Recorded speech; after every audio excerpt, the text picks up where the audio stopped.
Alright, hello. How are we doing? Looks like the YouTube is live. It's been broken the last couple of days. We're going to start this day on Exog, which is a massive map to start off what's going to be a massive day of StarCraft 2.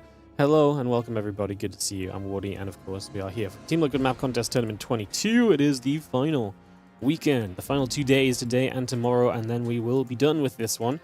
But got some great games, we've got some great players. I actually think we're in for a really good show today, and just kind of throughout the tournament in general. Hard to really kind of state otherwise, but yeah, it should be a good time as we get ready to kick off into action and, like I said, get everything rolling here in just a couple moments. Just trying to get us all... Actually, we're all sorted out here as well. Just double check everyone is with us. Double check our cast account so we know how many people we're waiting on each of the lobbies today. That's top of everything else. So yeah, just getting a couple of those bits and pieces sorted out while we get this set up.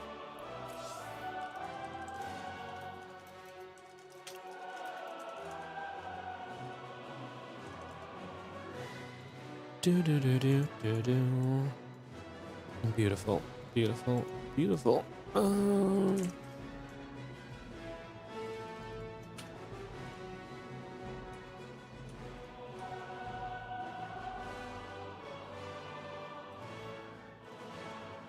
Alright, just getting everyone in the lobby, guys. Like I said, there's a bunch of casters that still join us here, so give us just a moment to be able to get this underway. Bracket command's not working. That's because WardiBot is not online for some reason. Give me 1 second. Oh, I must have to open this from a different folder than I used to. Document, StreamerBot. Run it from there. Perfecto.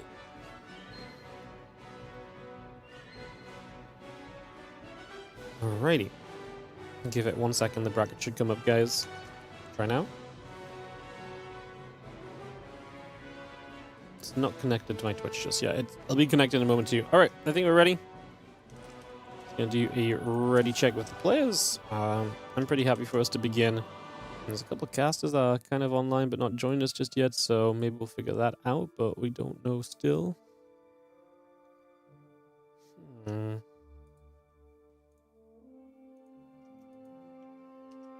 Just waiting for Shin to ready up then. We're going to send it because I don't think we can have too much else to wait around on.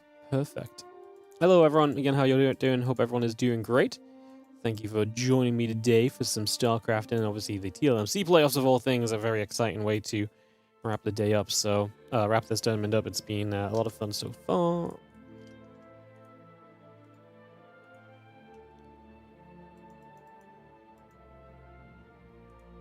And we are ready to go. Alright, Shin and Classic. Just waiting for them to both stay ready. And if Shin is ready, we can officially kick this off and get this started, guys. So just waiting for his clarification. We'll get this underway.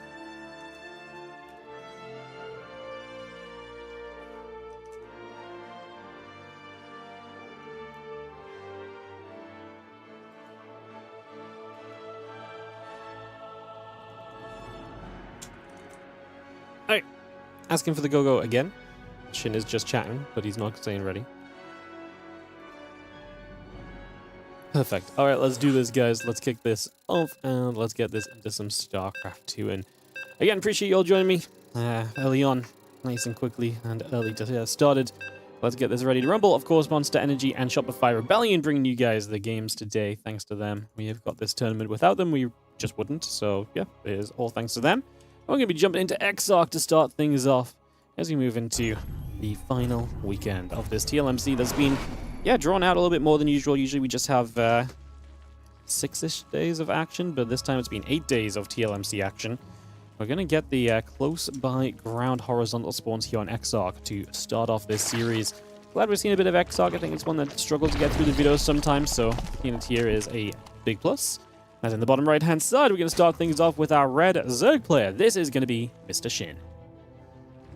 He's up against the blue Protoss in the bottom left-hand corner of the map. This is going to be Classic as we get into game number 1 of this BO5. Getting this underway and ready to rumble and seeing just what is going to happen over the next few minutes to open up on, like I say, what is a fairly big map, what is kind of a weird map as well, with this kind of outward-pointing natural mineral line. Not sure if that's something which Shin or Zerg in general can really take advantage of. I mean, a little bit. If you break through that front wall off, you can then basically say, well, hey, if you are not dealing with this, your mineral line just can't mine. It's not like you can break through and you can still mine for a little bit. No, it's completely taken off the table, that possibility. So it's a little bit of what we're maybe going to kind of think on and dabble with. As you just see this probe coming along the side, just going to jump onto a couple of minerals over here as well. Scan those into position straight away. And like I say, again, a lot of this started up. Gateway and the probe coming through. Hatch, gas, and pool and the drones all building. And just have ourselves the probe heading down the right side. So it's checked the upper left, the upper right, and is eventually going to end up in the bottom right-hand side to see what exactly is going on. We do have the worker tubes on this map where you can send worker kind of main base to main base if you do so wish. So that is one of those kind of possibilities. That is something that can happen over the course of these games. Just going to see that hatchery still coming through. Again, next is Cybercore coming online for a couple moments. And that probe just getting into this mineral line to see, again, a little bit more of what else is happening here for the moment. Again, as the pool finishes up, we'll get this ready to go. They really don't want to scout with the outside edges. Yeah, I wonder, it's interesting because it shouldn't slow you down, right? I wonder if it's because you're just checking up the ramp. Is it maybe not faster? So say, for example, your cross spawn, is it faster to go round the edge, twice instead of poking up into the main base and then going towards the upper right? Is my question. Less speed zone, so it should be faster? Well, there you go then. Probably is faster.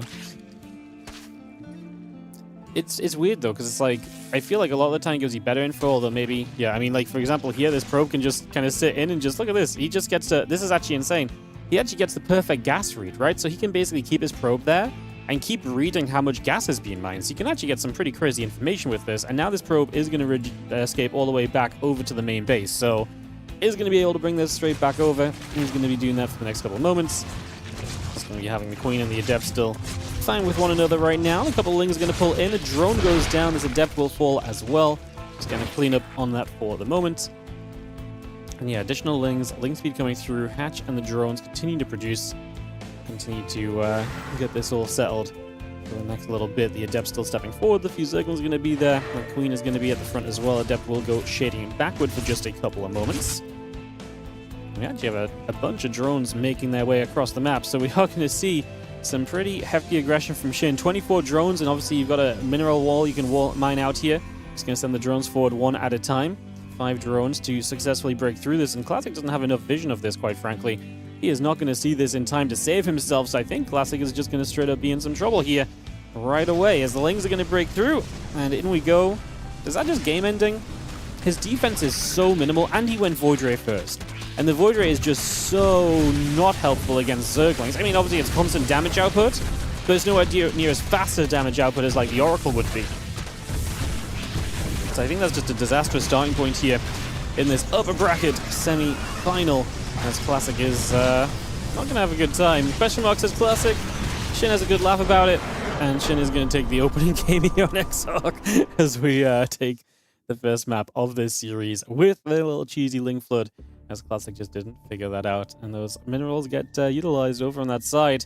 Classic had a pylon there, but I guess he just didn't see the minerals, I guess. So yeah, GG's, and that's going to do it on that one as we get ready for a game number 2. I did write down all the maps here. Let me just remind myself what our second map is. It's Rorschach for the second game. Let's get this hosted up and ready to rumble, guys, as ESC2 will resume.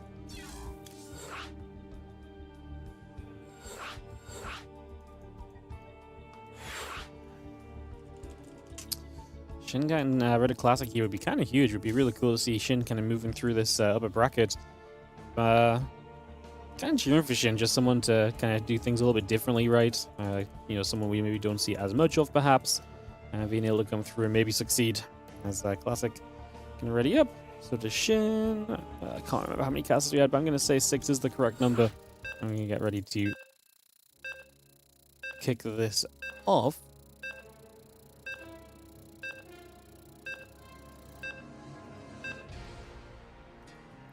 Countdown concludes, and Rorschach is on the way, guys. Let's kick into our next game here in just a couple of moments.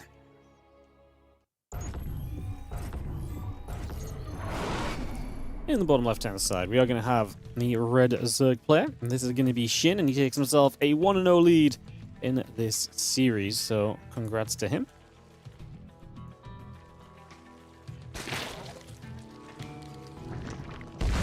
In the bottom right, we are going to have ourselves the blue Protoss player. It is going to be Classic.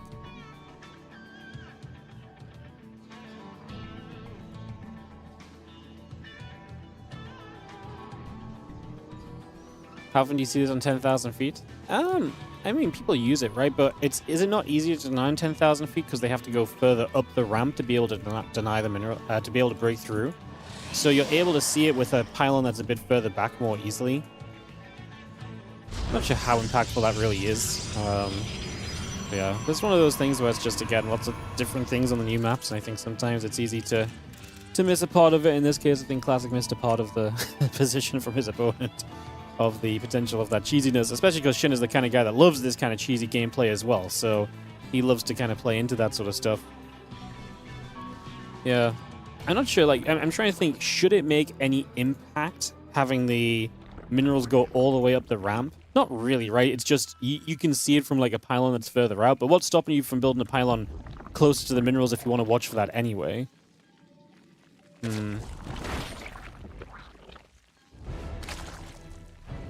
Interesting. Probably gonna nibble around, a couple of drones will come through, just gonna get jumped on for a couple of seconds, as you have the hatch, gas, and pool all coming up. Try to see just what our plan is. I'm gonna be in a second or two. Get this ready to go.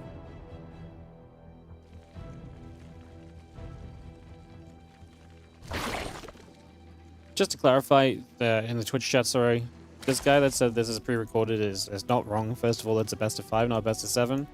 I think this guy's mad that I called him out about spamming about Cyril every time he comes in the chat for the last 200 messages. So I think he's just trying to be troll. So I'm just going to ban them because, yeah. So, yeah, I'm not banning because it's actually true information that this is pre-recorded or something. I'm just banning because I'm sick of seeing this guy's name in my chat and shit.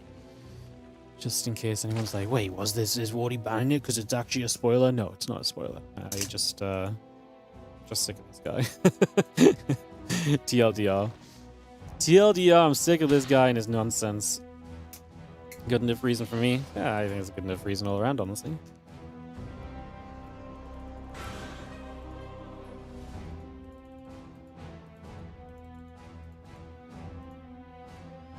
Like, he didn't even say anything really malicious the entire time in his chat history. I'm just sick of reading what he writes. It's just constantly just annoying.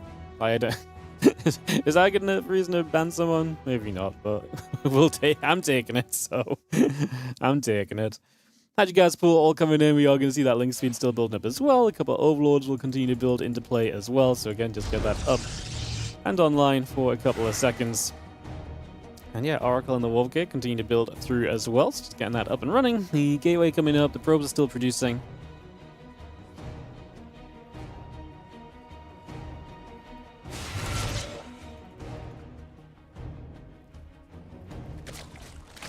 Just going to be using the devs obviously and trying to get their way in. Not going to see too much success of that just yet. Pulling back for the moment. And this Oracle going to show up. Going to see the Queen is going to be there to push the Oracle back the other direction as well. So just handling this pretty well so far. A few drones still coming up. The Queen in the hatchery coming through also. And yeah, Adept in the Warp Gate continue to produce on by. I'm just going to have the Oracle activating for a couple more of these drones. Queen's going to be there. Again, the Oracle getting pushed out up the side. And getting chased away for the moment. Let's go gather back up. And next coming through, a couple of probes coming in. The assimilator's on the way out. That Oracle currently about halfway done here. I'm gonna extra workers still producing on through. The Nexus and the assimilators all building by. And the Oracle's still just trying to poke their way in a teeny bit further for the moment as the Oracle's gonna get turned around again. The Queen's just gonna be there to help push them back. Chase those Oracles away once more. So again, pushing that away nicely at the moment.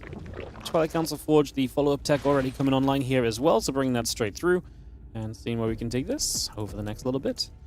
Again, the Overlord's coming up, the Zergling's on the way. Hatchery and the Spore Crawler coming online as well, so again, good bits and pieces coming online for the moment, just getting a lot of this underway. The Stalk going to continue to poke away at this Overlord, so just going to get a bit more damage there as well. Again, the Oracles and the Depths will activate onto this hatchery, so we'll get rid of this and try and take down a 4th base. we can take down a 4th base, then brilliant. We'll see if we can truly succeed at this or not. It is going to get cancelled, so yeah, we'll be pretty happy about that, I imagine. Not a bad little starting point. Is the Rotron's still about halfway done. The lair and the hatchery continue to build up as well. You can see the oracles activating. A couple of those drones are still going down. The queens are going to be there again as the oracles are still going to try and show up, but just do a little bit of additional damage yet.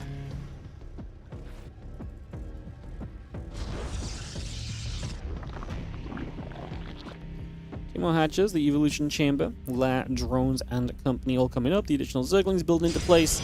Again, the extractors continue to build by for now. Bringing a lot of that through and a lot of that on the way for the next couple of moments. The adepts and the stalkers are going to continue to come about as well. It's just going to continue to let them settle down. Also here, that hydro den still building. There's an upgrade, producing. So much of this coming through at the moment. +1 blink and the Temple Archives will continue to build as well. Still having the gateway on. And a few stalkers showing up already. A couple of quick tumors going to be taken down pretty quickly here as the adepts and the stalkers get forward and start to pick through them. So a little bit done right away. And the Link's actually going to find a counterattack. No blink just yet. So these first few stalkers are in trouble. So they're actually going to start going down, which is actually quite painful. Losing these stalkers is going to be just units that you kind of want to have in the rest of this game now no longer available to you. So it's going to be a pretty major plus. As the Lings and the Oracles still gathering about. Just going to see the Queens and the Lings over here going to continue to fend off these Stalkers as well. So far, Shin holding off Classic's aggression very comfortably. Doing a great job of this so far.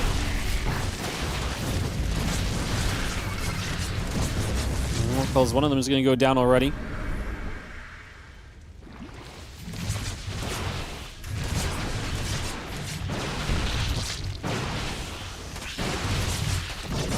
Stalker's going to finish off this hatchery now. We do have a gold base from Shin up on the top side. That kind of shed 12 o'clock is one which he has expanded to. So he's already going to have that available to him. This is something he's going to send the workers to. So losing this 4th base here feels bad, but I actually don't hate it, especially considering the amount of Stalkers he's gotten rid of and the amount of Classics units that have just gone down in making this happen. This is now 8 dead Stalkers in the game. So a pretty serious amount as the Ling Hydra can continue around into the center. And the Stalkers and Slow are going to continue to gather up as well. That Ling Hydra force going to relocate one more time. And yeah, roaches, missiles, and that roach speed continue to produce through for the moment.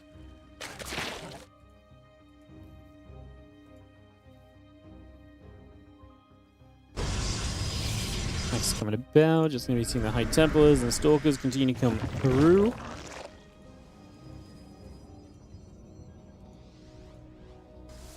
Storm on the way, charge building up again, +2 attack. Next in the gateway is the robot facility as well, all being added. The batteries and cannons also get built at the moment. Just continue to bring this across. I feel like Wardy has no clue of the game as he can only speak about what is being produced and moved without knowing what it means, but still, thanks for the tournaments. No worries, mate. Please kindly go away and never come back. I'd rather you just didn't watch my content if you're just going to be a complete idiot. I've only broadcasted 15 years of StarCraft 2, but yes, I'm sure I don't know what's going on as the High Templars pull it back here. Without Storm available, this is obviously going to be a problem, and Shin just having that gold-based economy and obviously trading well early game has meant now that this is just going to be a shove that Classic's not ready for, right? Not having the upgrade available is a pretty huge deal. I'm just going to be seeing that Musk Gorgon's about to finish for these Hydras, give them a bit more speed to reinforce with, as he is going to be reinforcing his way into a Game 2 victory. And Shin, off the back of 2, pretty, I mean, this was not kind of aggressive necessarily from Shin, right? Because this was more so kind of aggressive from Classic with the Stalkers, but him getting the Lings counterattack and killing off those Stalkers is going to be a pretty big catch. That's going to be a pretty big deal.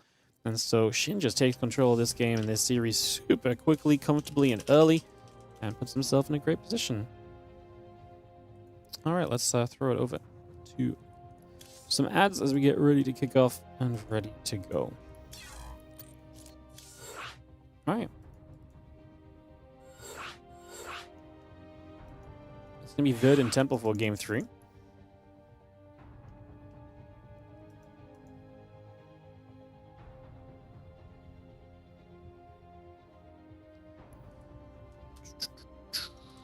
Copy link, and we'll get this ready to rumble. Yeah, you guys picked a bad day to be dicks in the chat. If you guys want to say mean things, and I'm ready to ban people. Like, just not feeling listening nonsense. If any of you want to shit talk my game knowledge, you're very welcome to 1v1 me. And when you realize that you're Gold League and you are the one that actually has fuck all clue about the game, then I expect you to subscribe, donate, and support tournaments for the rest of the time. So, yeah, if you want to shit talk, at least chat shit with, like, you know, showing up and, you know, doing something instead of just writing shitty comments. I will fight you all. I'm in a feisty mode today. I don't know why. I'm just in a feisty mood. I'm not really angry or anything. I'm ready to fight, you know? So, you know, bring it on.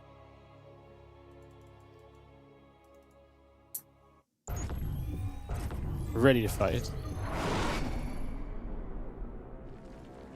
You did not mean to hurt my feelings. Just take a critic as a man. No, well, you should take this critic as a man as well. You shouldn't come in chat and write shit for no reason. You shouldn't hide behind your YouTube account. If, you know, like, you're just being negative. And you're also just wrong. Like, that's the best part. You seem to think all, like, you're just dumb. You know what? I'm just gonna ban you. I don't even want to know. I just think you're an idiot. Alright, what's up, mate? It's Chicken. Thank you so much for the gifted sub going out to F Sandstorm. Appreciate it. Thank you very much as we get into Verdant Temple here. Map 3 of this series. Man, classic. Bring it back, because this has obviously not been ideal for him. He's down 0-2, and this is the winner bracket. At least you lose this and you drop to the lower bracket. That does mean you'll play the winner of Bion and herO, right? So the first match of the day in general, the schedule for today is this Classic versus Shin. I've not even got a chance to talk about it because of how fast things have kicked off, but Classic versus Shin. Then we have Bion versus herO in the lower bracket. And then the loser of Classic and Shin plays the winner of Bion and herO. And that is how today's kind of schedule goes in the early stages of this. So that's going to be what's coming up.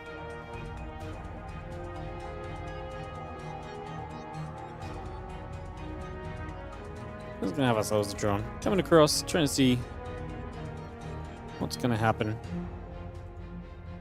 As the drone heads to the upper right-hand side, it's just going to move straight over here. Just going to have a little mineral walk so we can get up into this corner. We're going to proxy hatch in the corner. Yeah, Shin's done this a couple of times. He's obviously enjoying this play, and he's going to try a little bit of his luck here right now as this hatchery drops into position. A couple hatches, the pool, all coming up. Cybercore and the Nexus continue to build by as well, so we bring a lot of that up and into action just for now. Get that settled into place. There's the Overlord. Still just chilling on this natural for a few moments. Cybercore about to be done. And yeah, the Adept Chrono boosting along.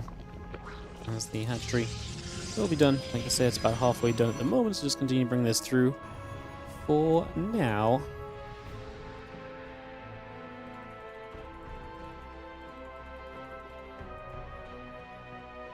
Stargate's still building, and that's about halfway. The Warp Gate is continuing to produce. That link speed is coming up as well.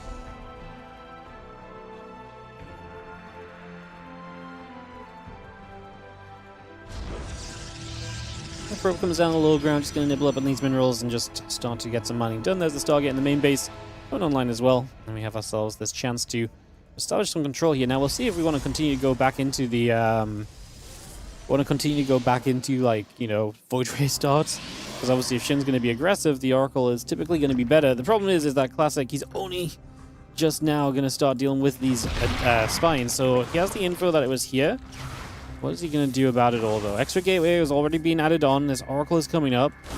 Now we're going to be seeing the few probes pulling to try and deny the spines. So is this the plan? Just, hey, I'm going to pretend I don't know about it, and then when you actually try and get these spines up, I'm going to actually deal with them so that you can actually, you know, waste your investment here. Now we're going to see one Spore Crawler finishing, so that's going to keep the Oracle away.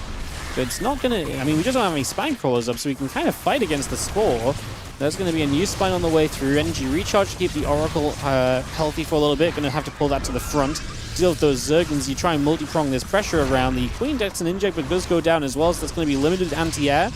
And especially if you're just getting rid of the Spore Crawlers and so on, then you're limiting the anti-air, you're going to give yourself a real chance. However, because we've not dealt with the Lings at the front, they are going to break through, and now these Adepts in some trouble. Here comes the additional Oracle to try and help out. And this is where things may actually get a little bit scarier for Classic. I mean, the Lings are going to get the Adepts now, so Shin is going to be able to take those down. Just going to see a few of the Lings still gathering up over in that corner. Need to kind of re-rally them correctly. Obviously, we are walled off at this stage, so unless we're going to knock down the rocks or so over time, maybe then the Lings can flood through that position. This low ground is going to be owned by Shin, and Classic's going to say that that's too much, and Shin is going to be able to take this. Wow. This was actually looking like an okay defense, but he needed more damage output over here. Because the Adepts were trying to deal with everything else that was at the front doorstep, he was not dealing with this kind of wall-off position, and because of that, he ended up taking a bunch of damage. Obviously, once that wall goes down, the Lings get in, and then that just becomes a disaster very quickly. I think he just needed... If he pulls... I wonder if he just pulls a few more probes. Because if you have a few more probes damage output and you deal with the left side hatchery much more quickly, then you can pull the units back to the front door much more quickly as well. Good few questions. Good few questions. Well, we are going to be seeing that being GG. Well, that was a wham bam kind of series, wasn't it? Jesus. So what did we play on? We played on Verdant, Rorschach, and Exarch. That's definitely one way to, yeah. That's definitely one way to get this daily going. Alright, well, nice quick start, guys. We're going to be getting into our next series in a couple moments. We spent more time fighting chat than we did anything else.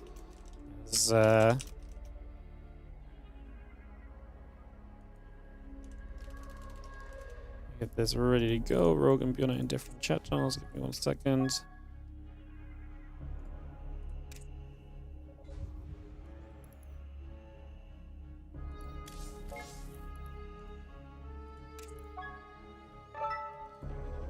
Cool. Bion Rogue coming up as it's going to be... So Classic falls down to the lower bracket. It'll be Classic versus Bion or Rogue in this lower bracket as we get ready for round 2 of the day. Like I say, Bion Rogue coming up. Bion's just AFK right now. He might not have been expecting that first series to be as quick as it was, quite frankly. So maybe take a second and figure that out.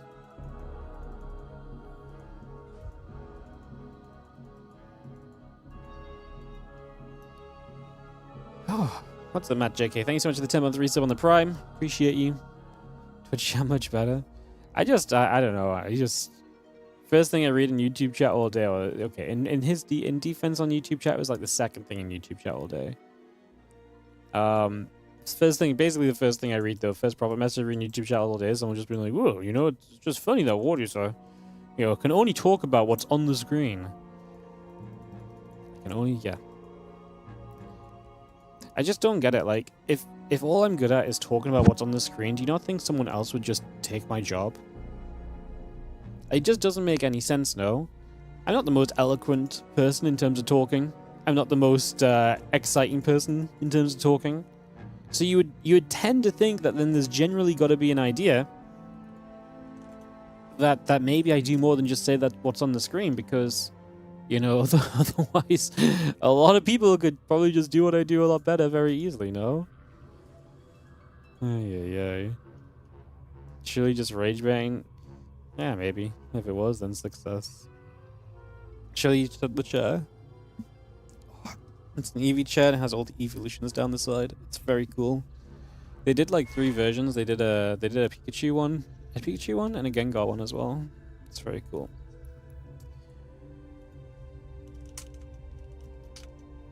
Alright, just messaging Bion guys to try and get him here. A couple different places just to try and get this started. So give me a couple moments. We try and get that on the way.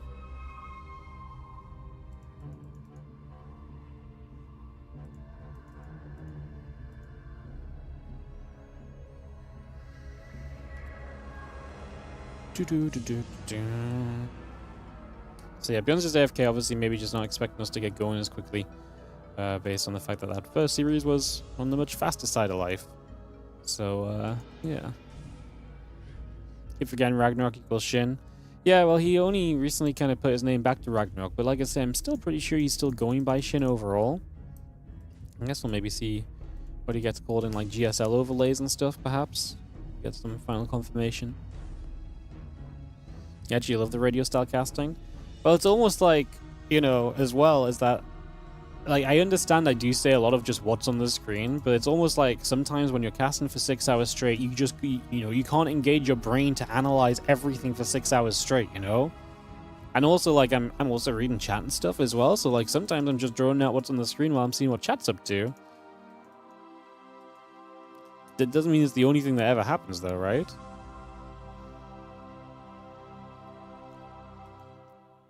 The thing is, people will, you know, you can listen to this and say this part, but then people will hear me, you know, analyze a build or something, and then just, you know, still think I'm just saying what's on the screen. Like, it just doesn't end.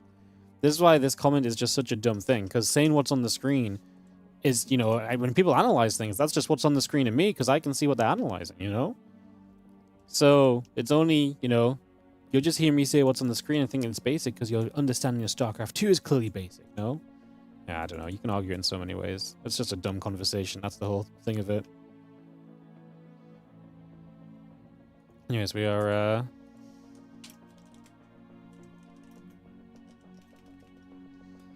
get this ready to rumble.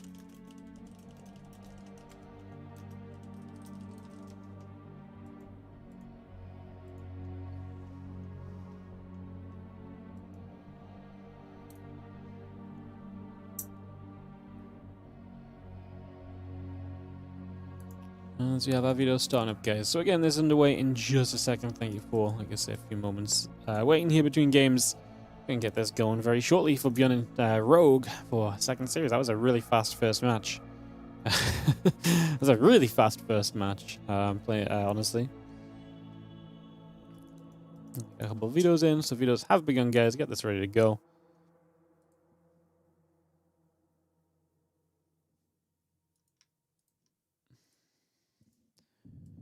Bion video BlackRock, bro. Don't you know that people like this map?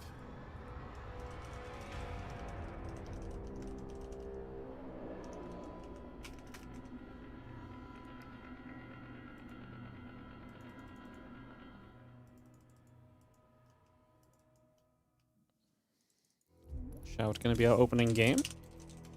Perfecto. I'm just gonna start taking notes of which maps are being picked here, guys, as well.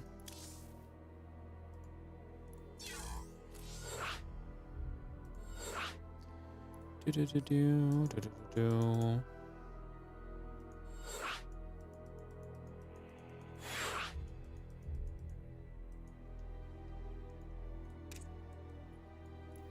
Got to pick the rest of these really fast.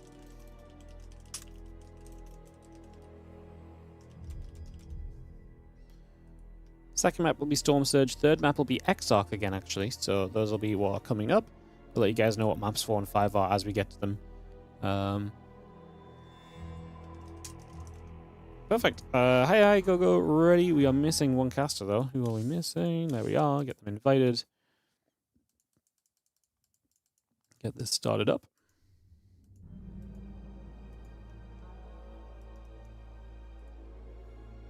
Hi, ready. Let's do it, guys. Let's go into some more TVZ. It's going to be Bion and herO coming up. Let's get this started. Let's get this rolling. Will the tube map be played today? Yeah, there's a couple of tube maps. So, very likely. I don't know which maps are going to get played because it does depend on vetoes still. We do allow people to veto, so the maps are not completely predetermined. But we should hopefully, I mean, we've got 6 best of 5s. We're going to hopefully see the majority of the maps and the entire map pool for this TLMC today, is my hope. In the bottom left, our blue Terran player is going to be Mr. Bion as we kick off into this best of 5. Game number 1 in the lower bracket elimination series, or in the top 8 of the competition. One of these players will fall here, the other will advance through into the next round to play against Classic to see if they can make top 4 on the final day of this Team Liquid map contest tournament. In the top right, herO is our red Zerg player. He had a great start in the tournament, but then he did start off in the playoffs playing against MaxPax, and he got rolled 3-0. That was a very quick series, as well as MaxPax just completely dominated that one start through finish. But then he beat out Showtime to make it through to this next round in the lower bracket. Bion also not knocked down into this lower bracket just by the group stage performance, but he beat Solar 3-2. Those were the games we unfortunately did not get to see because the replays got broken in the replay fixing patch, and so we weren't able to cast those the other days. But he played an epic 5-game series against Solar. So epic we'll never see what happened, but it was like a 35-minute game 1 and stuff, so there was a lot of excitement in there as well.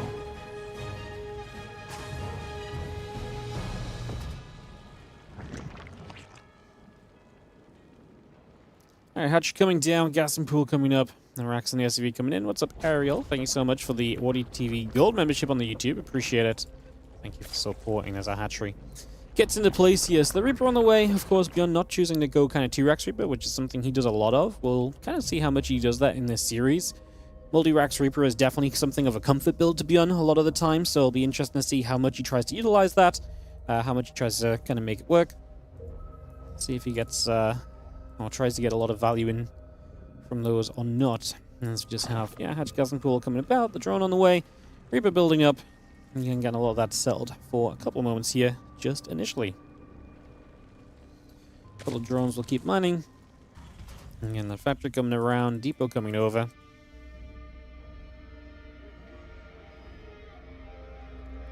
This Reaper still heads itself towards the upper right side of the map as well. It's just going to bring this straight across. A couple moments, put in position. And yeah, there's that factory coming through. The command center and the refinery still building. A couple Lings will chase this Reaper for a few seconds as well. The drones crossing pathways. Not going to be able to do too much here. And this Reaper starts to get some damage done. Bion already second gas, so he's not going to go for that typical triple CC super quickly in this game. He's got the factory, so we're going to be a little bit tech heavier from Bion. Third CC a bit further down the line. That doesn't have to be a super late third CC. In fact, he could, he's got the minerals stacked up now to build an orbital and, an extra structure, so it's going to be the starport. So yeah, a bit of a 1-1-1 opening from Bion, and we'll see just how aggressive this gets. A lot of the time you can think maybe some kind of Hellbat attack off of this. Otherwise, maybe just kind of a little poke as well. I'm trying to think what you could really do from here outside of the Hellbat attack, because you want to do something. Maybe you just go Hellion Banshee. It's just so weird to see, like I say, any kind of delay to the third base, because the third base is usually so important for the Terran player to establish early, and you're putting so much pressure on your build. Now, it might be because, no third base from Rogue, and he's going to throw that lair down. So Rogue looking toward maybe some super fast Mutalisks here. The other option from him, maybe a Nidus network. Obviously, fast Hydras. It's not super common, but it is possible, perhaps, if Rogue maybe likes the layout of the map for kind of a rush across and trying to break forward early. Most likely this is fast Mutalisks. You're going to see the Viking on the way from Bion, so Viking starts the cloak as a fake out. And the tech lab on the barracks could maybe still open this into kind of like a Marauder pressure. You get Viking, clear out the Overlords, get a medevac after, and then you go kind of Marauder Hellbat, but then the factory's going to move away. Barracks is going to drop down, and again, this is still a committed 2-base here from Bion. The 2 orbitals playing this position for him. Like I say, very different to the usual kind of way of things, just initially. The factory building the reactor, the Raven and the Stim continue to build up as well. Viking's going to get rid of the Overlords, just going to take that down immediately, just going to get that caught.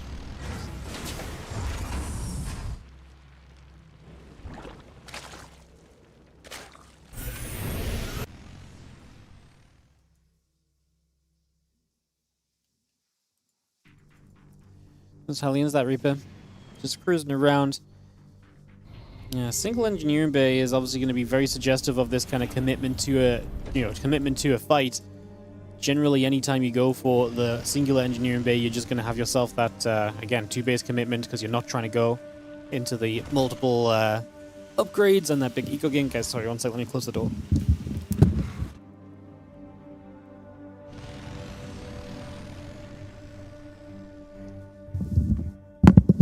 Apologies. Yeah, you're not trying to get into that kind of series later game. Rogue's going to play Roaches, but because Bion's not triple CC, Roach is going to be very good to help him stay alive, because this is going to be a scenario where Rogue is going to probably have to try and stay alive.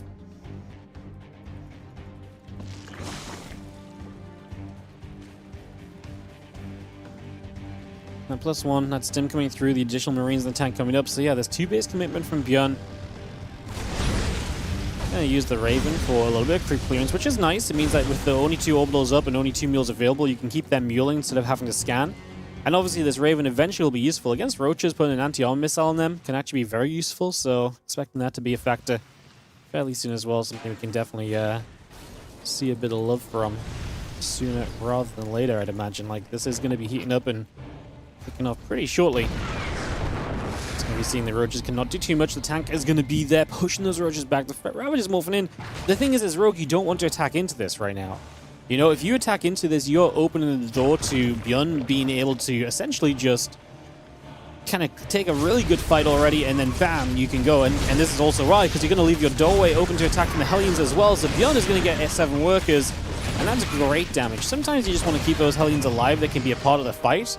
Against roaches, not as important. And to get 7 workers just as you're looking to push, I mean, this is incredible. Bion is up 12 army supply against a roach-based army, and this game is looking pretty dismal for Rogue, because he's played this kind of roachy setup. It's not done any damage. It might have been very good defensively, but then you let yourself take damage, and you've also potentially over-droned as well. The next couple of moments are super important here, where Rogue is going to find out whether he did over-drone or not. Does he have a way to get enough units out to deal with this, and to make this a possibility? I have to say, that's what we're about to find out here, is we just have the Roach Ravager going to eat an anti-armor missile. Marines move up this ramp. Anti-armor missile, nice, but it doesn't hit a lot of the roaches. Like, a lot of the frontline roaches still are not anti-armored, so that's not going to be as much of a problem. Just going to see those Marines coming through. Another corrosive bile coming down. This is going to be those Marines stepping forward. The Ravager's going to get overrun. Is this going to be enough from Bion? His army supply is evening out. I mean, you get rid of every single Ravager. You would think typically this is amazing, but remember that Bion is in kind of end-the-game territory, and the one thing that Rogue can do right now is just spam roaches. These tanks have not really been part of the fight initially, because they were kind of, this Bio army kind of stepped too far forward from them. Now the tanks show up. I mean, you didn't really need the tanks initially, but we do need the tanks against all these other roaches that are now spawning in. We are going to see 11 drones going down, so we've done some damage. We're going to equalize the worker count.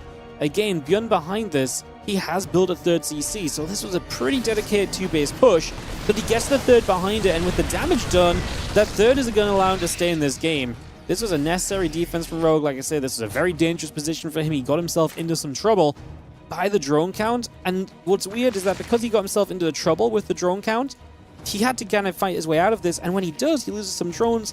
That's what's going to bring this game to being even, because like, it's not like Rogue was just like, oh, well, he was meant to just defend this and take no damage. His setup kind of required him to take damage in order to survive. And now that it has done that, this game will go on. I mean, what I don't love for Rogue is that he's going to continue playing against the Bioforce that can drop around and have high mobility against a Roach army.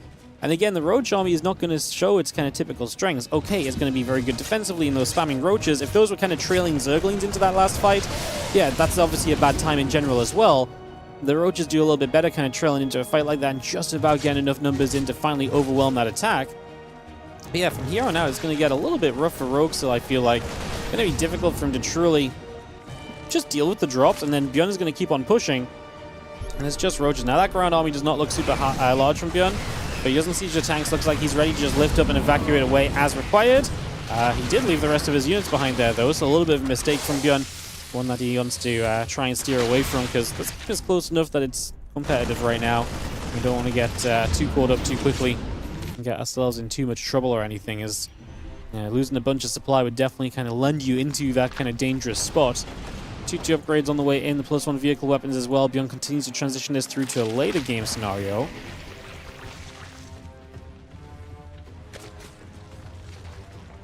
Burrow and Tunneling Claws both building online. So I'm going to see Rogue kind of saying, well, look, Roaches are not the best composition, but what I can do is I can start moving myself into this kind of Burrow, Tunneling Claws, this kind of harassment Roach setup. Maybe try and do some damage and keep Bion busy, and use that time that I create for myself to potentially tech up, because teching up right now is difficult. Because Bion is at any moment ready to come and fight you, and he's got a lot of tanks against a Roach Ravager army, so at any moment right here, you're not really loving this as Rogue. Like, you are very scared that Bion is coming your way and is looking to end this game. So he's actually going to try and just push on through himself. I mean, maybe jump on this early, but I don't really agree. To me, like, as Rogue, you're the player who's not had a good game, so attacking in, maybe you can try and capitalize on the numbers and again, the kind of the spamminess of the Roach Ravager, but I don't really agree with the attack. I feel like it's, Bion that's, potentially going to be out on the map. Like I say, we just invested into Tunneling Claws and Burrow, and that does absolutely nothing here as well. So we just attack on the front. There's no turrets up preemptively or anything. Now Bion has noticed it, so you've basically just revealed this without getting any value out of the upgrades either. Do not agree with this attack from Rogue, unfortunately. I'm just going to see the Ravager's going to come back down to the bottom side again. I mean, again, Rogue supply is there. It is very Ravager heavy, so it's not just Roaches, which is something we obviously criticize quite a lot in these kind of Roach-based games from Zerg players. Just going to see a few more Bions pulling back, another couple corrosive Biles coming down. Siege tank still taking some hits. The Overseer goes down as well. The Medevac's still there providing the healing. The rest of these Ravagers still dropping through. I just don't see this army of Rogue doing enough. In fact, maybe I was actually impressed that it did as much as it did before. Even then, we didn't really chew through a lot of the tanks until like the second effort, and we gave up a lot more units. But at least we came out with like a lot of the Ravagers alive. Maybe this was a scenario where we kind of took the fight, and maybe we should have just backed away, having kind of reset the tank count. Going again and again, you've eventually given this Bio army the freedom to just get the trades. Now, we've actually teched up behind this. We've got the Infestors building, we've got the Hive done, so we can get the Ultra Cavern going, but it's now cost us a lot to do this because we've been keeping Bion so busy for so long that we've maybe arguably, done it for a bit too long even. So now you have this situation where Bion, you can just see the supply is very good for him, and he's going to have a timing window here before Ultras are truly out and established to really push the issue and to really try and get a little bit more work and value found in these next few moments. Obviously, if we can get those Ultras up, that's going to shift the kind of, momentum of this game a little bit. There is a fourth base from Bion. It is an orbital, so that will not be a planetary fortress. It does give it that kind of lifting potential. If enough Ravagers show up with Biles, that doesn't matter. We do have the Bane Nest coming in as well. Just means it's going to require a little bit extra defense against like Ling run by, which maybe, initially Bion was not as worried about because this was not super Ling heavy. Now Lings are on the way. Now Banelings are coming up behind this as well. I think the concern at this point is that Bion is playing a situation where he is maybe not fully ready for Ultras. He's making a lot of Marauders, but he's not adding the additional tech. And with the fourth base established, maybe we do see that Ghost Academy dropping into place. Maybe we do see the next stage of this coming straight online now. Not complete. I mean, let's see. Like I said, the Marauders may carry you to some extent. They will carry you potentially through the first fight, especially with the supply lead that you currently hold. 5 Ultras popping. But, yeah, Rogue is going to be down 20-30 army supply. So, like I say, the Marauders might be good enough just due to simply size of army initially. Upgrades, are they a problem? Yeah, not really. +3 carapace on the way through, but 3-3 is going to be done for Bion, so he's going to be having fine upgrades as well to work with on the ground, so that part seems pretty fine as well. Marine Marauder Medevac all coming up. The Sense Tower just finished, so Bion has a bit of info ahead of that fourth base as well on that bottom side of the map that he's established here on Washout. Bio stimming through the center, taking down a couple of creatures, sees the Ultras. So now we're aware he's going to begin to build some Liberators, typically seen as a bit of a stepping stone over into the Ghosts. You already have a starport up. They're going to be easy to just start building those Liberators out of nowhere, and that can do a lot for you very quickly. It's the Baneling speed and +2 melee, and Overlord speed builds up as well. Bio knocking down the set of rocks over here, taking that out. He's going to run by. This is again the threat of this base not being a planetary fortress. This is a half gold base as well, so nice little bit of bonus economy for Bion. Rogue is accessing that as well, and the 12 o'clock, of course, on his side of things here. Both players now maxed out in this game number 1 of this best of 5 series. Bio Army still stepping up. A couple of creature tumors will begin to go down. A little bit more cleanup being made as you just see the Ultra Ling Bane still pressing forward. Nice fungal growth onto a lot of those Bions. That's a great fungal. It's going to make this a very comfortable fight. You have fungal on everything, and obviously things are just going to melt here on the side of the Terran player. Can Rogue go attacking in, though? You're playing with this kind of headbutt unit composition, all of these Ultras, but that is not easy. That doesn't mean you can just kind of run in every single time. This is going to be a very choky area that Bion is establishing, and Bion at this point is probably just accepting that we're going late game. The Ultras are out. He's not made plays onto the map in the kind of setup phase for these Ultras or anything. So we're probably just going to be seeing this going late. All the command centers suggest that, and that means we're going to set up very defensive positions. And we're going to ask Rogue to kind of make plays into this Terran army that are going to be successful, Like, you've got to come across this map. You've got to get in here. You've got to make some things happen. And like I say, I think that's going to be a little bit of a tough request overall. As the Libs, the Marauders, the Marines still producing through, adding a couple orbitals on as we go.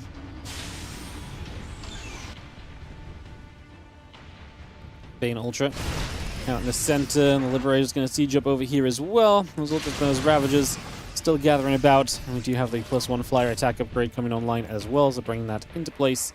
Extra little bonus right now. 3 more orbitals being produced, just because the Ultra's going to try and chase down a few of those Bio units. Another Woodline shot going straight out onto a couple of Ultras. Bio going to hold the top of the ramp. We do see the Ultras getting turned away pretty quickly. Now Ultra Bane going to try and make its way down into this base as we do see the SCVs lifting off and pulling out of here. Planetary Fortress falls. The Ultras and the Banes back it up for a few moments as the +1 flyer attack comes up and running as well. Marine Marauder Medevac all still coming through. And again, there's a couple of mines building by still as we speak right now. A couple of biles for a Liberator is going to be nice. Obviously, those libs going to be good at zoning the Ultras a little bit. Did we build that many of them? We only have a couple left on the map, so not really. Bion is still very bio-heavy. Still, no ghost play, right? Is one of the main concerns. Obviously, it's his choice. He could have absolutely afforded ghosts if he wanted to. Like, he's been building a lot of additional infrastructure. Bion just doesn't think he needs them just yet. We'll see how true that potentially is. Maybe just afraid of how heavy the Baneling count is at this stage. It just feels like the ghosts are just going to get charged onto and maybe don't provide the value. It's hard to really admit to that because, let's be real, most of the time ghosts are just fantastic. They always bring value.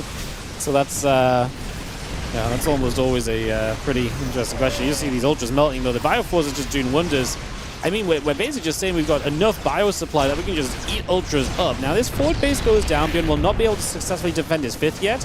He gets a few units to the left side as well, though, so while it is meant to be kind of, Rogue making the aggressive plays, Bion's also finding the counterattack. He's also taking the attention of Rogue back home, and so this is painful, because, yeah, okay, we don't get our 5th yet as the Terran, but the Zerg taking damage when they're already going to be trading inefficiently into this does not feel great. 10k resource loss worse. We're going to lose the blue gold base. It's obviously a significant amount of income loss. It would be if we actually finished off, which we do. Bion just about gets it in the end. Looked as though we were going to miss that for a moment, but he gets the final blow on it. Couple mines, the Marauders coming up as well. Liberators are sieging to turn those couple of Banelings around the other direction. Just going to push those right on out of here. And the Liberator is going to siege up atop of this mineral line. The SCV is going to keep on mining away. Just have libs, mines, spores, hatcheries, everything producing Rogue in a lot of rebuild.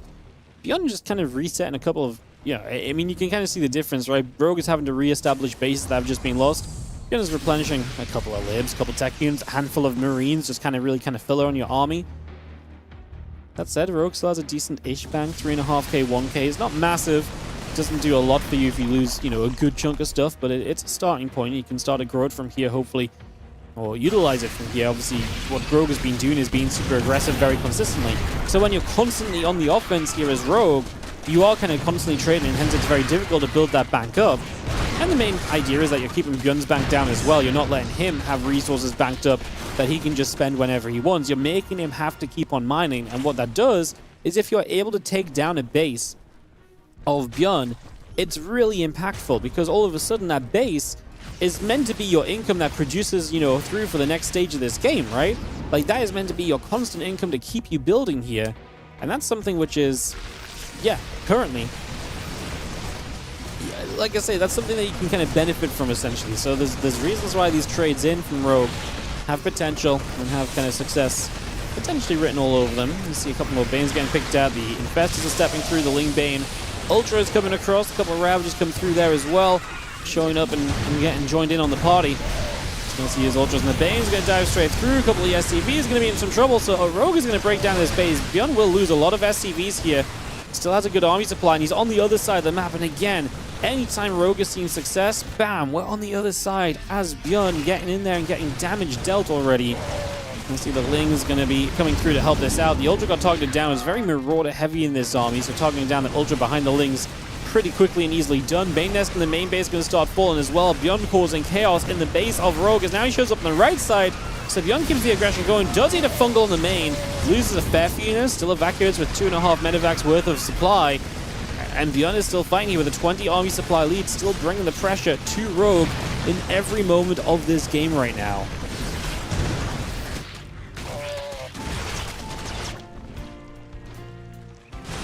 Just continue to produce through. A couple of Marauders in the back there. Going to hit this Spore Crawler. That medevac maybe about to go down. Doesn't fall just yet. The Marine Marauder still coming up. The Widowmine continues to produce through. Just going to have ourselves, again, the Ultra Ling still building by. The couple of the Baneling Nest coming back online as well. Got to re-establish that after Bion killed it.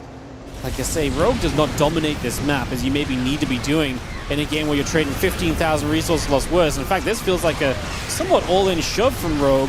Whatever he loses here, he cannot really afford to replenish. So that's going to be very expensive for him. So yeah, this is really not ideal, and we're just going to back it up. Did we do much here? Yeah, I mean, Resource losses now 16k difference. Bion is only on 28 SCVs.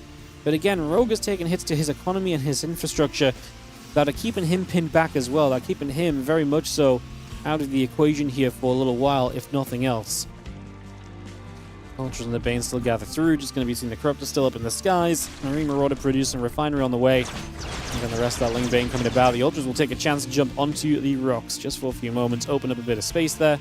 Deal with that and handle things in that regard. Again, Marine Marauder coming through too.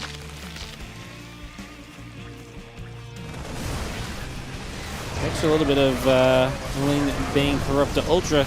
Still steps forward just for a couple seconds. Gonna be some of the Banes trying to crash into this. The Bio gonna have to step away for a few moments. We're just gonna see the Bio stepping straight back through this. Just gonna be seeing the extra Lings coming online as well, so bringing that straight up.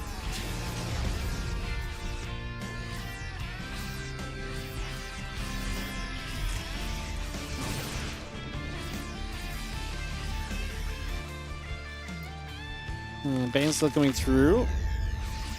Infesta coming around as well. Just going to bring that over. Just going to be seeing the extra little bit of Marine Marauder coming up. The Medevac still producing by. This is going to be, at this stage, just Bion still replenishing a little bit of Bio. Again, doing all of this with pure Bio and it's still just a few Liberators. Like, this is not even super heavy on the Libs. Very interesting. Seeing the Forward mines coming through. Just going to unburrow and pull back over to the side. Get set up over on the right just currently. Again, the couple of mines and the Medevacs coming online as well, so we bring that into place.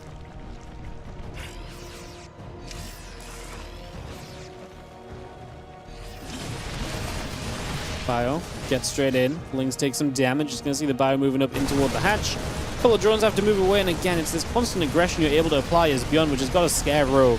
The fact he's just constantly up and in your face, the fact he's never, ever, ever not there, ready to deal some damage.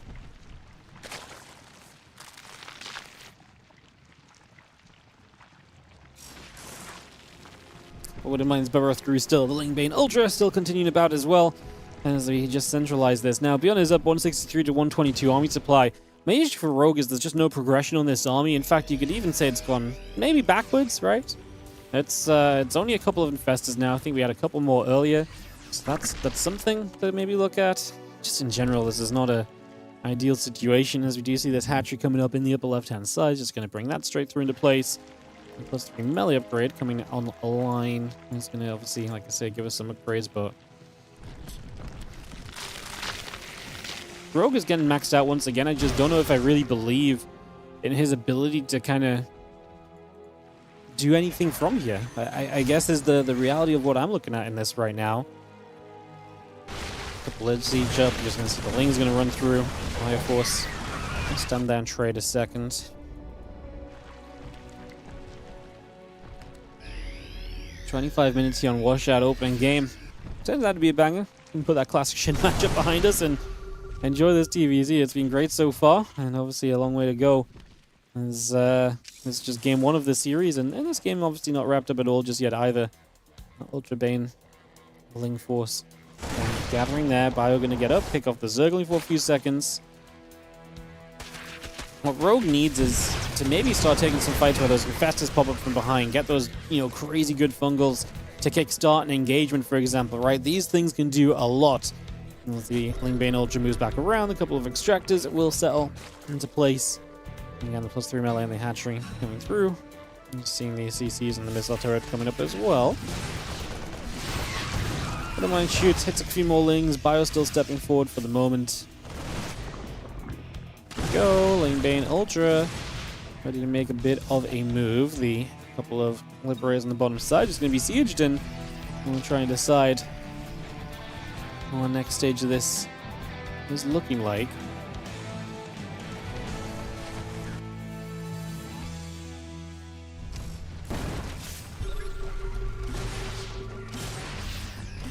I mean, Rogue trying to establish some additional bases makes sense because he kind of wants to build up a bank so he can kind of take a fight, rebuild, go again. That's not really been as available to him just yet because of the way that everything's been settling here. So maybe that wouldn't be a that kind of approach as the Bioforce comes across for a second or two. The Banes are going to be here. I don't love it if rogue continues to chase up this ramp. We didn't see the Bio get into as much of a spread as I maybe thought it was going to be. rogue taking down a lot of the supply initially. Obviously, some of his supply right now is in the rebuild. Does he have enough to keep chasing Bion down? The units in the top left are probably a bit stranded, so they're going to be a bit stuck. They're just going to have to evacuate. A base goes down from Bion, and rogue, with a successful push through on this army of Bion, I really felt like chasing up the ramp was going to be a bit of a dire move. I guess I was envisioning kind of like a Terran who just split the army up and just deals so much as rogue comes up there, but he kept on running and gave rogue a little bit of space to work with for the surrounds. And so what's interesting about the base layout currently for Bion is he only really has that forward base as a healthy base. The 6 o'clock is dying out. It's been mining for a long time, so that's not got a lot of life left on it. You can see an attempt in here from rogue again, coming in purely from the left-hand side. Bion goes running, a couple of Wood Mines setting up, clearing out some of the initial lings. Once those Banes start getting hit, rogue really does have to reconsider what this is, how this is going. Turns around, steps back for a few moments, pulling those Ultras away. Now the Marauders catch a couple of the Ultras that mispath themselves. Still an army supply lead for Bion, but the lack of a left side base could be a big deal. He's trying to drop it this time. We're much more on top of it as rogue. Bringing a few Corruptors out as well. Interesting to see exactly where they go. Obviously, eventually could be Broodlords, but more for now. Shutting down some drops, maybe even going after a couple of the Liberators that are still in the skies. So rogue introducing a little bit of additional tech available to him for these next few moments. We are going to come in again and look for this fight. In we go as rogue fights through this. Army supplies have evened out. Bion going to try and kite backwards, just try and play cleanup on these Ultras, running up into his main base, has to drop another stim on a low HP army. The ramp is obviously going to do wonders for him. The Banes can't really break up here either. We are going to see at least one base going down of rogue. I gotta say, I think credit to rogue, he really slowed this game down a little bit and just fixed up some of the things that were lacking really for him in the game, you know? He said, where are my weaknesses at? He's like, well, my base count is not as amazing as it was. I've let him kind of come around the map and kind of deny my bases a couple too many times. He really stopped and worked on fixing these for a few moments, and that's gone a long way to getting us to this stage right now. You can see that Bio still gathering. The Lings still step forward. So it's going to be the Widow Mine going off onto a few of those Lings. Liberator sieging. Big fungal growth from the bottom side of Festa. That's going to be a major cash, and Bion is not going to stand through. Wow. Rogue is going to be able to make this happen. And I'm impressed because it felt like Rogue was kind of headbutting into this for a long time without really seeing movement, but he slowed it down for a little bit. He reset himself, and when he came back at it, the fights were so much better for him. That was a really cool well-played game from Rogue. Like I say, I lost belief. I lost belief in our boy. I thought he was in a little bit too much trouble, honestly, but he brought it back. And first game goes the way of rogue. So we are going to be going to Storm Surge for a second game of this series. Kicking this off in a couple of seconds. Just waiting for Bion to come out of this replay. He's checking out as well, because I think he probably thought he was pretty well set up. Bion really got where he wanted to be, right? Is the main takeaway of this. Like, Bion got where he wanted to be at. Notable by the fact that, like, he played for, like, the longer game. He set up defensively. We see Bion do this all the time. He played for that position at some point, and he got there, and I think Bion's a bit like, well, what did you actually break me down with? Kind of similar to how I thought Rogue was in a bit of trouble. I think Bion is also like, well, I kind of had you, but I kind of thought I wanted you, but obviously some of these fights did not go my right way. So having to deal with that. And there we have it. Alrighty, let's get back to this thing, guys, in just a few moments. Great game. Yeah, it was a great game. Nice change up from the previous PvZ that was a little bit on the faster side of life. 6 casters are in here. We do have the ready up from Rogue and from Bion, so we can click go and get this next game started, guys. Let's get it on the way. Let's get this kicking off into action.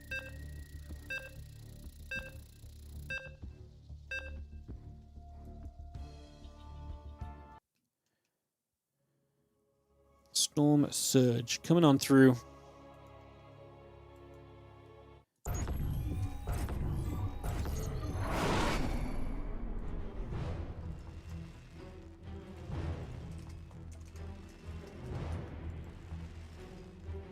On the top right hand side, our blue Terran player is going to be Mr. Bion.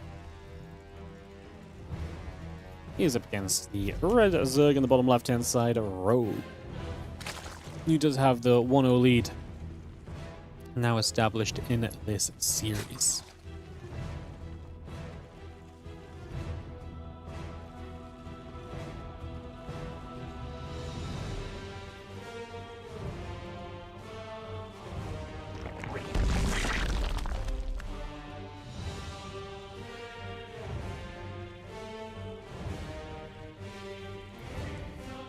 Alright, game 2, we're coming about. Bion in the upper right. On to the second game. Big opening map. I wonder if that was how kind of Bion and Solo went yesterday as well on the game we didn't get to see. But it was, I believe it was Wavebreaker, the game one that they played that was long. I think that should be on the Wikipedia. Let me double check. Yeah, they played game 1 in Wavebreaker. Bion won a 35-minute game against Solo. So I wonder if it was like a similar kind of vibe that was kind of taking place there. Or what the dealio maybe was.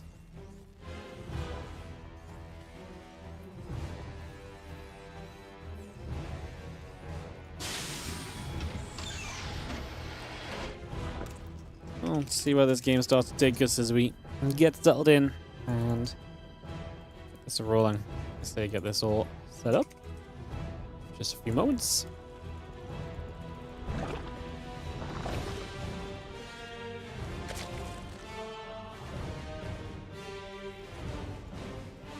Here, on the center, both buildings through. Bring a couple of those bits and pieces up just initially here, so bring that about.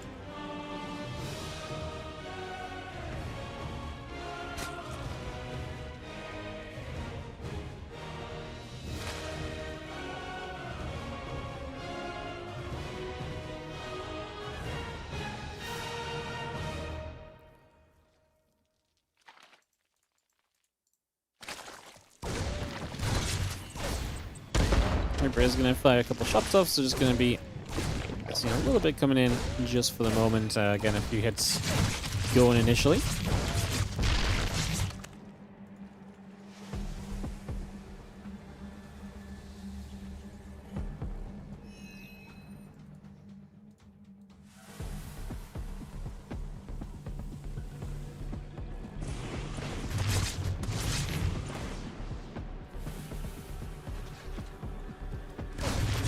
So we're going to try and fight. Queen is going to be there just to try and help fend it off. So again, we see a bit of back and forth on that one. A couple of Queens and the Lings gather in. The Lair and company coming through as well. So taking a few moments, getting a couple bits and pieces set.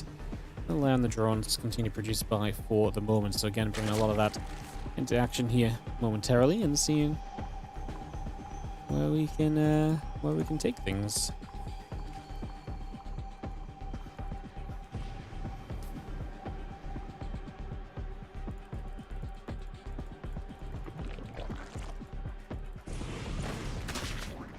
Couple Lings get after the Reaper again, so again, just going to chase that down. We bring that straight over.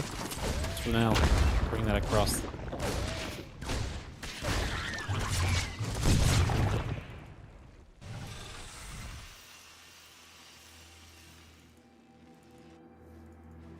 Getting the Hydra Den coming in from herO, so I'm going to mix things up. Obviously, last game was kind of a weird starting point as well, if you remember. We were talking a little bit about it, and was a little bit intrigued as to kind of Rogue's opening. Obviously, Bion set up to kind of be a much more aggressive in the last game as well. So it's actually a very interesting game from that point of view as well.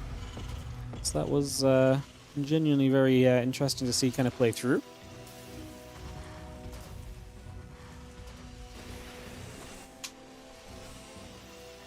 Think speed, Groove Spines coming up and making their way through. Just going to have the Evo Chamber coming online. The drones still building by for a couple of moments.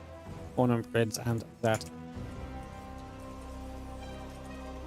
Spawn 1 upgrades and the rest of that all coming about as well. So again, we just get set up with some of the bits and pieces here.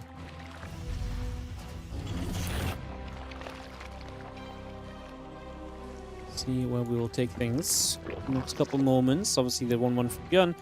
Triple CC this game is obviously very different, but he is very quickly up to the 3 barracks, and so Triple CC with 3 racks going to have a lot of Marines to pressure with. However, this fast Hydra play, I think, is going to be probably good enough to scare you away from being able to do too much overall in that scenario. I think that's going to be a pretty respectable position just to say, actually, I can't really justify the fight into this. So, yeah, kind of agreeing with the back away from that, just for now.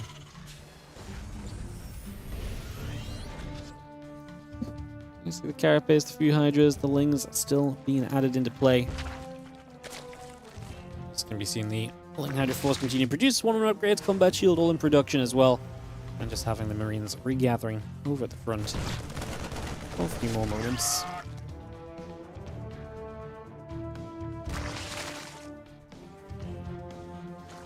So a lot of those extra hydras coming into place. The 1-1 upgrades and the combat shield building by. Just going to see that starport about to be done. 5 more hydras producing currently. Hydra speed and carapace upgrade building straight into action now. Just going to see a couple of additional barracks dropping down into place as well. Got all of that coming up for the moment.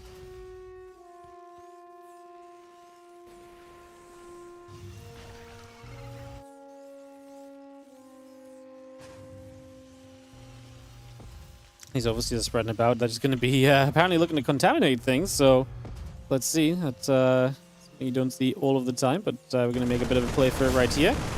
As we are going to contaminate the factory. He's trying to slow down the tank production as Rogue. 52 drones, so he wants to basically hit and go as strongly as possible. So that's going to be what we figure out for a few moments. Upgrades from Bion halted, but he is 1-1. Could be kind of moving towards the 2-2 and kind of keeping that advantage. He needs to, try and stay on top of that. It's the sort of advantage you don't like letting slip away typically. So, again, try and stay on top of that as best we can. The Marines going to stim into the other sides. They're just going to run into these Hydras, and Rogue is not ready for this at all. These Hydras are meant to have Lings in front of them. They're meant to have Lings to save them.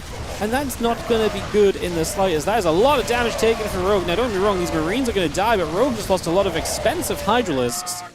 Now, Bion's army supply is trailing here. I mean, Rogue is still going to be building units and ready to go again. Did Bion mess up by committing to this, or was this actually okay for him? It's actually a very good question that we don't really have an immediate answer to, at least. The Hydras and the Lings just regathering again, so it's going to bring those back across. And ready to push toward the top side in a couple of moments. Again, Hydra and Evo Chamber settling.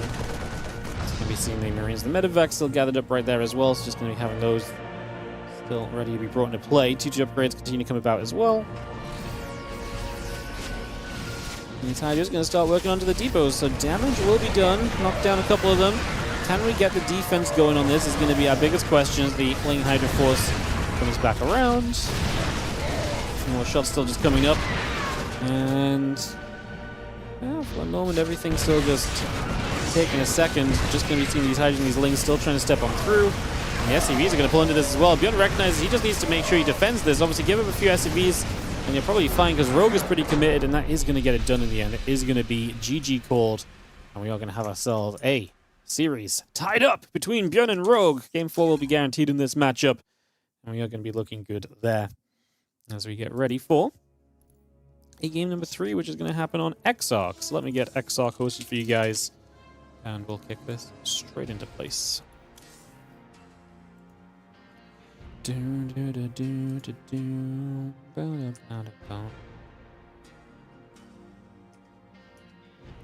Exarch's a massive map as well, so I actually think this was an important previous game for Bion. It'll be interesting to see what his approach in Exarch is.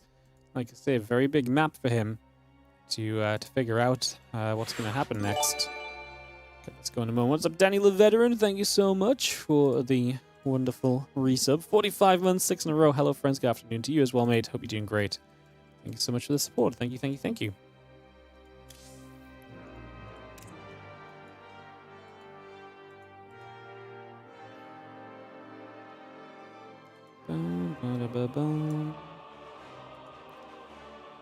There we are. I'm missing Rogue because I've added him to my friend list. I'm not used to seeing him name as a Korean name instead of just Rogue. So, don't mind me.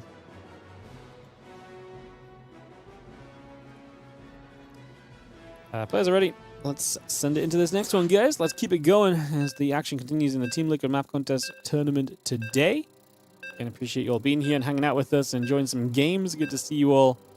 Excited to keep everything rolling on through. Let's get into Exarch for this next game and see what these two do on a big map. Let's see if it's cross spawns or close spawns. It is 4 players, and obviously that does have the dependency. And we're going to play on the top of the map here between Bion and Rogue. Bion will be happy about that. Rogue will be a little less happy about that compared to what this could have been like. And get this ready to start. On the top left side, Bion will be our blue Terran player. On the top right hand side, it will be Rogue, our red Zerg player here. this game up and running.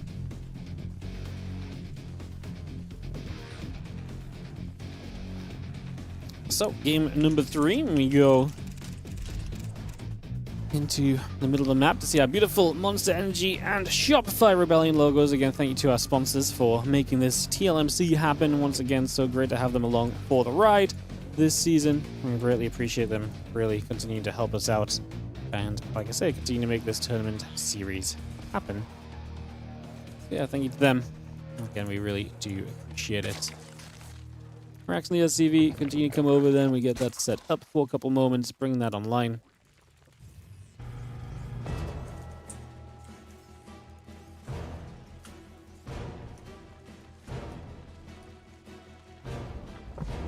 Hatch gas pool.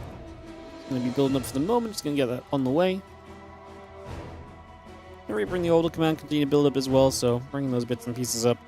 The Overlord going to come stepping across there as well. Just get that Overlord looking to see what's up. It did go the right direction initially, so we'll confirm where Bion is at pretty quickly here. And the spawning pool will be done soon as well. Again, scouring out on the map, not using the tube initially. Something we keep on seeing.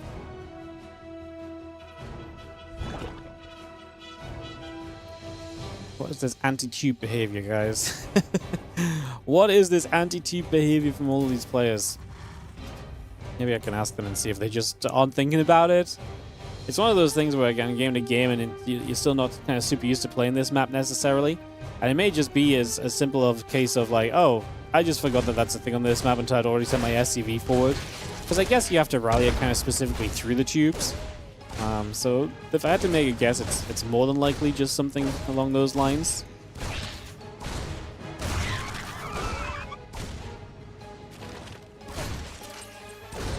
Reaper is going to get a couple grenades off, so it's going to be able to do some damage initially, find some shots. And yeah, Link Speed Hatcher and a few drones continue to build by as well for a couple seconds. So again, bring all of that through.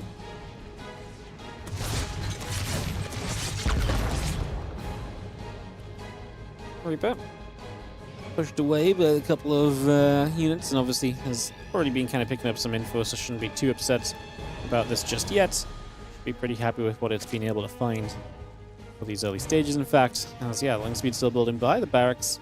Continue to come up and online as well. And the Reaper is going to get turned around by the Queens for a couple seconds. Just a little bit more action on that one.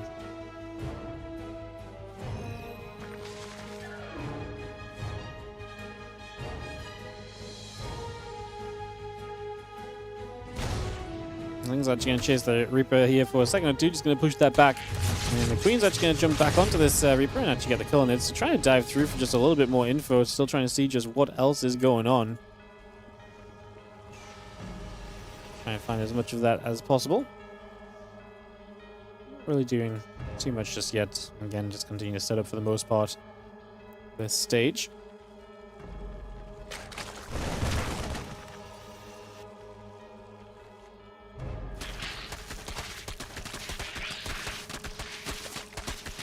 I'm going to open up these rocks, so we just expand down towards the bottom right-hand side.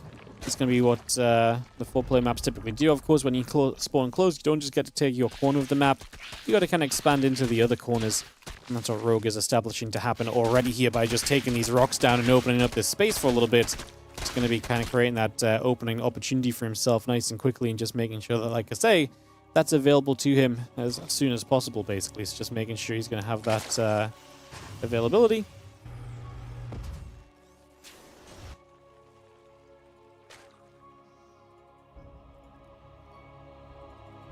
Lings and the Queens continue to produce on through. The Carapace still coming up. Again, a couple of creep teamers still coming by as well.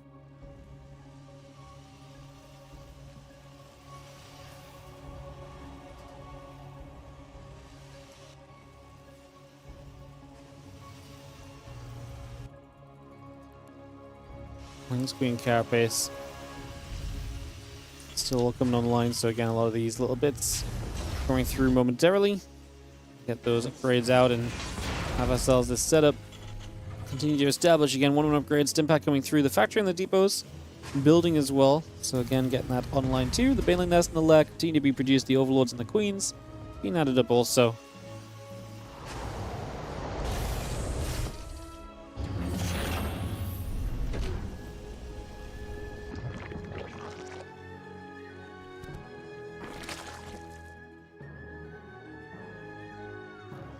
Spinning nest. Hatchery. Coming on through. Well.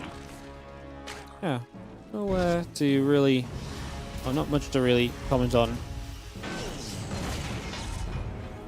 Just for now.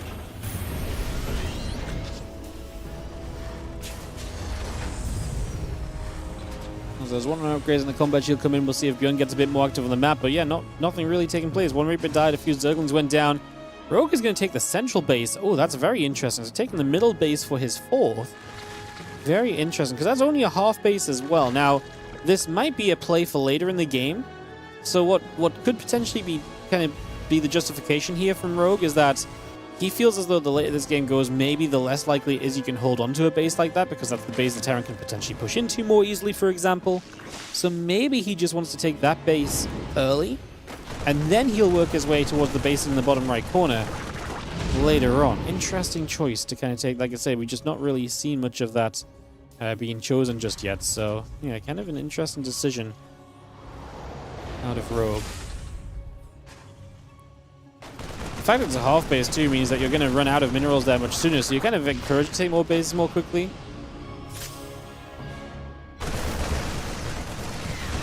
Mainly helps the creep spread. I don't know how much it helps the creep spread, right? Like, you already have creep spread reaching out to that part of the map, right? So the thing is what does adding a base in that location do to help the creep? It's like it's going to provide a teeny amount of creep that, you know, you would have to add like one more tumor for.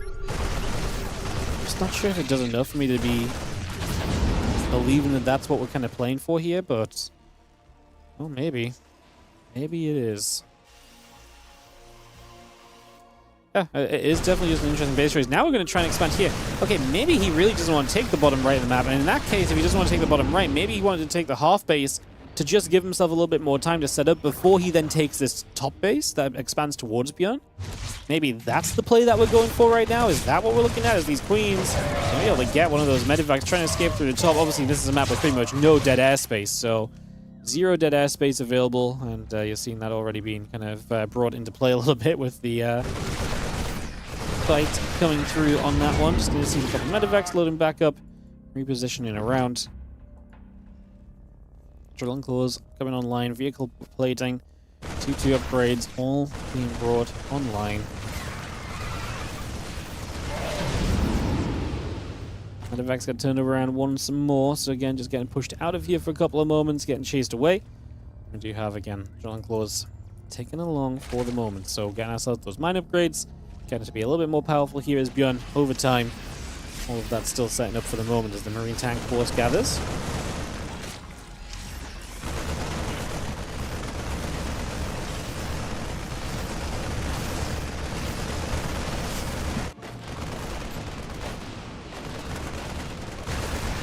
Get rid of this hatchery. Like I say, this is where Rogue is just going to be focused more on the bottom of the map anyway, though, so I don't think he's really meant to be, like, super upset about this, really, overall.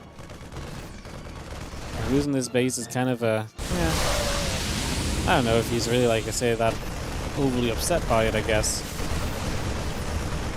If you lose these bases down here, though, if Bion's drops can put some work in and kind of keep you away from your bases overall, that could be much more impactful.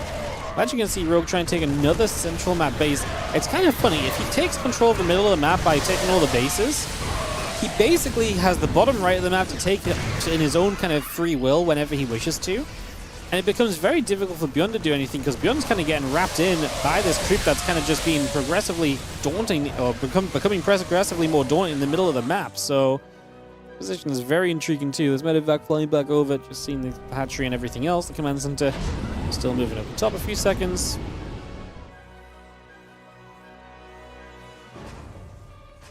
Three upgrades building by. There's the lurkers building up as well here just for a second or two, so bring that online also.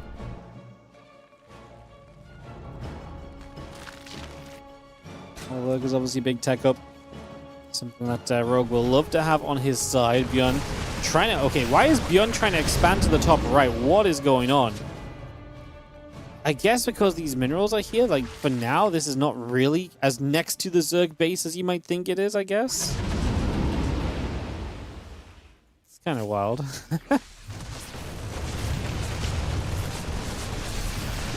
Marines in the mine going to gather back through.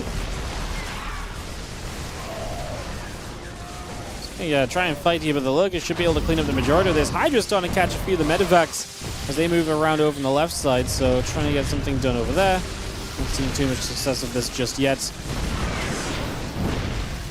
I mean, Bion is just going to lose supply on that one, so that one definitely did not go the way he was maybe thinking it was going to go. I don't know what he was thinking he was going to get out of this, but I'm going to go ahead and say that was probably not it. What we ended up actually just seeing here, so... And he's still fighting in this position, trying to be held. I mean, this Lurk is basically on top of a base of Bion. This is Bion's attempted 4th base. It just doesn't look like it should be good for him. He does drop to the bottom cycles.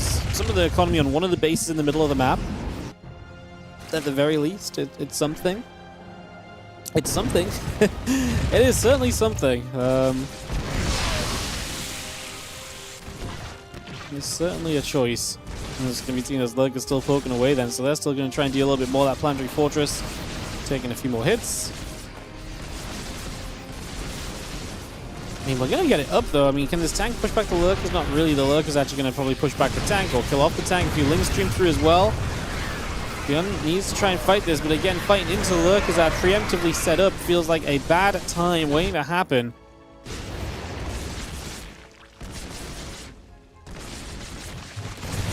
Medevac's trying to go for a mass unload, try and force the Lurkers to reposition. We lose one Medevac to the Spawn Crawler. The planetary fortress is going to go down. The Banelings are being kept back by the Queens. Finally, they break through, though. When they crash in, they do so much. Bion's just going to say GG. As whatever plan this was, it did not go the way he wanted it to. herO got way too much freedom. herO got way too much access to do as he wished. And is going to hence take down this game. And go up to a 2-1 lead. We're going to be going to Rainfall, by the way, for a next map. So let's go in a second. Post this up. And Rainfall will see its first play of the day.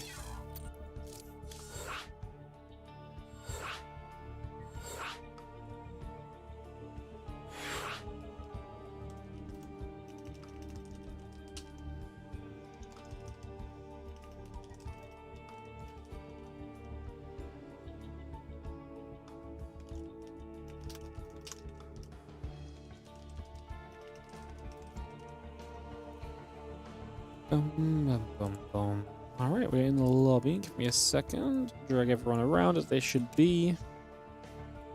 Already ourselves up into this next game, guys. Team Liquid Map Contest playoffs continue here.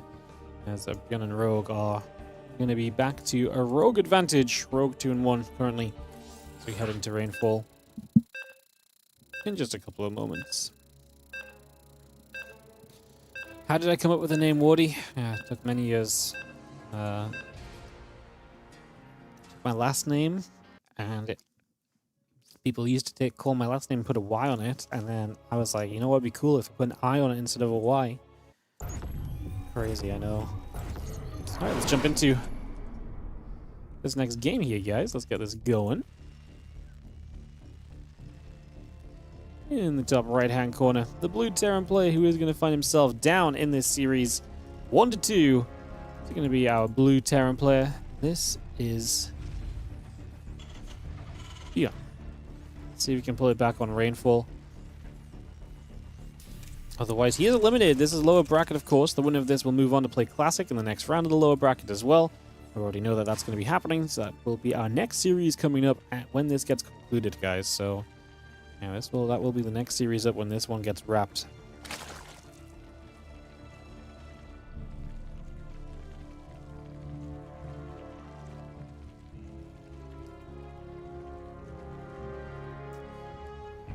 Now the Overlord starts to float. Nothing too crazy just yet.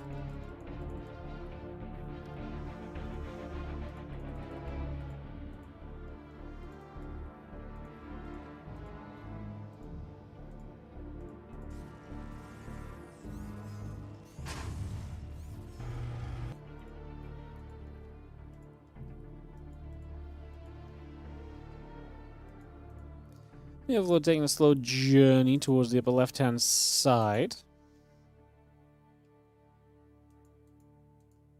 Getting that underway. Just going for a couple of moments.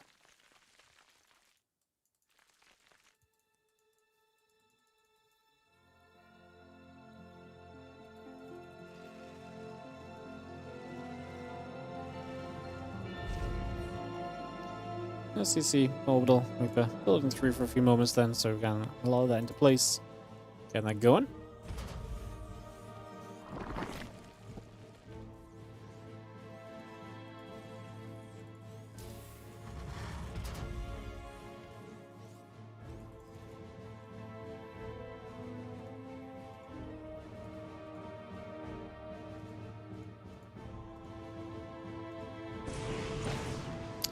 Here it comes across the map here on Rainfall. We have ourselves the factory and the command center building. And this one's going to be a bit more kind of normal size for kind of Bion to play. Probably a little bit less crazy as he did in the last map. I wonder if that's just him trying to figure out a way to make that last map a bit more kind of accompanyable for himself. Or what the kind of idea was there, I guess. It's an interesting situation for sure. Definitely didn't play it as you'd typically expect him to, so... definitely an intriguing one.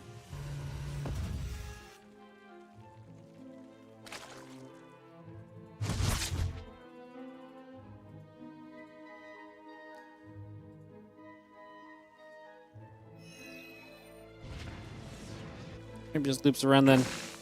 Trying to see what else we can find.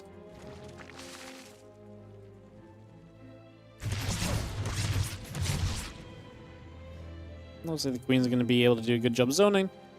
Yeah, Rogue has not been afraid to kind of go for the faster lair in these games. I'm going to do that once again. Did the Roaches in that first game, went for Hydras pretty quickly in a game. Spire is still a possibility if he wants to keep mixing up these kind of lair, quick 2-base lair openings. So there is possibility as to what you maybe go into.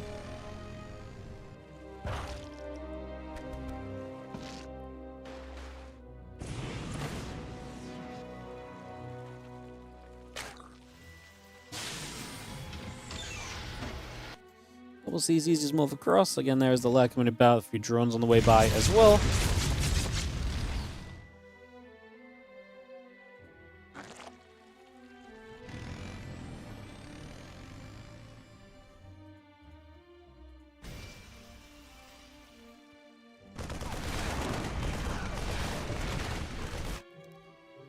I think it's going to sit in the center. The Hydra Den is on its way up. Just going to be having a few Marines getting forward and the Viking combining to get rid of the Overlord there.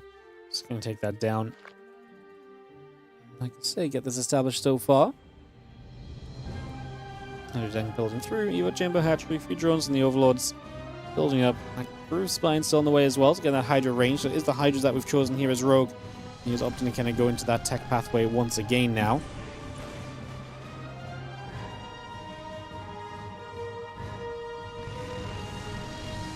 Heading straight through to that one. Again, the Hellions, the Reaper, going to gather back around the Overlord. It's going to be there, keeping an eye on things as well.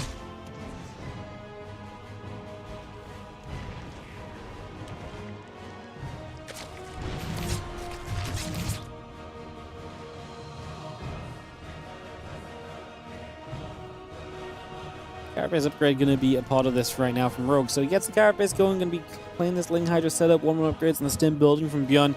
Economy is pretty fine, 46 SCVs to the 56 drones at the moment, so getting set up on that just for now.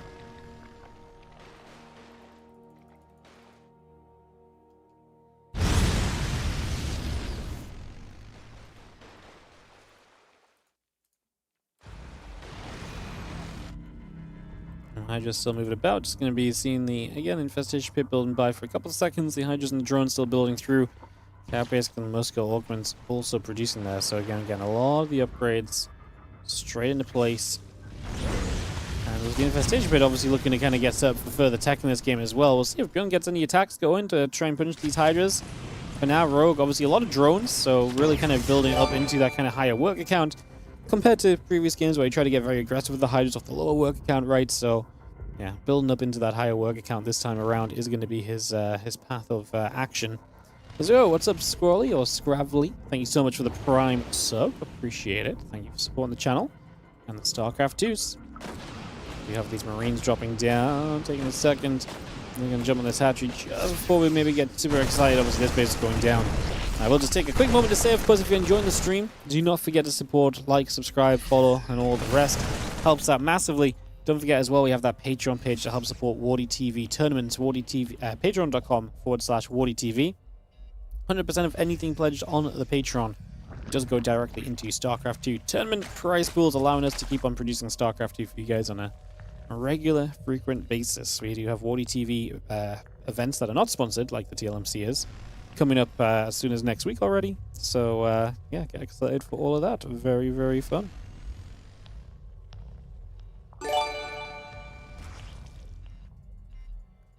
Thank you so much, BMD Max, coming in with the Prime sub as well. And much appreciated. Use them primes, guys. They are free to use, and they help us to make StarCraft just like any other sub. Appreciate it. Alright, look, Den is coming online here as Rogue is still playing. Tell you what, Rogue has not really moved up in the work count much, no? Like, very interesting that he's so stationary at, like, 68 workers right now. Feels like he's had a chance in this game to absolutely get much higher than that, but he's just not chosen to take it, so... I'm kind of intrigued by the setup that Rogue is kind of going for here. Medevacs, the Marines, the tank, and the +2/+2 upgrades coming by. The +1 vehicle weapons coming up. Let's finish off these rocks Bion as he steps into the center and gets ready to put a bit of pressure out, going toward the other side for these next few moments.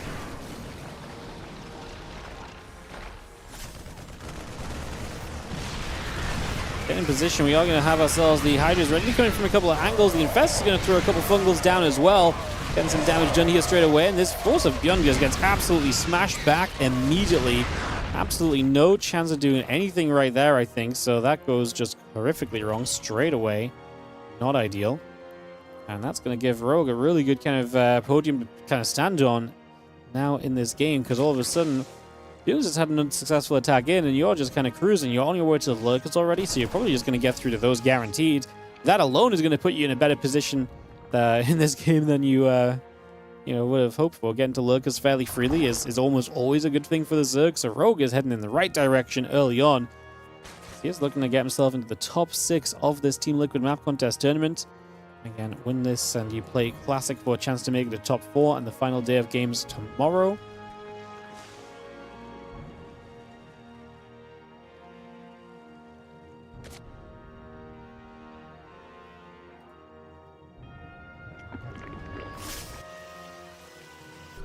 Spines kicking in a few moments. We'll see the Lings, the Hydras, back across. He's going to be dealing with the medevac, but we do get the cancel on the base, so Bion is able to at least take a base down. That's a big positive, right? Anytime you're knocking a base down, you're generally going to be seeing this as a big plus. So got that +3 attack, +2 vehicle weapons on the way as well. And again, we bring all of that out. Marines in the command center still being brought into place as well. Military barracks continue to be added on right now. Marine tank army still settling for the moment.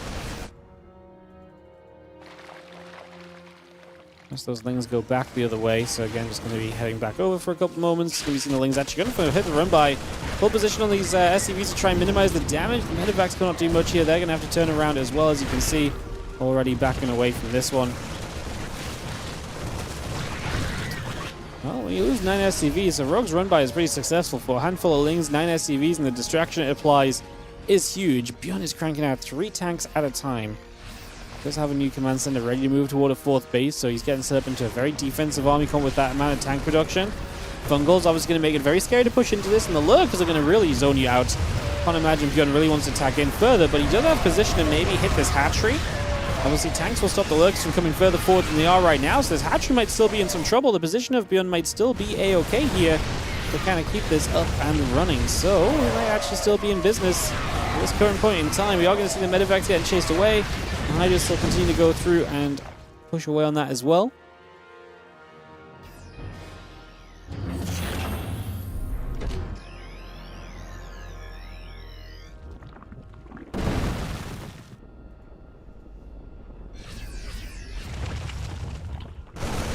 Marines will find the overlord on the map as well. Bion continue to just try and stay in this.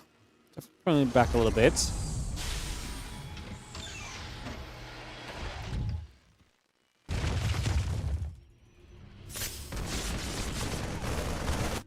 Just gonna see the Marines, the medevacs still gathering about. Just gonna be seeing the lurkers pulling back away as well. So just stepping out of there.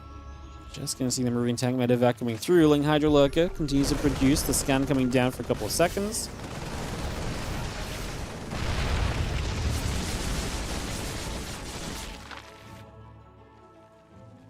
I just will position for a moment here, so set up on this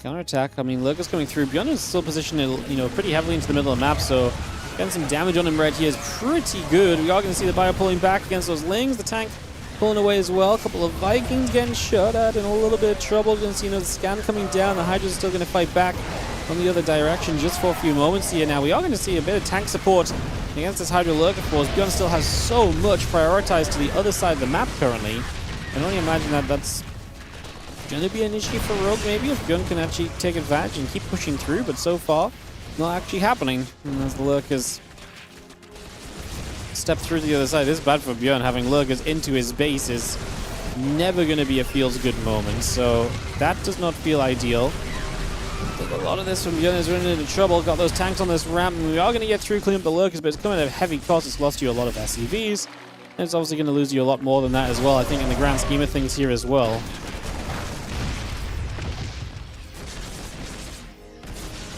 3-3 coming up, just going to see the Lurker gets the SCV, and the rest of the Hydra Lurker coming back over.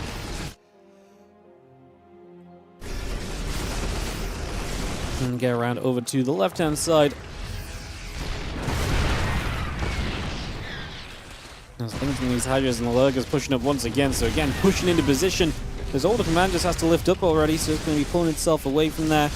I'm just going to have still Bioforce heading down in this direction too, just going to try and hit a counterattack. Bion needs something to keep going his way, otherwise it does feel like he gets a bit too bullied overall.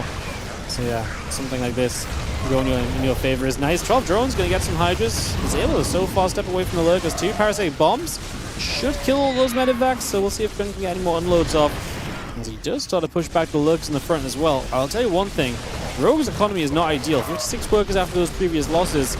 And he doesn't have a bank build up in the slightest, so Rogue is playing a very strenuous game right now, where it's very easy for things to go very wrong for him, honestly. And that's why I think Bion is still very much so in this, even though it might not seem like the most ideal situations early.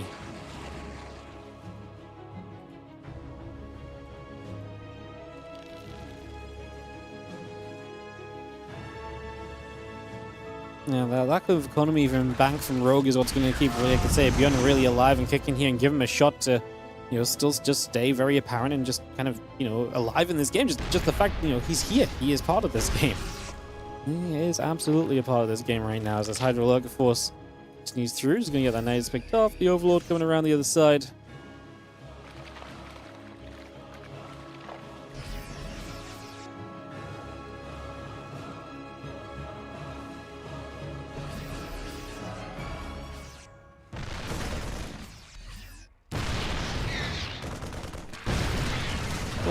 Hydra's Lurkers is going to be stepping across. Just going to see the Viper's going to be there. Scan coming about. Just going to see the rest of this coming through. The Hydra's Lurkers continue to step forward. Bio Army is going to be here as well. Just going to be seeing a couple of Lurker shots coming about. The Orbital taking some damage to the SCVs. Still in a little bit of trouble here. Just going to be seeing this Bio is able to try and get onto Lurker. Nidus Network as well being denied.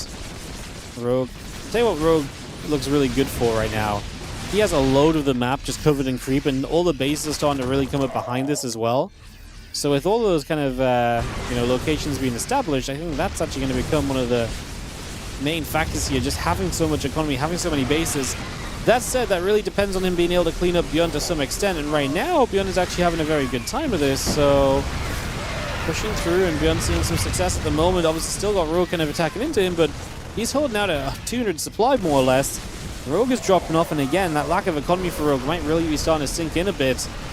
This Bioforce over here kills another 12 workers. There's Hatchery in trouble. The Lurker Den going to go down, so there goes real Lurker reinforcements, and Evo Chimber could be a massive target as well.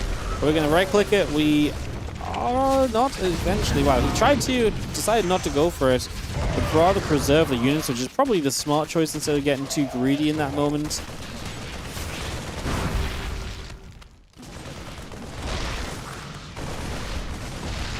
Bio pushing forward, a couple of Lurkers coming up. Just going to be seeing the Bio going to spin around a couple different directions there.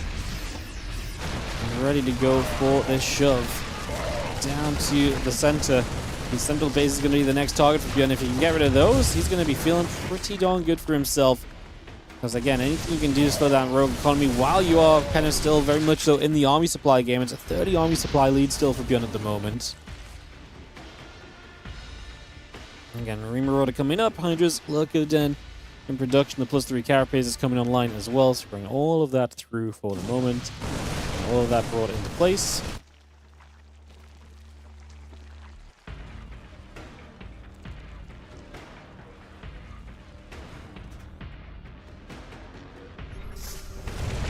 I can trade again, a couple of Lurkers and the Hydra stepping through here. Just going to have ourselves the few moments of damage being dealt. We will see this Bioforce still stretching around the left side. Rogue is going to try and reestablish the Lurker Den. Obviously, Bion hitting that economy a little bit and slowing Rogue down in such a way has been pretty substantial here. It's definitely been able to allow him to take a little bit of control really off Rogue. And I wonder if Bion is thinking about a 5th base anytime soon. It's obviously a scrappy game. It's a low eco 4-base game. Like, it sounds weird to say it's a low eco game when both players have like 4 bases at the very minimum. Obviously, Rogue has had 5, 6. But like, it's a very scrappy, it's a low eco game for the kind of game that it is, if that makes sense. Hopefully that makes sense. Like, for the kind of game it is, it's just very scrappy situation. And so, Bion might get away with not having the 5th for a little while longer. Nice blind clouds here on the tail end of this fight are going to be kind of the saving grace for Rogue. Otherwise, this was starting to look a little bit miserable as well. Fire coming back through. It's going to reset itself for now. And Marauder tank continue to come up here. See the Bio coming across. Got these Lurkers getting shot at. Going to take those down. The Hydra's lunge forward. But yeah, unfortunately, that's not going to be a good lunge. We're going to start pulling the drones, and we can see drones long distance mining that bottom left base. But Bion showing up there with the drop as well. The hatchery does fall. And Bion continues to deny the bases currently in this game 4 of this series. Again, it's been quite the epic second best of 5 of the day.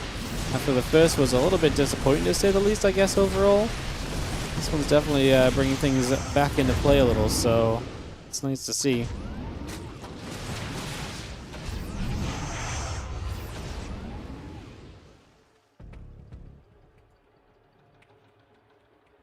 Hydra's the Lurker Den coming through, the additional Zerglings coming up as well. Bioforce still stepping forward, Medivacs and the tanks producing through, Lurker Den, the Hydra still building into place also. Just getting that online, just going to see the Hydra's able to push the Medivacs back for a couple seconds as well.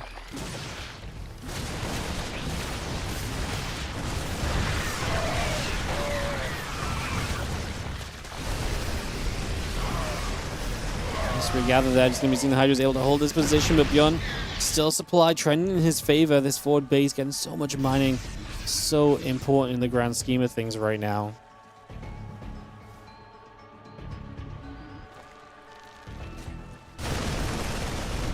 There's the Lurker Den back up, and obviously again a few Lurkers going. The main thing is that there was a point in this game where it started to feel as though Rogue was kind of really encapsulating the bottom side of the map, but now the bottom left base not being there, the far right base not being there, feels so much more manageable for Bion to really handle this. Now he takes a 5th base as well behind it all, so it just feels like the state of this game becomes so much more comfortable for our Terran.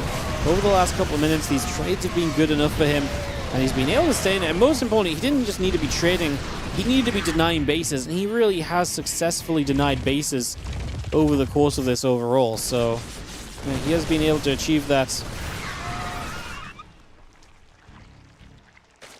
And that part is a major positive, as we just see the Medivacs still dropping around. Bio Army still pushing into the center as well. Through the Lings and the Hydras coming through. The Bioforce is going to stand there and just try and push this away. And back over. Just going to see the Lurk again jumped on. The couple of Vipers are going to be nearby. We dropped the Parasite bomb down onto the Medivac already. But it dies pretty quickly. And Rogue again just going to get through and just about be able to push this away a little.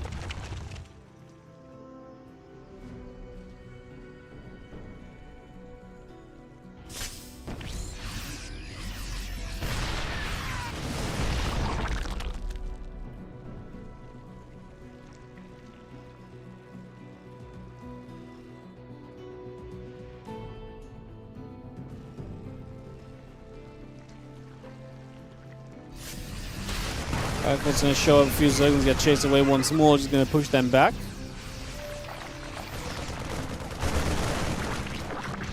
Well, the SCV is going to jet to another base. I mean, this is getting crazy. We're going to try and go up to 6 bases here. If Rogue has so little control of the game that Bion can go to 6 bases, then this really is just a done deal already, which it may just be. I mean, I do like it right now for Bion still.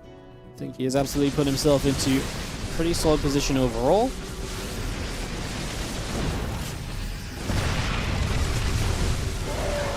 He's going to jump on these lurkers, which is always a good sign for the Terran if they feel confident to kind of go diving on lurkers like this, right? It's almost always going to be a good thing for you if you can justify that.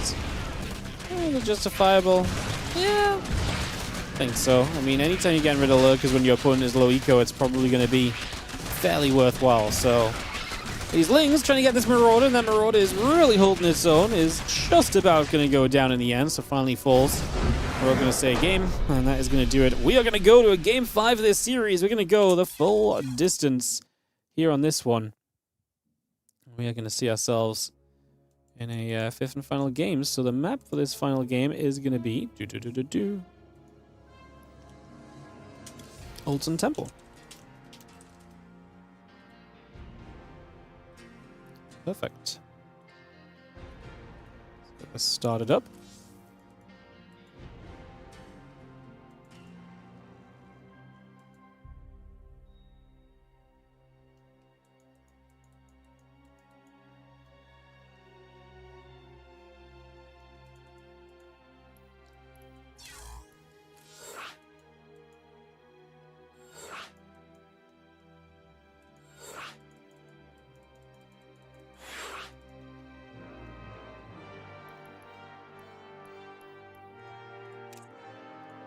We've got a rogue in a position, got an additional caster in here. We are, I believe, going to be good to go. Players are already set up and ready to send it. So let's send it. Let's do this.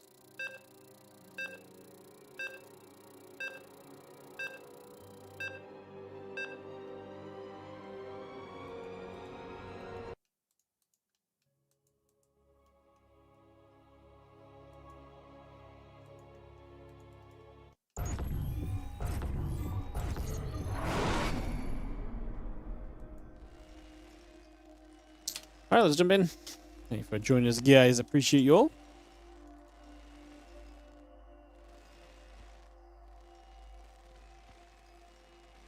In the top right side, our blue Terran player bringing us all the way through this game 5 with that previous win. It is going to be Bion. In the top left, our red Zerg is going to be Rogue.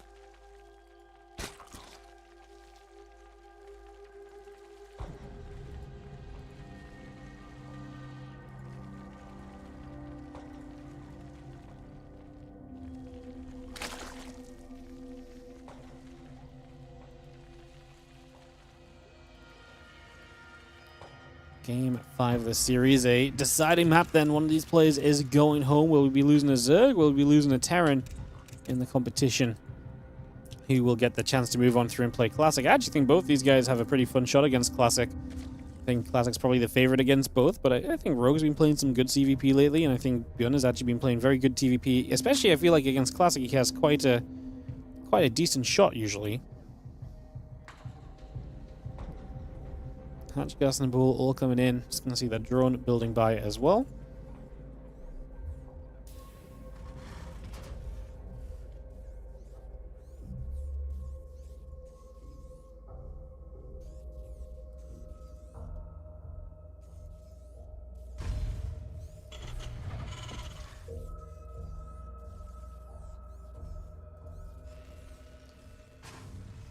Is going to go for the CC first in a double rack, so Olsen Temple, another 4-player map. It's going to get scouted the first spot that Rogue goes in, but there's not really a lot you can really do to punish a CC first a lot of the time. CC first is the kind of thing where it's hard to react to the CC first. There's a couple of roach timings maybe that can still do it, but unless you're kind of like blinding going roaches, most of the kind of reactive things against the CC first, super early at least, are just pretty ineffective, unfortunately, so see what's going to continue to happen here as we get this on the way. And a couple of queens, the overlord all coming up, the orbital command, make it 2 orbital commands on the way through, reactor in the tech lab, still building into place just for the moment. Get that on the way as the hatchery comes down on the left-hand side, just cutting that into position. And that factory coming through, the SCV and the Marines all coming about.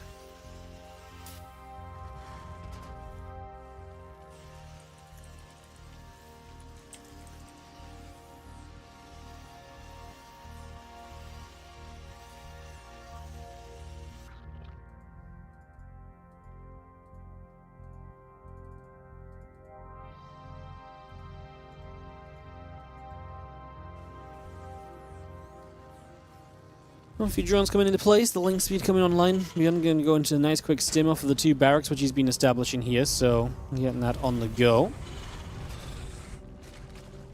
You can see the few drones gathering up, just nibbling at those minerals. Again, the starport, the reactor, all coming into play for now. Get this up and rolling for the next few moments.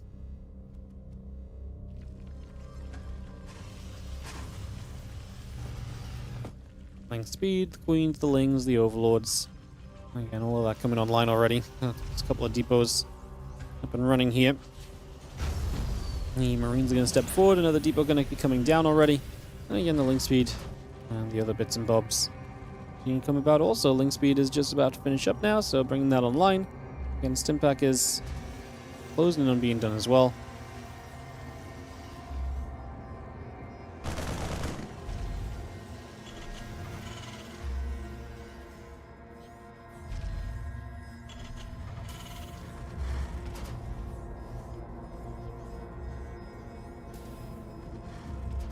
Marines is going to be coming back down towards the bottom. Just going to be seeing the SCV is stepping across for a couple moments too. Again, the extractors, the Bane Nest, the lair, all of that coming online for the moment. So just bringing this up, getting this into place. Yeah, the couple queens, the lings, and the lair continuing by. The Marines and the medevac will continue to produce up here. We just take the ling out in the center, clearing out that watchtower for a couple of moments. Still got our combat shields on the way from Bion. Obviously, with that fast stim already finished, he's going to be fairly powerful. Coming across the map already. Let's see those Marines still stimming through. The lings, the queens are going to be there, and the Marines are going to try their best to fight back against this.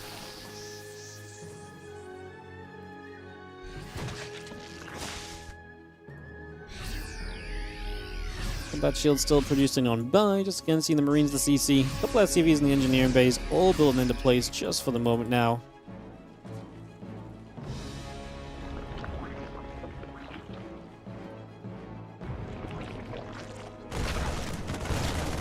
This Marines obviously able to push back a bit more. Creep gonna have a drop in toward the main base at the same time as well.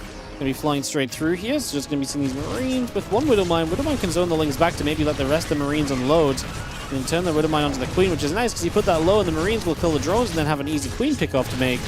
So just gonna be going straight through for that. Making that grab in the next couple of seconds. Coming back onto this, the extractor taking just a little bit more damage once again.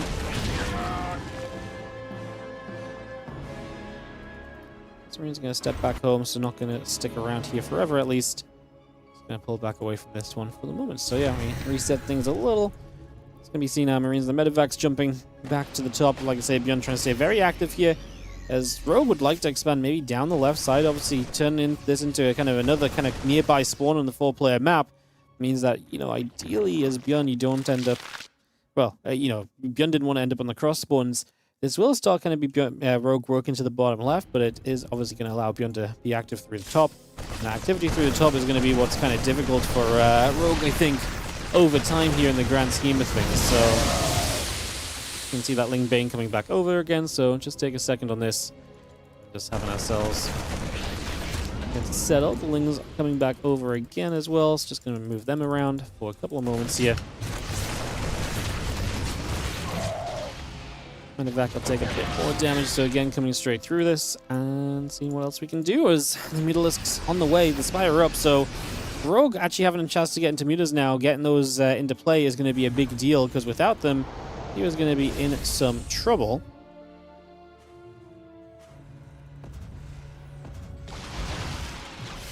He's just going to fly back across for a couple seconds then. Is that turret going to zone a couple of those meters away? Still got the melee upgrades, the flyer attack upgrade.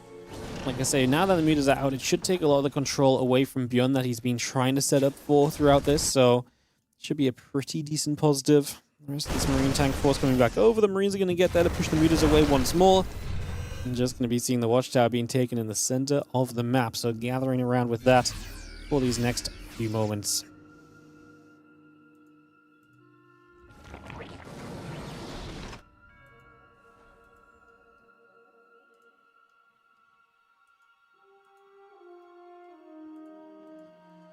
Meters pulling back to the top side once again, so just putting themselves back in position for a couple of seconds. Again, the melee upgrades coming by, the meters and the lings all produced online. You're just going to get rid of another STV for a couple of seconds, so again, picking that off. I'm just going to see the ling meter force into the main base, going to try and put a bit more damage out also over the next few moments. So again, bring that straight into play, getting that going.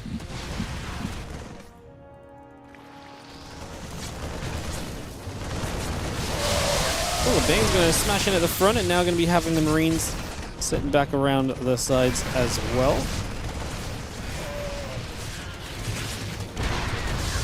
These Bane's actually going to roll down. If nothing else, they may be able to smash into the tanks and knock some of their numbers away. Should be a pretty successful endeavor as you're going to get through to the Marines. And man, Bion Supply is just plummeting here as he really sent it on this attack. But it is not working out. He loses everything, and the SCV camp behind it all is not looking great either. And that is going to get it done. Rogue is going to be your winner. Rogue is going to advance on through to play Classic in this next round of action here today, as we will have one more elimination match coming up in just a few moments. Guys, we're going to kick this off in just a second. I'm going to just BRB a quick moment or two and get my lunch ready quickly. Just going to grab that from downstairs. So I'll be back with you very shortly. More StarCraft's on the way. It's Classic and Rogue up next in just a few moments' time. So yeah, we'll be right back. BRB.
Hello guys, welcome back, Classic and Rogue.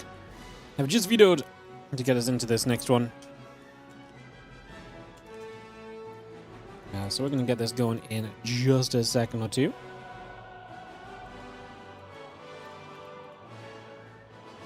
Get this ready to kick off for you guys. Again, thanks for joining us today for some TLMC action.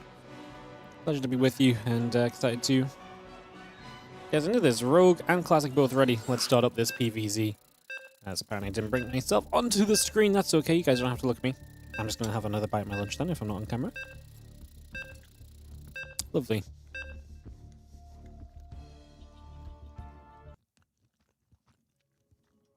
Let's get in.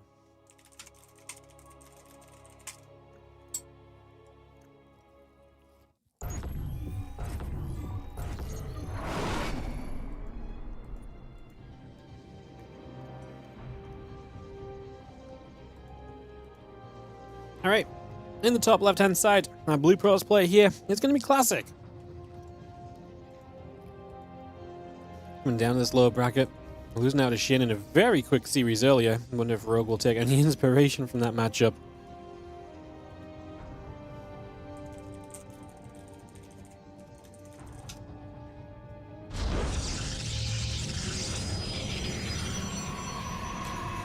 And bottom right, obviously Rogue coming through Bion, able to take us through into this next series as a PvZ. And seeing where this is going to go to and what's going to happen here over the next few minutes.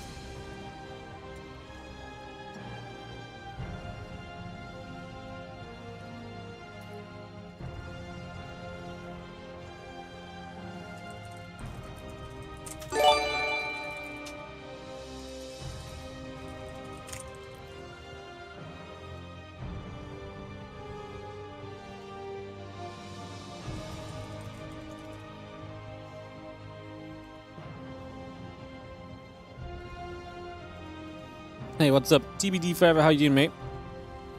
Thanks so much for the resub coming in for the 11 months. Appreciate it. I also had just a few minutes ago as well. Started on the 7 months as well. And thanks for all you do. Thank you guys for all you guys do, keeping us going. The subs and the support and keeping the StarCraft 2 alive here on WardiTV. I appreciate you guys. Thank you very much.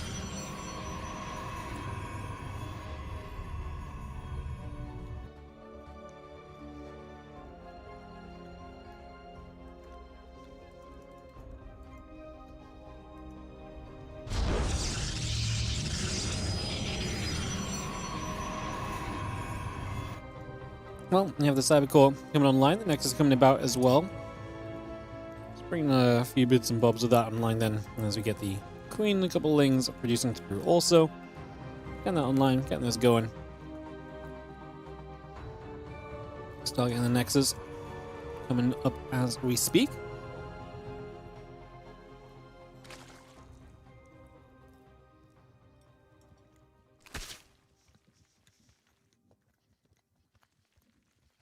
Lings jump onto the probe. A little bit of damage dealt. That probe isn't going to be pulling on out there for a few moments as well. It's just escaping away for the moment.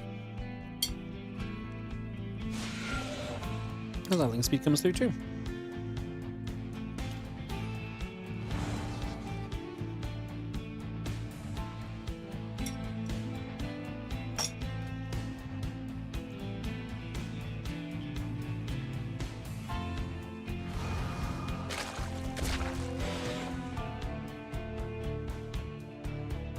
Alright, sorry for a little bit of clattering in the background noise, guys. Just trying to get the my food out of the way in time for this series to truly get up and running. We're already at the point where things get pretty serious, right? Oracle on the map in the next few moments is going to give us a very good idea of where this is going to. And we'll start to see how Rogue's defense looks against the, the Adepts and the Oracle over these next few moments. It's going to be a big kind of part of deciding just what this early game really looks like and everything. So, and that all settled down. Into position for a couple moments. Anyway, it comes on the Nexus, and it's going to go down already. The Oracle activating the chase the Zerglings back a little further. Just pulling those away then for the moment. And Void Storm, not seen this one yet today. my goal throughout the throughout today is to be, the way I'm making the map pools is I'm basically saying which maps haven't been played yet today. A lot of them have had good representation throughout the, you know, overall kind of play of the tournament. So just trying to get it so that we can kind of see a little bit of every map today, and then we'll obviously just see what kind of happens tomorrow as well. But it's been a good time. At this point, we've definitely seen a good amount of each of the maps in the event. It's always lovely. Really get a good idea of the map pool that we're working with.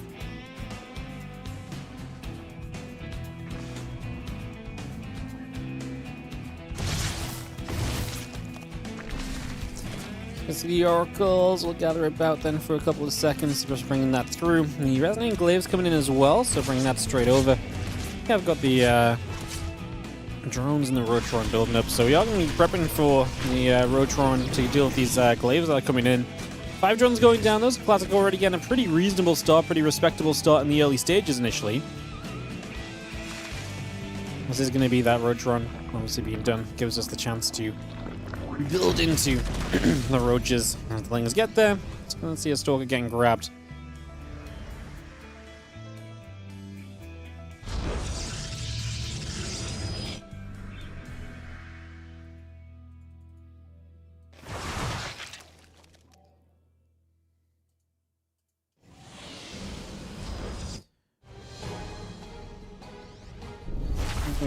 Well, like I say, the Resonating Glaives coming online, but the Robo Facility's got companies. The Lings staying pretty active is nice, because obviously that gives you a chance to kind of be very aware of just everything that's going on. You keep good information. The Roach count now coming up as well. Classic is going to shade in, if he shades in, into Roaches, so it's not going to be looking ideal for him, to say the least, in the grand scheme of things here.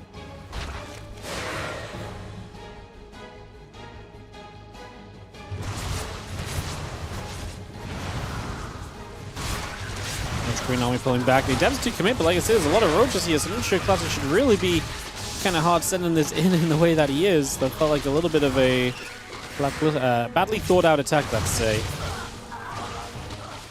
It didn't really seem ideal. I'm just going to be seeing those Adepts shading by up in toward the main base. Going to go after a few more of these drones once again. Just going straight after those. This is going to be 5 workers killed, but I mean, Classic loses everything. He loses everything quickly. Rogue is not running around mineral line to mineral line for like 2-3 minutes here trying to clean this up and finally pushing this away. So when he pushes with this Overlord speed and the Dropper Lord and he just goes, this could be trouble for Classic. That blink is only halfway done. I think there's a very reasonable timing coming up for Rogue here to try and break across the map and get something done. Let's see if Classic can find the defense for this in the next couple moments. Let's see if the setup can come online that he needs to ensure that he's going to be okay here in a situation that, like I say, is not really otherwise looking super hot for him.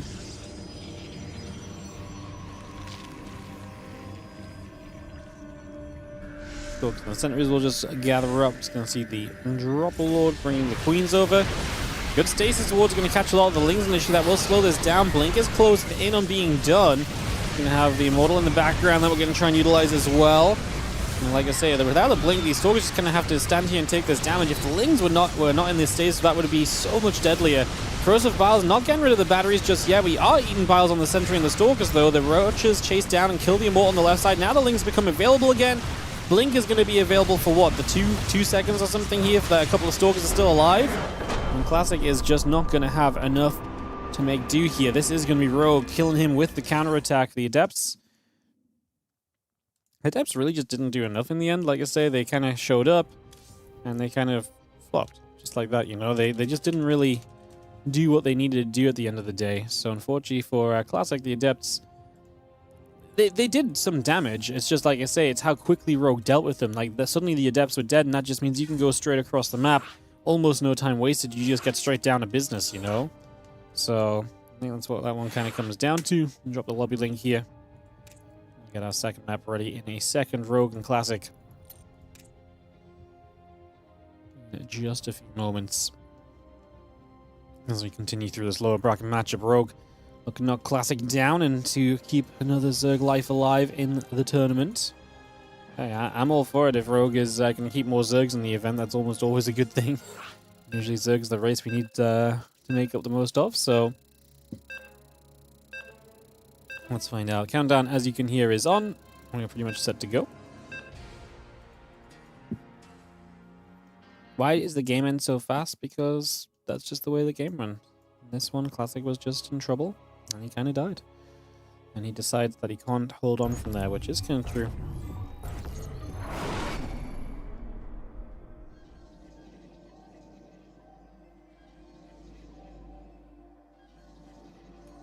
In the top right, we are going to have ourselves the Blue Protoss player, who's going to be down a game. It is Classic here. As we get this one set up and ready to go.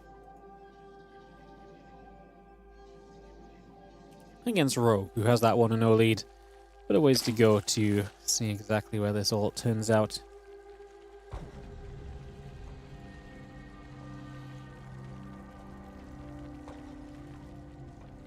Obviously, best of 5 gives you a lot of room in this series for things to swing and change.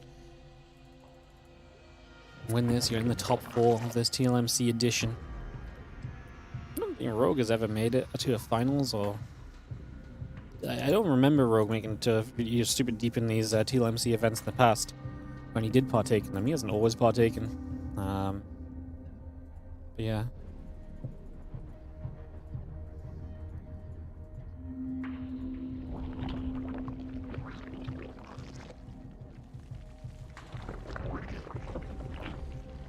Probe balls back over. The hatch gas and pool will continue to produce on in for a second, so just bring that online.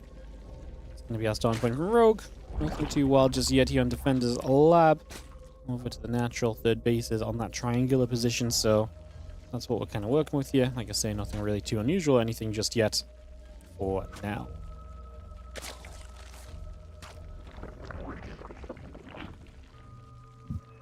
Depth checks around in the base, again, hatch gas in the pool coming through as well.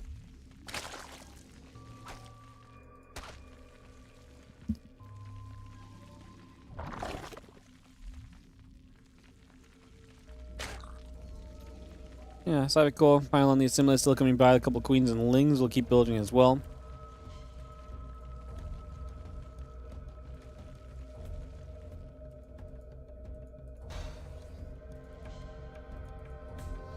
Level at the front, the Dev just corner boosting. And we do have the couple lings going to come back around once again. So just going to try and chase our probe. Which is sticking around for quite a lengthy period of time, just trying to pick up as much information as possible here before it backs off.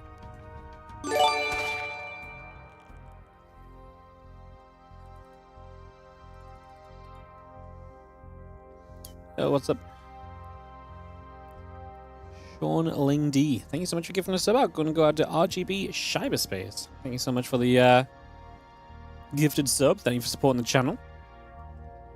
Really greatly appreciate it. Thank you so much, guys. Again, these things do help us keep streaming and so on. It's tough times for SC2. Trying to put out as many events as possible as well. So any sub, checking out that Patreon page and supporting patreon.com/WardiTV goes a long way as well. So do check those things out. Greatly appreciate it if you do.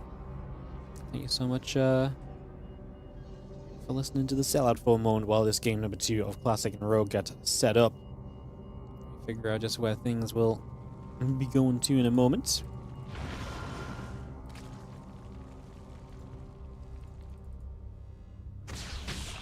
So we're just going to ping onto this Overlord then for a couple seconds, so...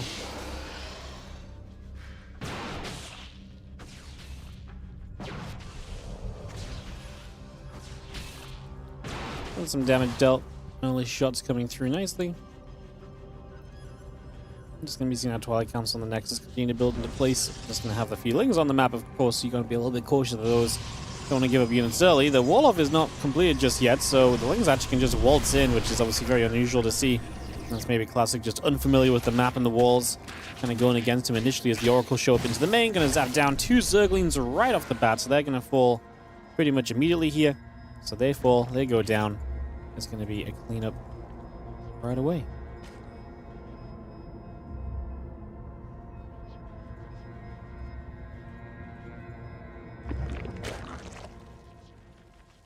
Again, bring that blink through the Nexus and the gateways. The probes all coming online here. Couple queens get a step across. The oracles so far being defended decently. I mean, rogue has had 4 lings and an overlord lost in this game, but no drones is the most important thing. Cast a curse. Strikes again, now to adept shade, and we do get a couple workers, so finally Classic is able to start finding some of this damage. 3 workers go down, we're going to make it 4 overall. The queen just steps up as well for a second.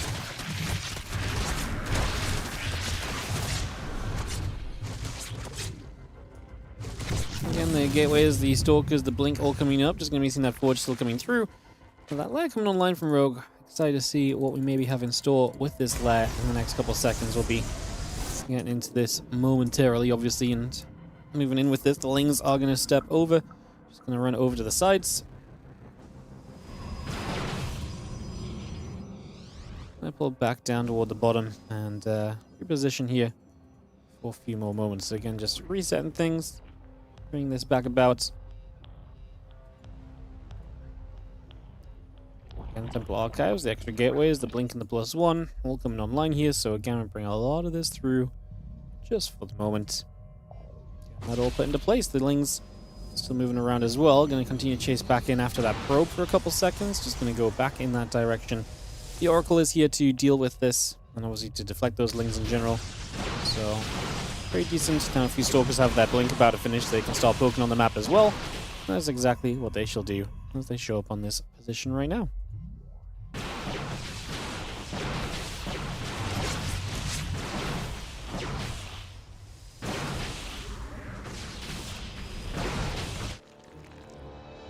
Storm behind this from Classic, so you can see where he wants to go to is the lings. And try and jump on these stalkers. There's not really enough lings to really punish too much though, right? Like, the issue is that if these stalkers want to just blink away, they can just blink away still. You don't have enough lings to truly chase them down because you kind of, building some hydras. That stays catches the broodlings. That's obviously not really, going to matter at all. Most important thing is that the 4th hatchery goes down, so Rogue is going to get slowed at the start of this game. Classic can have a little bit of a better time here, having shut him down and stopped him for a few moments, if nothing else. Lings now running into top side of this, and I'm just looking to put some pressure straight into play as well.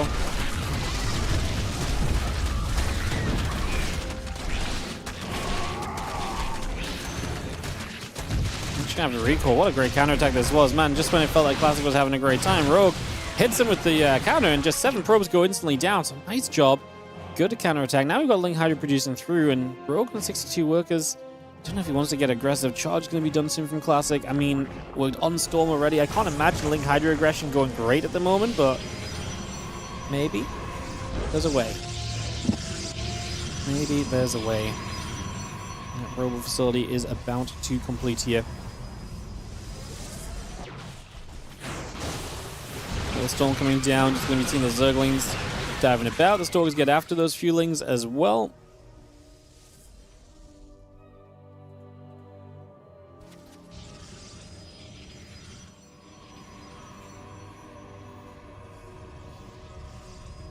Again, a bunch of additional Hydras on their way in. I'm just going to be seeing the +1 missile upgrade going to be a part of this. Nice Contaminates hitting the Forge and just slowing stuff down. Rogue has been doing this in a couple of the games, right? He did this against Bion as well, bringing the Contaminates in and slowing down tank production. Very cool as we just have the Stalkers and High Templars looking to fight here. These Hydras stepping up as well, going to force a little bit of a split. And Storm does now land.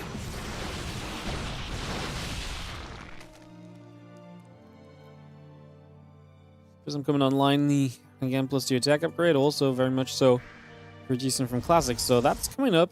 I mean, Rogue's had a couple of moments here where things have looked a bit better. Let's go. Sean Ling D, thank you so much for a 2nd gifted sub. Going out to the channel, this time going out to Saber ZC. Thank you so much.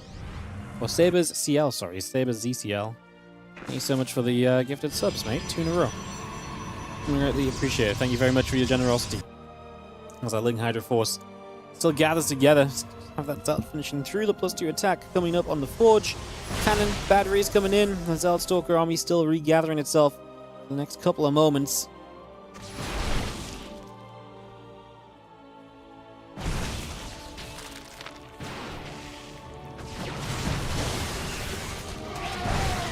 Couple of Storms, obviously. Great Storm was on that ramp, because if you want to move down there, it's going to cost you a lot at this stage, basically, and you can just see that from the very get-go. Essentially, you just see that that is just not basically a no-go zone. unless you want to lose a lot. So that first storm zones heavily. Now we're going to be seeing Classic slowly using that zoning to then push himself further forward. Put himself between these bases. There's going to be the Prism Classic in the main base. We'll check in on that in a second. It looks like the Zealots have already gone off there. herO gets a pretty decent surround from all angles, but there's a lot of storms still available. So I'm not sure we're really doing what we need to just yet. Classic is going to be taking game number 2 and tying this up 1-1.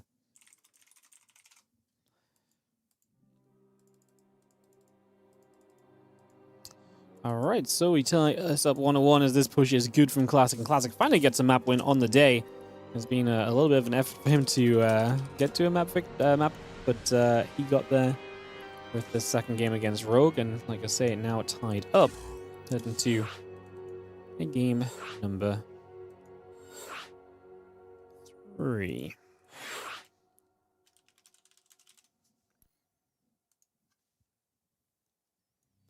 Move Rogue up, match history myself, 3, 6, 1, 2, 3, 4, 5, 6, 7. Now we've got 8 casters. Wow, they're multiplying. Alright, cool. I've got 8 casters, players are ready, Zerg Protoss set, and we are going to start setting it while these ads roll out, guys. Get into this next game here.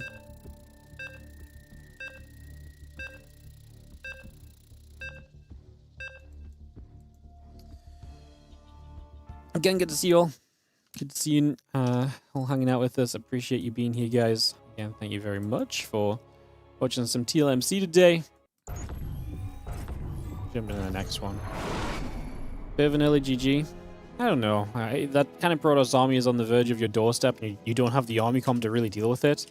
Like, Rogue's army was not getting any better, and his army was already just getting bullied back repeatedly, kind of blow after blow on that, right? So, I don't hate the timing. I think it's just one of those moments where you kind of know where you're at against the Protoss, and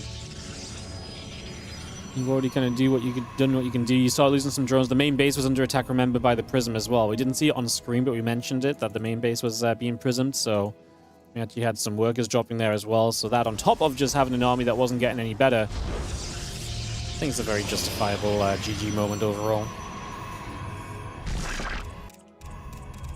Yeah. I guess it makes it a bit different when you remember that those other workers were under attack.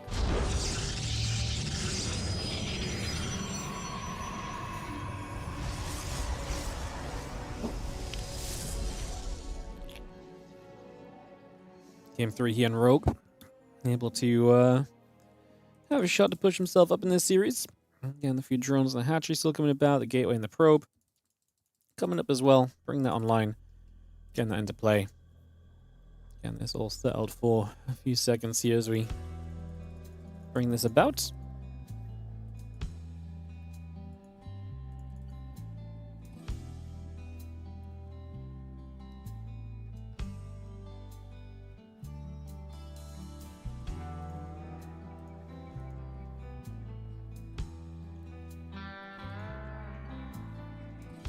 That's Cybercore building through. The next coming up, the assimilator is still coming online as well, so bringing things up early, nothing too much going on. How's everyone doing today? Obviously, hope everyone's having a great weekend.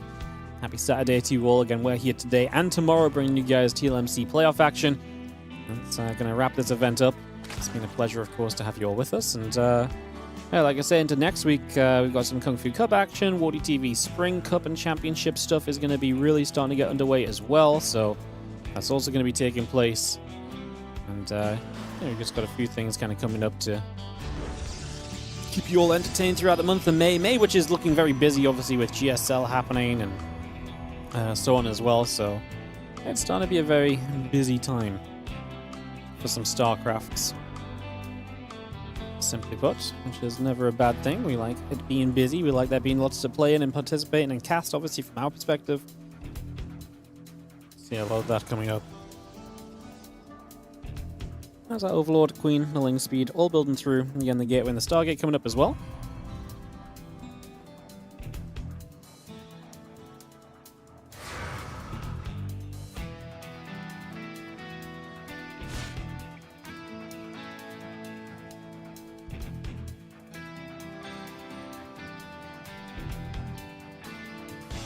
Probe's pulling itself back down to that bottom right side. A couple of things going to go latch themselves onto a couple of those probes, so for a little bit of damage again. Just trying to find a little extra already. The probes turn around, gonna go blast those lings back the other way. The obviously scout of this blue gold base, and that means that both players are going for this. This is why we see Lumen maybe not played as much because of this weird base. It's interesting because when you take this base, it really has left the other access to your main so open. That's been abused so much throughout the matches so far. Wondering if that kind of maybe gets abused a little bit here as well. See that battery coming into play. Oracle is on its way out, so bringing that straight over. And, just going to be seeing a couple queens are going to be there to push that Oracle back the other direction as well. So just chasing that down over this side for the moment. Evo Chamber and the drones will keep producing through. The queen is still being added on as well, so just getting a lot of that brought up for the moment here. Reasonable. Again, there's the Nexus coming down in position as well. Just going to get that settled. Twilight Council, Nexus, a couple of probes, and the Stalkers still coming across.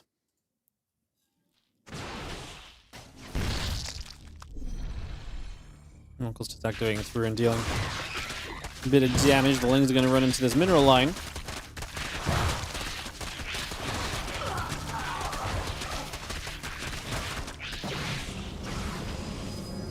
Goes back overhead, the Lings are going to scarper, deciding they don't really want to stick around there. Not really too surprised about it. Kind of what you'd expect so far. Not really worth sticking around for. I'd rather keep those Lings alive to the best of your ability. Kind of use them a bit further down the line.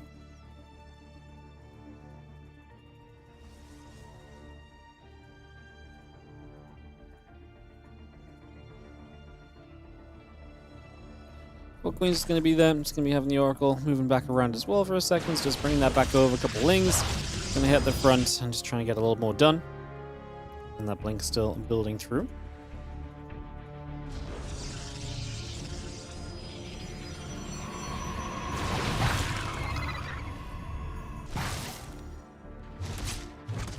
Let's just go pulling back the other way. Just going to see the Oracle still gathering up as well. And that Temple Archives coming through too as the Forge and the Gateway continue to come around.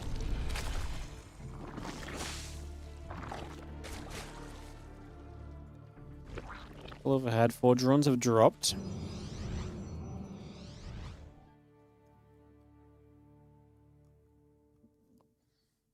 Again, that Hydra Den, and still just ticking along for a couple moments. Melee upgrade is coming by.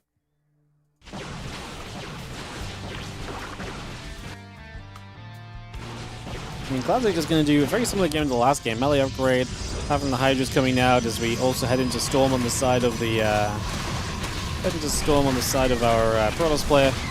Gonna see those few Lings gonna try and run through, get into this mineral line. That battery gonna get drained quite substantially for a couple of moments as well. So just gonna see that being picked away. It gives the opening for later. The Stalkers here gonna poke around the left.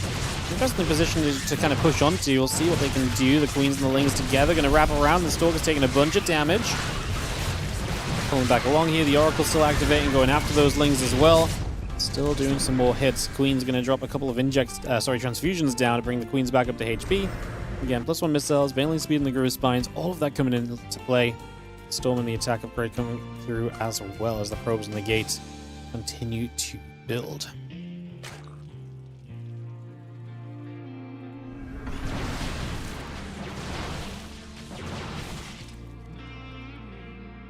Cannon, robot facility. Continue into place here. Just going to see those extra gates coming about as well. So again, just a lot of that coming online. The Hydras and that missile upgrade still building. We have the bailing speed coming through. And that +1 missile upgrade coming into play also. The Oracle's going to try and get in after they go at this hatchery. And they actually get a cancel. So no 5th for Rogue just yet. Or no 4th for Rogue just... No, sorry, 5th for Rogue just yet. The far left side base coming up as a 5th as well. Still got Classic kind of poised here to kind of keep pushing into this position and see... We'll see, I guess, if he is going to find success kind of going into this location or not. All 3 is going to be under fire. Don't know if Rogue is really going to be too desperate to truly kind of defend and deal with this. Don't think he's that bothered overall, honestly. It's not that he doesn't want the extra base. It's just, is it worth the investment that you'd have to put into trying to make it happen right now? Probably not, is the reality of the situation.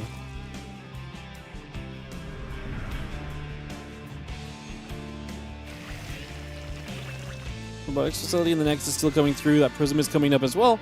Apples to attack, and the charge upgrade all producing. Classic getting himself a lot of upgrades into play. And again, that robot facility still taking along. Ling Bane coming over from Rogue here, so bringing that through as well.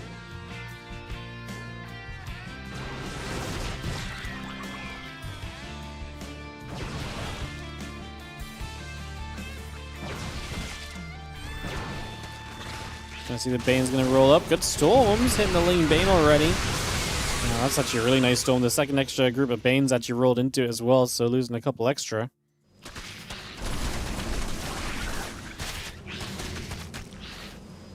Seeing the Zealot still stepping back. We're going to see the rest of these units looking to step through as well.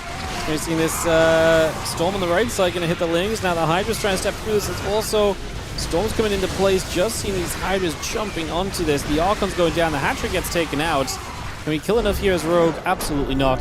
That's going to be GG. The Classic takes a 2-1 lead. A map away from making it through to the top 4 of this TLMC event. Very, very close to getting there. All right, let's take it to a 4th map then, which is going to be Sanctuary.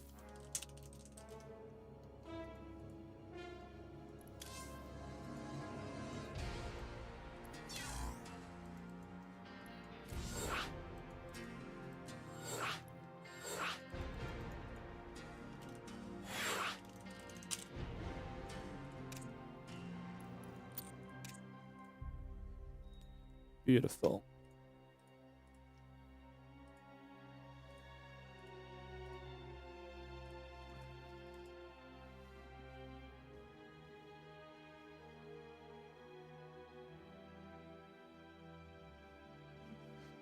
All right, if our players are set, we can probably just send it.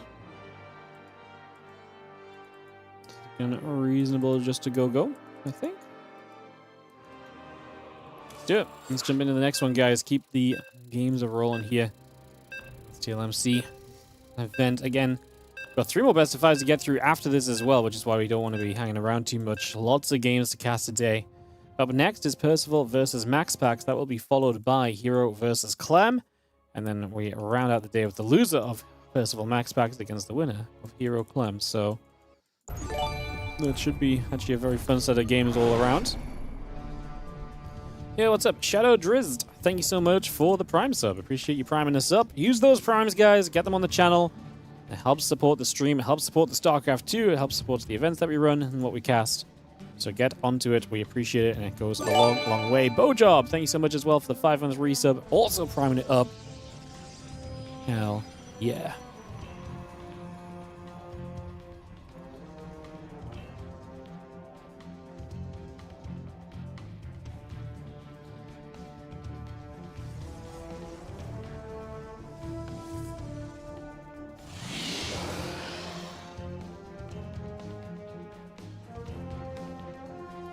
Sounds like it's the 2-1 lead. Rogue trying to find his way back into this series. It feels like if it doesn't get kind of aggressive early and, you know, the longer the game... I mean, this was a very kind of normal game as well, this last one. Just wasn't really going Rogue's way at all, so... he needs to maybe figure something out kind of early to mix things up a little bit, perhaps.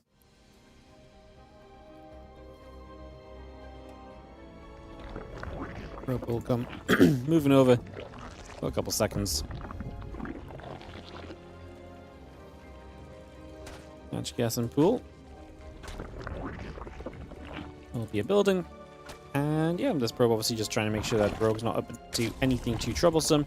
Trying to make sure there's no early pool or anything. And obviously at this point, just still keeping an eye on things. Just trying to figure out, obviously, if you can stick around long enough to see gas counts and so on, that's great. Although, it's going to take a little while for that gas to be done, so maybe not likely.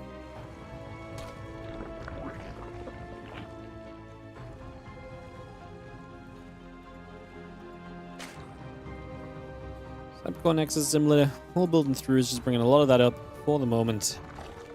Getting a lot of that online.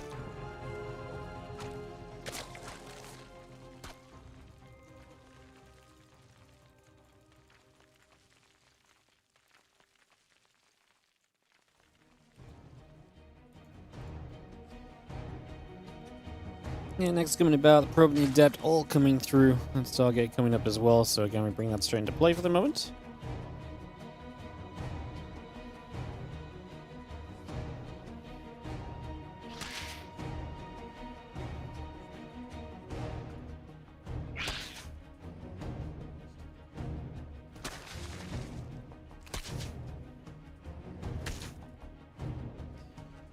Just that probe away. I can say it's just a Stargate from Classic. I don't think Classic moves away from the just Stargate into Blink. Like, why would you? It's working so well.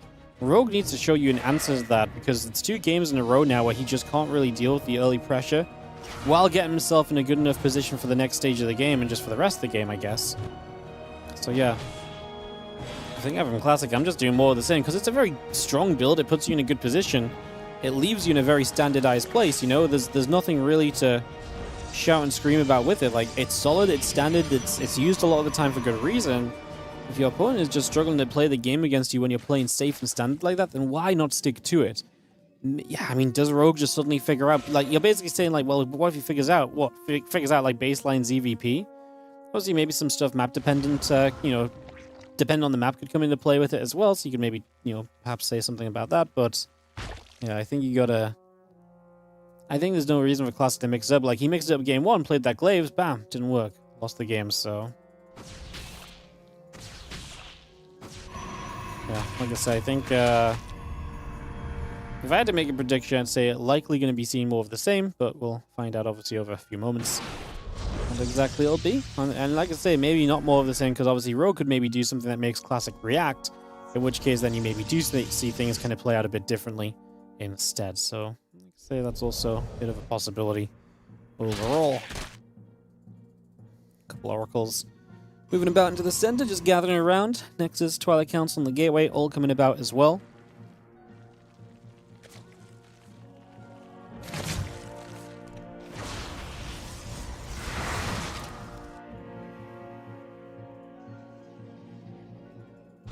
Drone lair. Just going to see a couple of drones coming about as well, so just getting into the very standard defensive position for the moment. Nothing too crazy about it just yet. Like I say, we're not really expecting crazy here, so that's fine. But like I said, I don't think it has to be crazy from Rogue. I just think it has to be good. You know, maybe you sharpen up, maybe he does just sharpen up the early game and he just feels like there's things he can do to make that a bit easier for himself. Gonna get Overlord speed early here though, so that kind of feels more like he's gonna say, right, you know what, I just need to kind of get aggressive, I just need to fight. And I got the Overlord speed out so I can start bringing units across the map and into an aggressive position along with the Queens. So yeah, it feels as though Rogue may just be trending towards a more aggressive approach to try and advance from this top 6 and into the final day of the Team Liquid Map Contest Tournament 16, the 16th time we've run this event, guys. Which is again crazy, just again a sign of the longevity of StarCraft 2. It's pretty wild.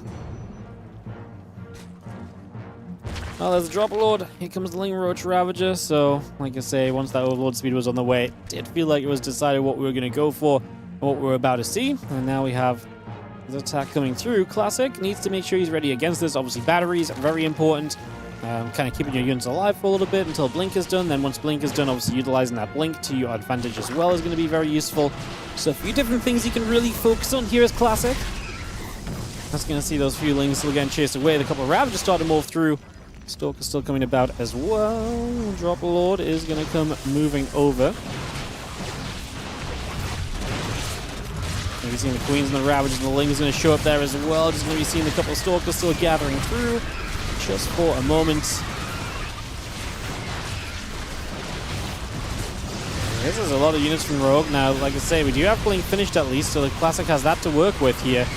Let's see how well he can keep these Stalkers alive, blinking right back to the depths of this mineral line. However, there's no batteries or anything along those lines. Has to walk out of the way of those biles as well, so Rogue's pressure is building. He's getting work done, turning in with these Stalkers. Nice transfusion on that Ravager, gets saved a couple times over, and makes it a lot tougher for these Stalkers then to obviously fight if these Ravagers are not dying when he targeted them. I think Rogue has done enough here. Switching up and bringing the aggression is going to put him up 50 to 12 army supply right now, so it does feel as though enough has been done to see this one through to victory. 2 more Ravagers coming over. The Stalker's just going to settle back there and run away, obviously giving up the third thing is, giving up the third base when you've tried to defend it is always so painful. You give up a bunch of units, you lose a bunch of stuff trying to defend it initially, and then it just doesn't even stay alive. So everything you lost, you could have just brought back into the main base so much sooner and done more with. It just wasn't meant to be, so not ideal. As our Ling Ravager force continue to come back around here just for a couple of moments. Going to see a couple more Crows of Baals coming down. Storm and that charge continue to come through. Roach Speed, Groove Spines all coming up. 12 additional Hydras, 13 additional Hydras coming into play as well. Just bringing a lot of this straight into the action still. Again, a lot of it set up to go, go, go.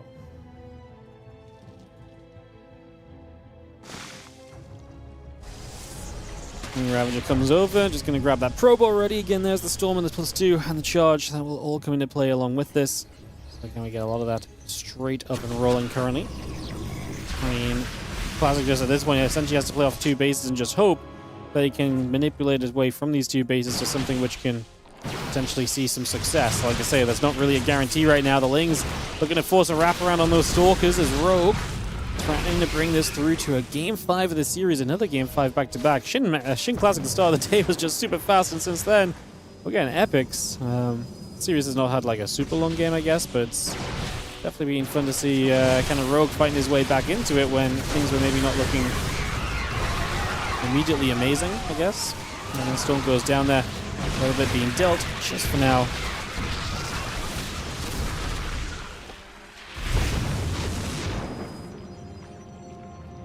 And Ravager's going to sit down this ramp again, and basically this classic, you just have to play defense and just hope that your opponent maybe overcommits into you. It's not really ideal, but what else are you meant to do at this stage? Pretty much just nothing.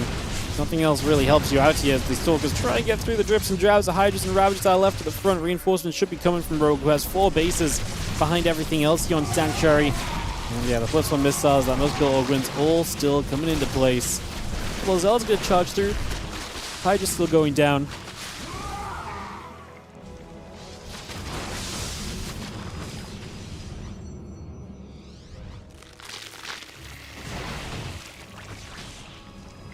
That's 3 Ravagers still gathering up. The Roaches and the Hydras gathering in there. +1 missiles coming through as we speak, so obviously getting the setup building up better and better as the moments pass by.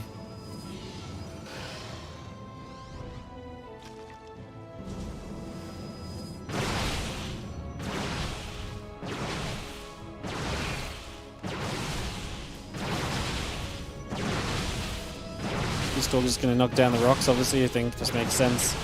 Open up a little bit more space for yourself as you try and get down this ramp and break through.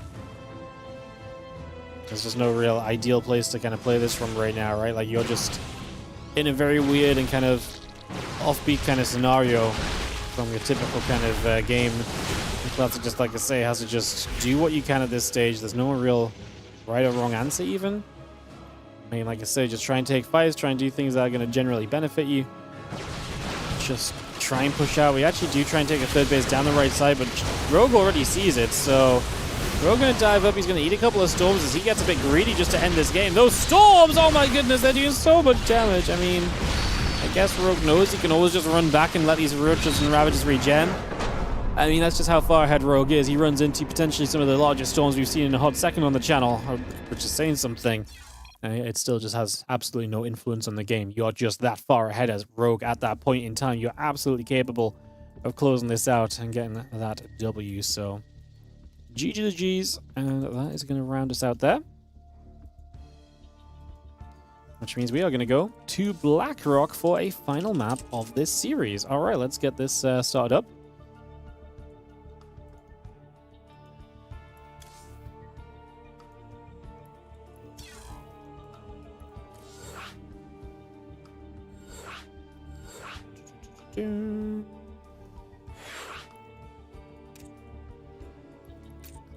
Shin.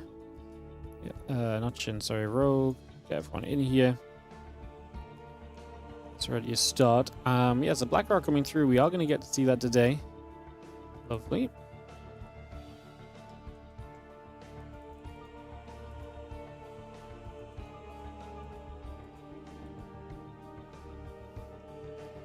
Players ready. 3, 6, 8 casters, I think is good. Players ready? Let's go to a game 5 deciding map. Let's send it. Let's get this ready to go. Alrighty.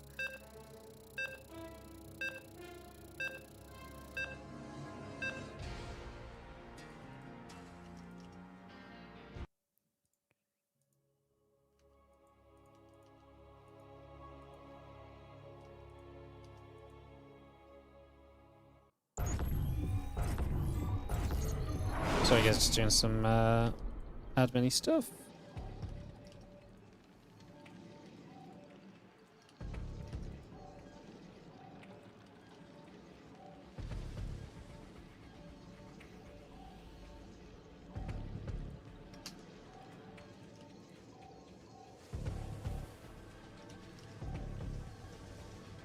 Perfect. Sorry, just making some map pool up for the next match. Just because now we know that this map is being played as well, just lets me make a little bit of a little bit more informed decision on which maps to put in the map pool.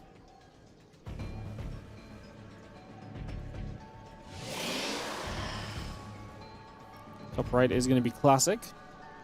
Taking on the bottom left, the red Zerg is going to be Rogue. Getting to game number 5. Decided map then. I feel like Rogue was kind of losing a bit of hope in those previous, in games 2 and 3, but like I say, switched it up, brought the aggression, got feisty, and it paid off big time for him in the end. So definitely a big result for him in that regard. Exactly what you needed to see if you're a Rogue fan. Just to, like I say, reset things a little bit for him in a situation that was otherwise kind of... The situation was absolutely just trending downhill, plain and simple, so...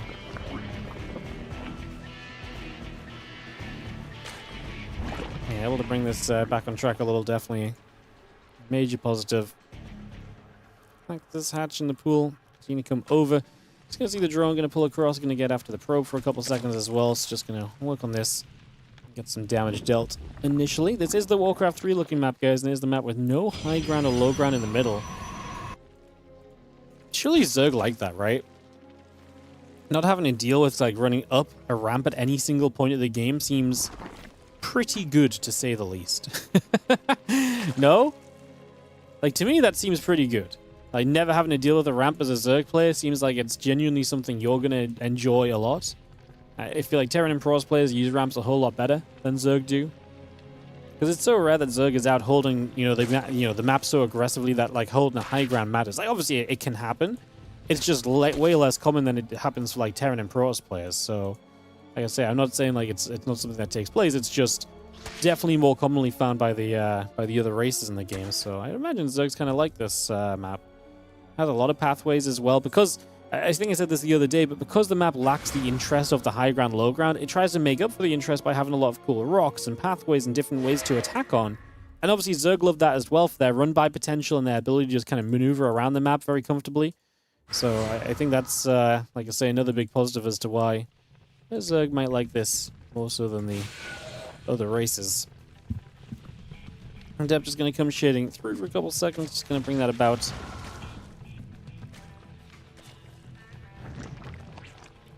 Vordre, Warp Gate, all building into place. Couple lings in that link speed coming online. Yeah, just get that Vordre and the Warp Gate all coming about for the moment. Looking good right now. A couple of depths will come shading forward as well. Just going to bring those straight across.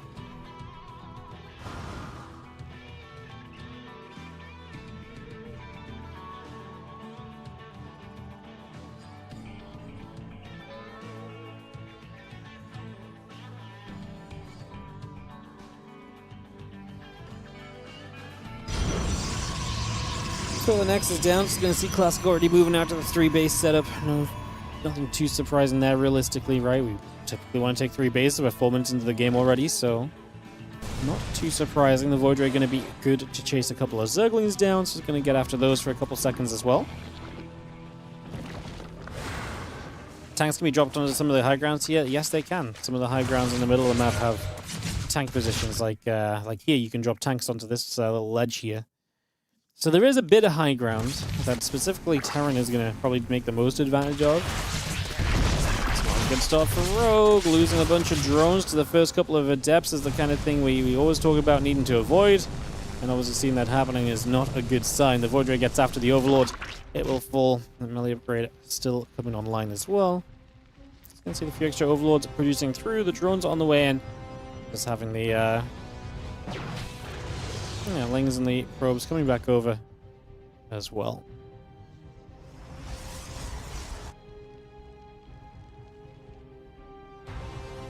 Void Ray building by. Again, a few drones coming back over. Just going to have that layer continuing through. Those Lings are going to regather themselves for a couple of moments.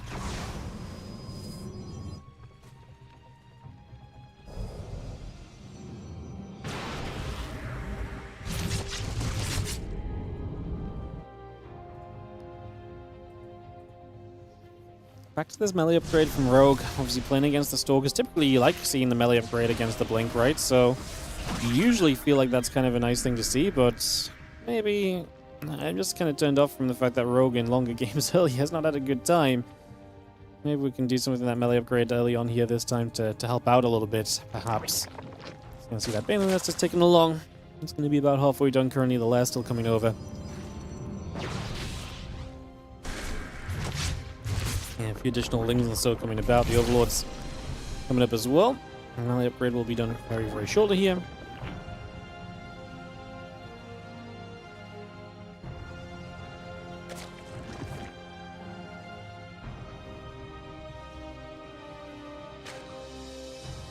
Storm still coming across. Again, just hold it for the moment. Blink and the +1 coming by as well. And we just have the few units poking away onto the hatchery initially. So the hatchery already taking some damage, beginning to go down and starting to drop off. And just going to be seeing a few Lings looking to get forward to maybe potentially threaten that position as well. Lings getting caught in a stasis ward. And the Stalkers keep pushing the Lings back the other way. So again, chasing this out, pushing this back just for the moment. So far, so good. Storm and the +1 upgrade, continue to build.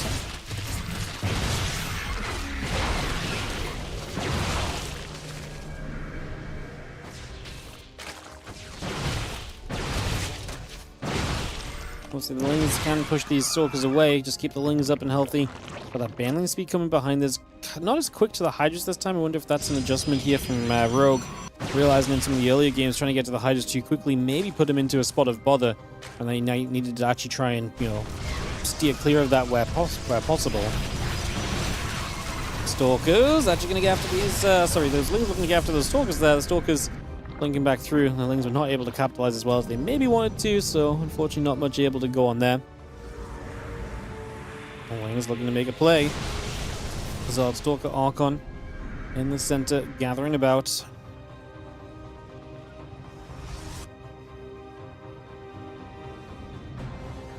Next coming through, charge and the +2 attack upgrade still building. Again, the Groove Spine's coming around. Missile upgrade is coming online as well. Extra Hydras still producing here.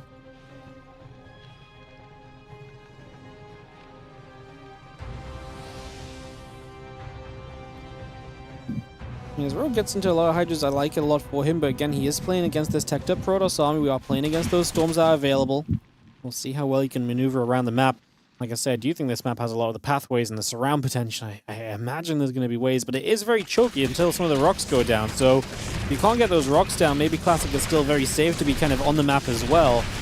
Like I say, there's a lot of things that kind of develop over time on this map. As you see a few Stalkers and Zealots and Archons pushing down to the bottom right side. This hatchery going to go down pretty much immediately. So just going to grab that to start us off.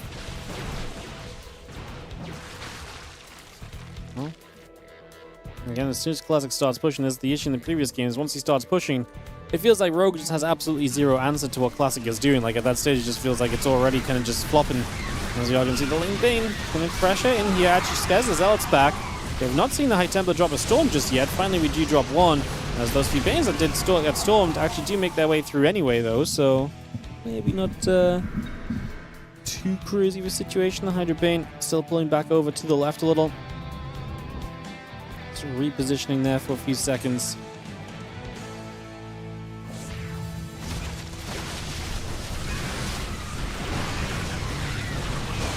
Storm coming down. The Hydra's going to get hit by that Storm, going on to a few of those Banelings as well. Storm still staying in place. Just going to be having the Lurker Den coming onto the line. The Infestation Pit coming through also. Continue to bring a lot of that into play already. As again, the drones and the lings keep producing in as well. Get the extra banelings producing. The infestation pit is coming online. I'm just going to be having, again, the Lurker Den also being brought up at the moment. Carriers in production, cannons on the way, adding the battery into the mix. Already going to carriers is kind of wild. And choosing carriers especially instead of like Tempest, because obviously we are going into Lurkers here as rogues, so it is intriguing that we choose to kind of go about this the way that we're doing it, I guess. There is the little bit of motion coming around, so again we set up with that for a second. Just going to be seeing those carriers, the mothership, all building about for now. And Rolling Bane setting back up to the top. That hive is still building through here.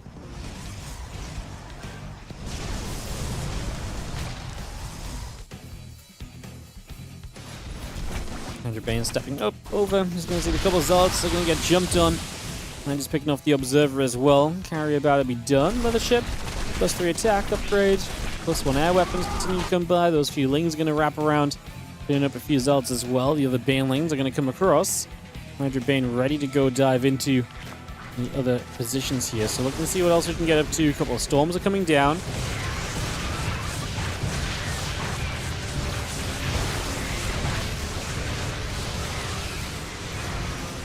The Interceptor's already launching out of those carriers and pressing forward. The Ling Hydra going back the other way for a little.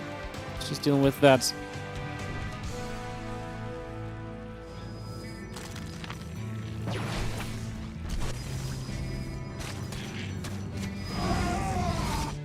The Spire coming online. That Lurker Den is continuing to crank out the Lurkers. 13 of them currently on the way, so bringing those all up and running, getting them all on the way. And the army is continuing to come back around into the center for a little bit. Continue to get that rolling as the mothership moves towards the center of the map for the next couple of seconds.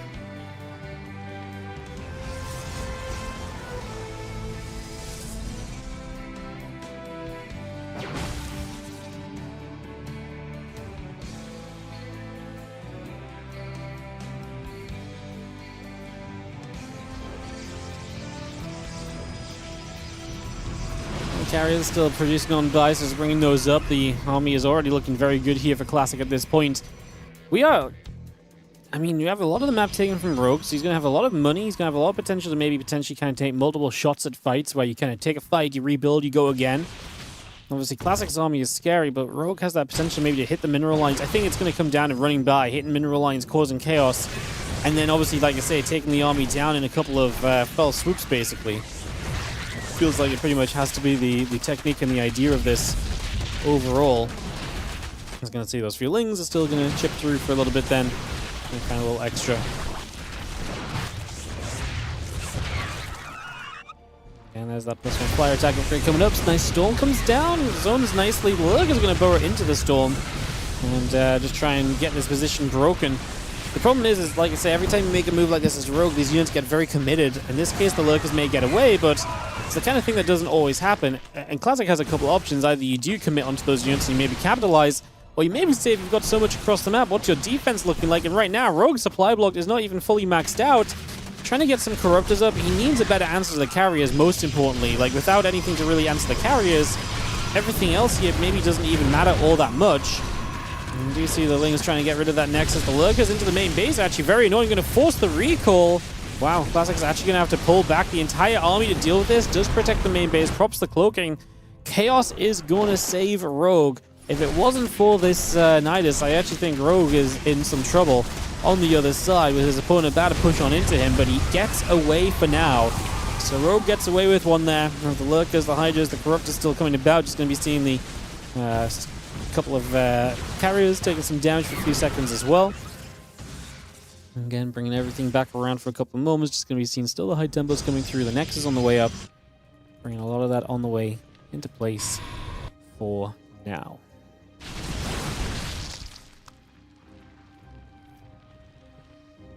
And we back over the left-hand side. Again, the Corruptors and the Lurkers all building through here. Just for a few moments.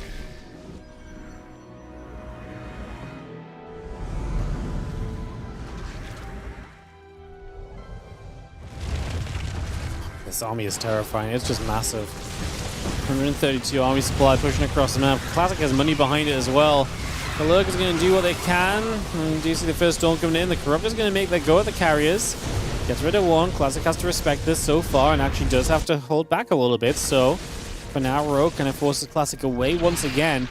Back toward the middle of the map. Tempest now coming up from Classic, which you can only be happy about. I think Tempest is going to make some of these, handling some of these Lurkers a whole lot easier. I would imagine it's going to make it a whole lot easier. So get the feeling that that's going to be a likely big deal sooner rather than later, to be honest. And the Tempest coming to bear the +2 air weapons coming up. The shielding's coming by as well, so +2 shields also producing through. Just going to see the Lurkers and the Corruptors still gathering together then. So getting that all set as we are going to take this big fight. herO, what can he do here? Flies in, parasitic bombs do land. Just goes for the air army with the Corruptors. The ground army has been lost. Classic loses a lot as well, though, and herO is already rebuilding the Hydras. If he can get rid of these last few carriers and gets rid of everything in the sky, then you gotta kind of like it a little bit for herO coming out of this. Rebuild is big on Hydras. There's not really much splash damage remaining. One High Templar lived through this. That ground army from Classic got beat up big time during this as well, is a big part of what just happened here. Crazy business. My goodness, what is going on? As herO and Classic fight for elimination, obviously. The winner is going to go to tomorrow's top 4. The loser is out. So fighting to stay alive in the tournament right here as it comes down to this game, and both players just had to spend a bunch of their bank. I like the immediate counterattack potential of herO on this rebuild. What I don't love as much of is the fact that obviously Classic still has Storms, the fact that I still think Classic overall is going to have a better army, but maybe herO is doing enough, especially right now. If he takes down some bases and stops some economy in this moment, this could be huge for him. Man, you see the Tempest showing up, and obviously herO is not rebuilt into Corruptors though, so his army is going to be kind of just failing him, unfortunately. Not doing enough just yet. Oh, I'm sad. I think this is going to be a bit too much herO. Put up a bit of a fight. I just still don't see how he's going to finish off this army realistically. Just can't see him getting it done. Just don't think there's enough kind of left here at all for him.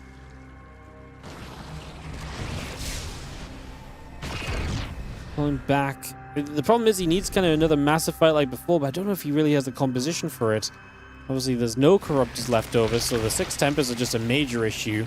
That makes the Lurkers so much less of a threat as well, because there's a really sensible way for Classic to deal with Lurkers at this point, so that's going to be, you know, a major factor for sure. A couple of Abducts, he's going to bring those Tempests in, multiple Tempests, but we don't have the damage output to even kill them, and so herO is going to say JG. He's going to admit defeat on this one, and that is going to be Classic to take this game and this series.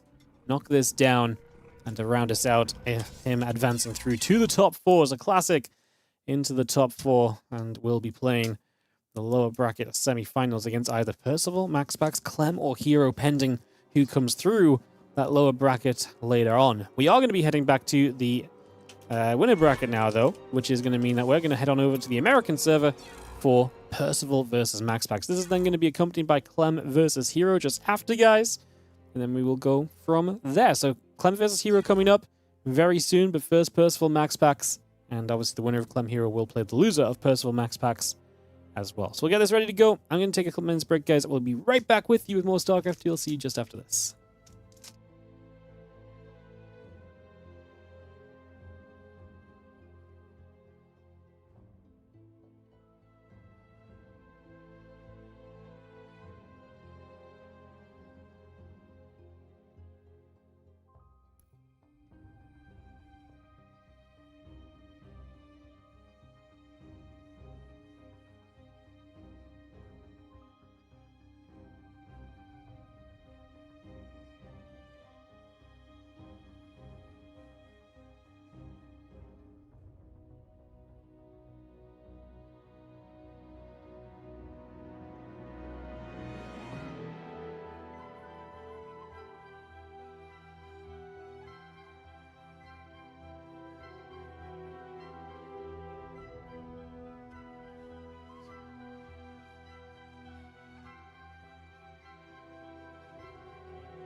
Welcome back, guys. Players are in the lobby. They are ready. You know, 1, 2, 3, 4, 5, 6, 7, 8 casters is good. Just waiting for everyone to completely ready up with us here for a couple moments. It's ready to go, go, go. Ready, GLHF. Perfecto. We've got both players ready. Let's send it into our next matchup, guys. It is Percival and MaxPax coming on through for some more StarCraft action today in the WardiTV Team Liquid Map Contest Tournament 16, brought to you by Monster Energy and the Shopify Rebellion. Thank you so much, Monster. Thank you so much, Shopify. We appreciate you guys for helping support awesome StarCraft. And most importantly, the map making scene, because we really do need new maps to keep StarCraft 2 exciting. In the top left-hand side, the blue Protoss player is going to be MaxPax. In the bottom right, our red Terran is going to be Percival. We play at Eternity's Edge. One of the maps we've actually not seen yet today, if I'm not mistaken. I'm also waiting to see Fear and Faith today, but it keeps getting vetoed. So I was hoping we get to see every map today in what is a pretty big day of the tournament. So kind of got my hopes out a little bit for that, but like I say, Fear and Faith keeps getting vetoed, so we'll see what happens, I suppose. Got Exarch in kind of earlier on pretty easily, though, which is nice to see. Again, picking some map 1 even was kind of cool. Alright, let's see what happens. Obviously, MaxPax and Percival. Winner advances to the winner bracket final to play against Shin. Loser drops down to the lower bracket where it'll be either herO or Clem coming for them later today. So it's a pretty massive series, you can imagine right now, to get this underway and to figure out what's going to take place as we get this ready to go, go, go. You have 511 bits, you don't know what to do with them. I mean, bits are only good for one thing, and that's for cheering them in the chat. So find your favorite streamer and give them to the streamer, because I don't think you're going to be able to use them for much else. Don't think you're going to be able to use them for much else. Hopefully, Percival plays Super Aggro TVP. Percival's been very successful lately, right? I mean, he comes off of a 5-game series against herO in a WardiTV Monday final, which he got there by beating Classic as well. His TVP has been very good lately. It'd be crazy to kind of pick him over MaxPax, but like, you know what? Like, he's had results that are just as surprising as him beating MaxPax would be lately, you know? So maybe in a best of 5, it's a little bit of a stretch. Maybe it's a little bit, saying a little, asking, expecting a little bit too much of the situation overall, but I don't know. I'm not going to say it's impossible. I'm not going to say it's impossible. Nexus coming through for a little bit. Adept in the Warp Gate coming by on online. So just bringing a lot of this up and a lot of this going for a few moments here. And this online for now.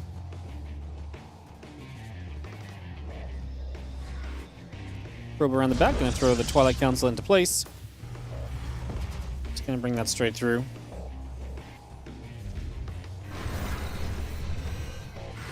Yeah, Twilight Council, the Nexus, and the Warp Gate all continue to come about here just for a couple seconds.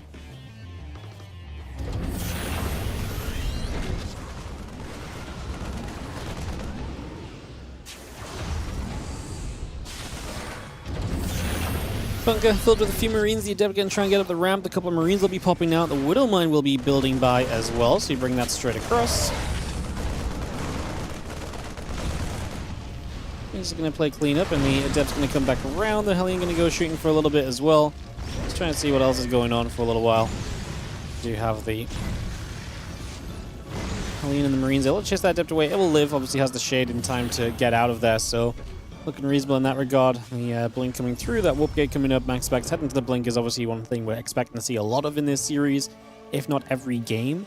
Maybe there'll be a game where he mixes up with a Stargate, but generally expecting just a lot of Blink, a lot of focus on that kind of initial investment and kind of working from there. So expecting that to be a big part of this as we have a few Marines gathering up. The Medevac is there to help us out. So to push things back a little just early on. Just going to see the couple of Hellions still going around after the Adept for a couple bit seconds. So again, just finding a little bit of extra damage for the moment.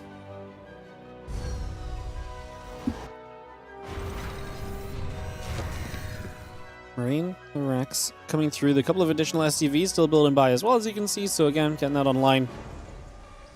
I'm just going to have ourselves the Medevac going to try and blink straight through. And is going to get into this base. Actually going to get after the probes pretty quickly, so it's able to start dealing some damage. The Marines are going to turn back around onto the Stalkers for a couple seconds as well. It's just going to put some pressure on that. That's straight underway.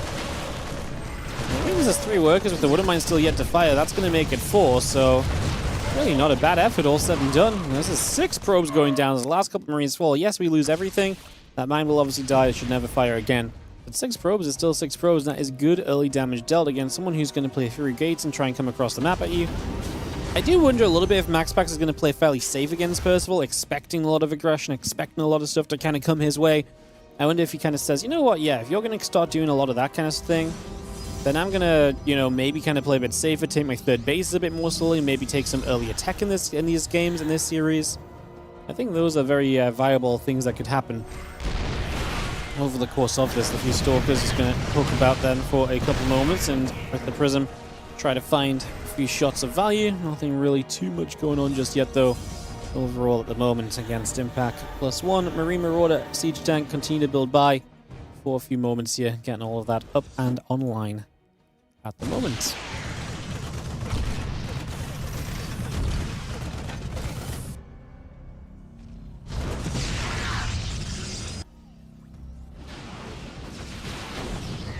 Couple workers going down, so just going to see that Robobay coming through as well. Next is coming about, the probes are still building.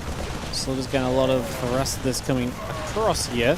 It's going to be seeing the Prism obviously able to enable it for a lot of damage, right? That's the thing about the Prism is it almost always allows you to get so much done, and obviously pretty freely, because the Prism, well microed on those Stalkers, can really negate a lot of the shots that the Terran is able to deal in this defense. So that's a lot of what we have happening for now.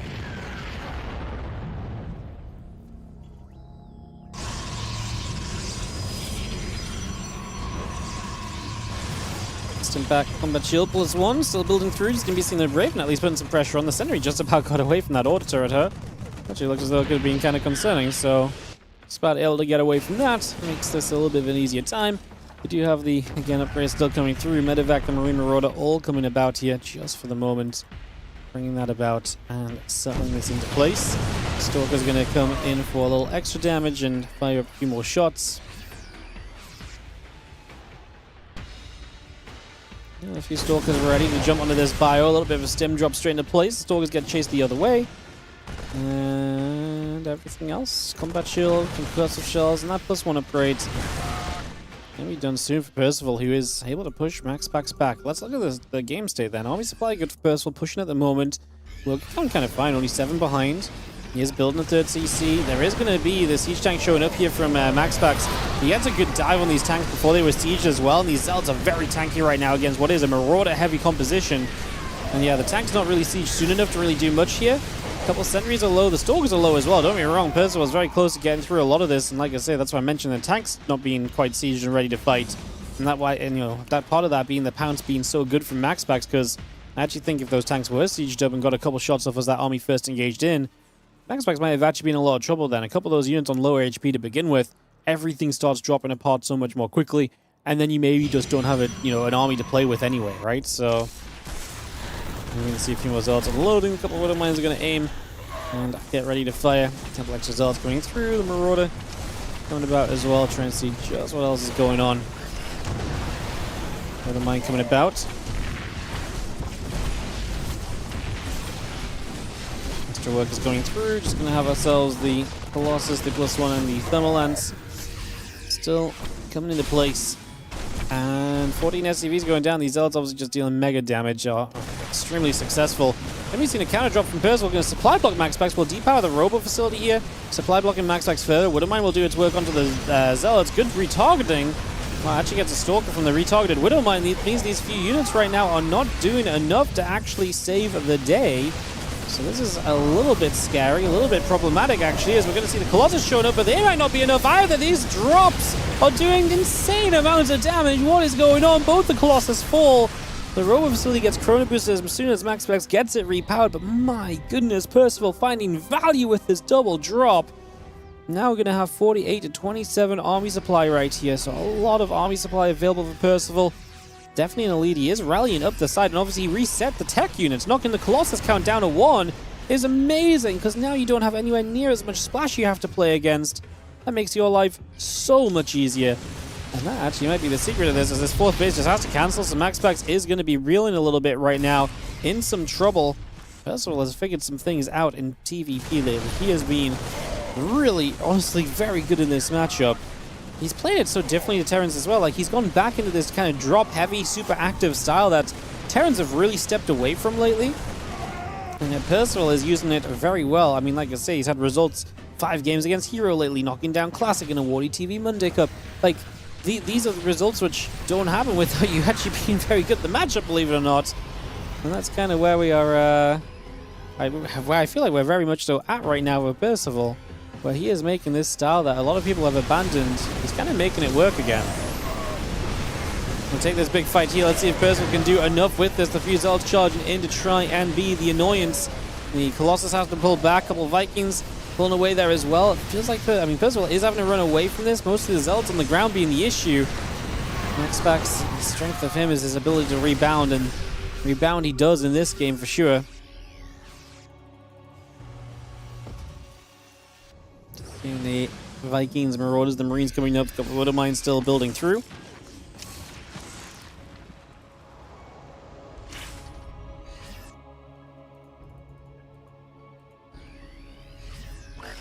Two upgrades still going about as well. Let's just bring that online here and just having ourselves the Bioforce ready to try and play this defense now on the high ground. So MaxPax able to come all the way across the map and actually swing into Percival in the end.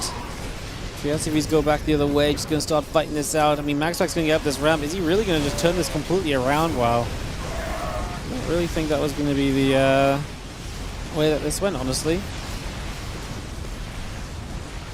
It felt like he did so well. I mean, he's going to hold on here, but it's going to cost him obviously a bunch of SCVs. So it ends up in just a much rougher position than what we were originally feeling like we were getting into here as Percival. On the other side of the map, here comes his counterattack though, and he's going to get a bunch of probes. Stalker's focus for the medevac. Battery recharge used to save a Stalker here. Marines took a step for a second. We will end up still killing the second Stalker though, and a third, and 8 probes. So still a pretty successful attack, all said and done. Definitely very impactful. Once again, the drop finding work, finding damage for Percival here. 2 upgrades make their way into play. Like I say, Percival with those can start trade a whole lot better. It looks very so scary on the other side of the map, but again, he's just rebounding himself. Don't think he can go into the 2 Colossus. The Viking count just isn't good enough. That force field I kind of like for Percival though. Makes the Zealots go the kind of the distance around and makes him walk the walk. So the Zealots have to go around, and that means Percival can kind of use it as a wall in his favor, so he's alright with that dive force field coming down. Zealots can hit this mineral line again. This is where it all goes wrong with Percival. Sometimes if you just let these Zealots get too much done, you can fall into a lot of trouble extremely quickly, so gotta be really cautious over here not to let that become too excessive.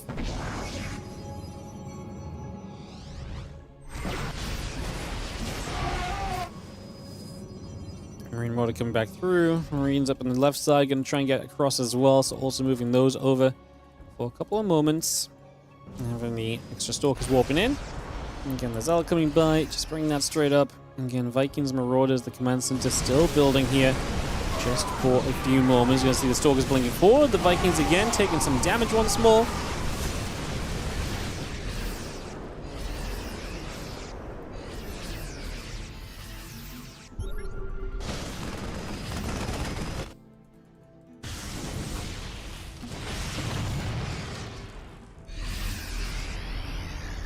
Percival now has his 2-2. Like I say, the Zealots are going to counterattack again. What I was really thinking, though, is just, again, the Colossus are the big issue for him. He can't really get through those, but if he was able to get through the Colossus, having 2-2 right now would help him a lot against all the rest of what's on the ground from MaxPax.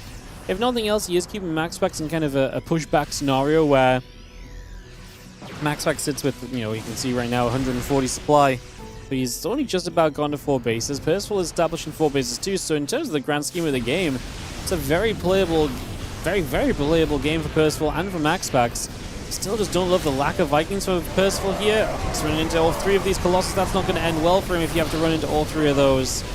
That's never going to be a good sign because Colossus do a lot of damage. Like I said, there's just no Vikings to clean those Colossus up quickly at all, so the Colossus are just sticking around an excessively long time overall, and that's probably going to be the crux of this fight that goes and takes it in favor of MaxPax. So MaxPax is going to get to a 1-0 lead here in this best of 5, is able to get to that start, and is going to be able to take the 1-0 advantage. So MaxPax up 1, and the second game coming through in a couple of moments as we ready ourselves for this game number 2. It's going to be on Verdant.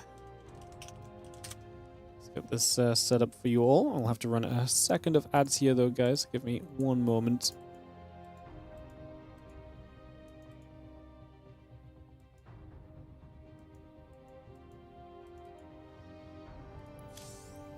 Verdant Temple. Team MaxPax's server preference as well.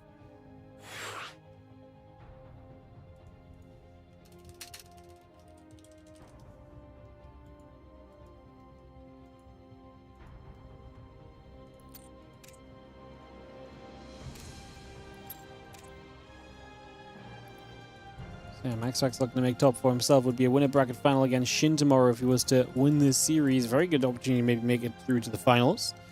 Percival ready's up. MaxPax ready's up. We send it as we go in game. Keep this action rolling through, guys. WardiTV TLMC. Winner bracket semi-final matchup right here is what you're currently watching. Again, the loser drops down to play herO or Clem. So yeah, preferably you don't lose this one. It's definitely going to put you in a very difficult portion of the lower bracket. Pretty much as difficult as it gets, let's be real. As we jump into Verdant Temple then. Let's get this on the way. In the bottom left-hand side, our blue Protoss player is going to be MaxPax.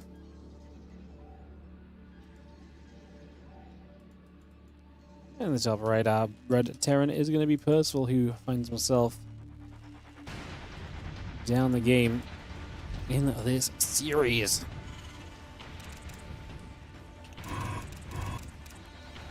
Like I said, there's definitely moments for Percival that looked very good, very hopeful, and felt like he had a lot of opportunity, just couldn't quite capitalize. I think the real issue I had for him constantly was just he constantly didn't have enough against the Colossus.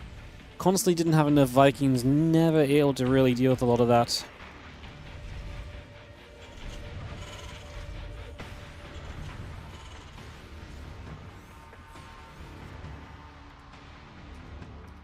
I'm just going to be seeing the gas and the reacts coming online there for a couple of seconds, bring that through. Getting the assimilator coming up as well, bringing a lot of this straight into play.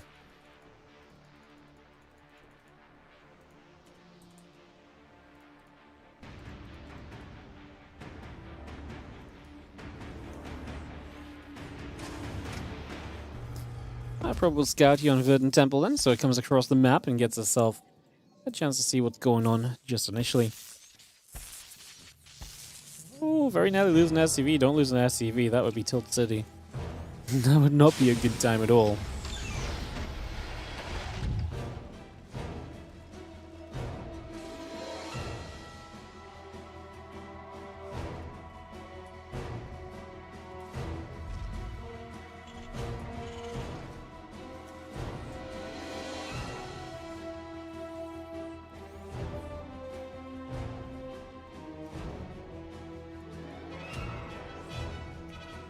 Cybercore coming up. Gonna be seeing the seeing the factory coming about as well. It's just bringing a lot of that into play for the moment. Getting this on the go, seeing where we'll be at shortly. Just, you know, like I say, so far so good. Nothing too wild about this just for the moment.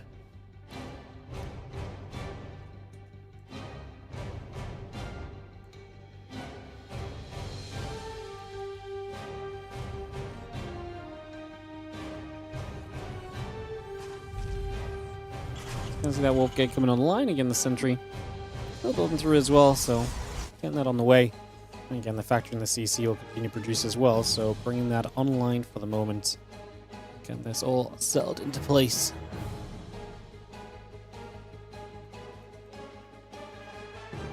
Power Council producing through, getting Gateway and the Wolf Gate coming up. And just going to boost that Nexus for a few moments as well.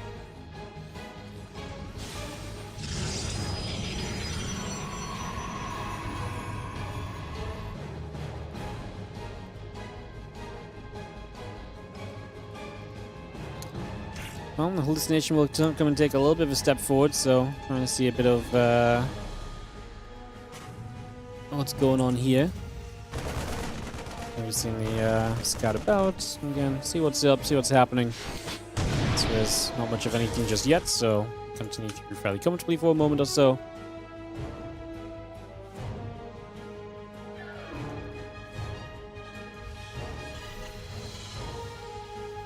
Seeing again the tank, a couple of Marines, that medevac all building about, so we bring a lot of that into place. Get that on the go. Again, still got the blink and the Wolf Gate all coming up. I'm just going to see the medevac going to come boosting around again. And again, take this on a bit of a journey around. Next is blink all coming about here for the moment. So far so good, as we have a chance to get aggressive, most importantly, from Percival. So he really did good damage again with the early drop last game. Again, just his drops in general in these PvTs lately have been doing very well, considering we've seen a lot of, again, people kind of sitting back and playing a lot more passively in the matchup. It's kind of cool to see him seeing so much success being that kind of much more aggressive player still, you know. He's going to fight here, just going to go up against a couple of these Stalkers. We're going to be seeing the other Marines coming about as well. So we actually get in, we do much, not really this time around, unfortunately. And the back pulls it back over in this direction.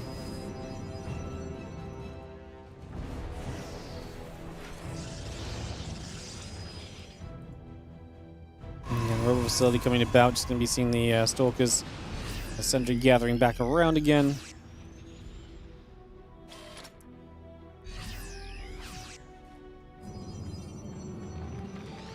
See that Stalker getting warped in already, so again, putting that into position. Just gonna see a little bit of bio. We're gonna get a chance to go straight in after that Stalker. We're actually gonna get siege on this third base. MaxPac's gonna have to come running back to try and deal with this at the moment, so trying to come back over, trying to get back in place for now. Just gonna be seeing these Stalkers trying to get there for the siege tanks. Not gonna go that well. MaxPac is having trouble. He's having issues, in fact. He's maybe just dead. This is not looking ideal for him in the slightest. It looks as though he has taken a bit too much damage, and he is in trouble still as the bio is going to continue to work on this third base. So yeah, MaxPac gets hit, and he gets hit hard. Well, it's going to be that, I think. Ouch. Well, +1 attack coming through. Just going to see this Nexus getting picked off. We're going to see the few Stalkers trying to come down this ramp. Going to be seeing them get blasted, perhaps. Marines are going to try and fight. The Stalkers getting pushed away. The couple of Zealots getting chased. Gonna now see a chance to go after this gateway, and that Wolf Gate is going to fall as well. So Percival just wants to keep pushing. He knows he's got an advantage. He's got two tanks that are going to be very difficult for his opponent to reach. He knocks that pylon down. Just in case that has an immediate impact, it is going to supply MaxPac pretty quickly here, to be fair. Tank's still sieging up, still pressing forward. The Marines are settling. The Vikings are pushing in. The Immortal here is already going to be in some trouble as well. The Stalker's going to blink through onto the tanks. That's not going to end well. We get rid of one tank, but it costs you every single Stalker. That's just going to do it. GG's. We're tied up 1-1. Percival and MaxPax will go back and forth as Percival hits hard with this attack this time around, and he is able to find the damage in early to put himself back in this series. And head into Rainfall for a map 3. Looking good. Expectable BRB 1 minute. And we'll get ourselves this third map. We're ready to start in just a second. Post everyone up. If Max Specs BRB, I'll just run the ads now, guys, instead of in the game after, because it just means that we're more likely to avoid overlap of the games then.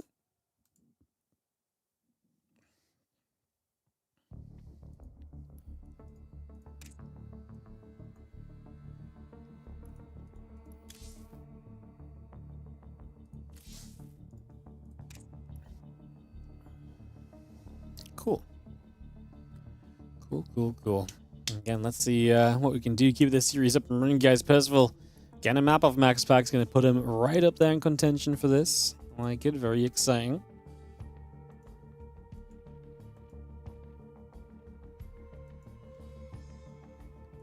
Very, very exciting.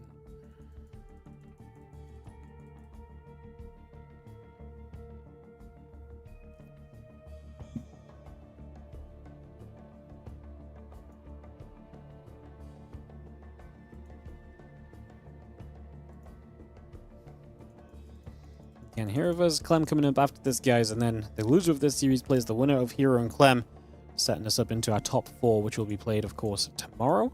Tomorrow will be a best of 5 to start off with in the lower bracket, followed by 3 best of 7s, upper bracket, lower bracket, and grand finals are all going to be best of 7 tomorrow. So best of 5 and 3 best of 7s tomorrow, just to make sure you really get your money's worth on this TLMC. Again, if you're enjoying the tournament, don't forget to support it. Hit that sub button, hit that like and follow if you're on the YouTube as well. Greatly appreciate it if you do. Thank you so much for listening to the sellout still.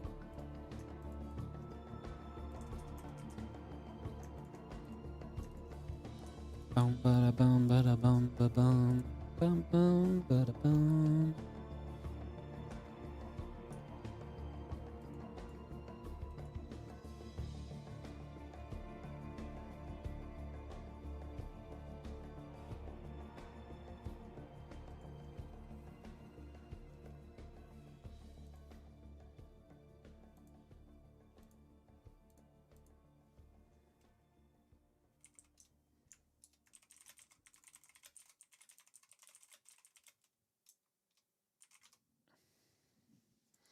All right, Max Pax is ready. He has joined us here and get this on the way.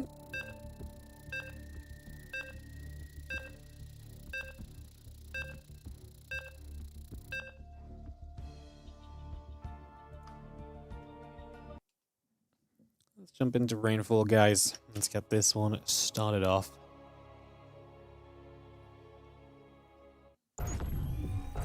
Away we go.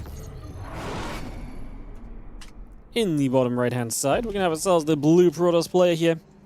This is going to be Max Pax. As we kick this off, get going. For just a couple seconds. Bring that straight about.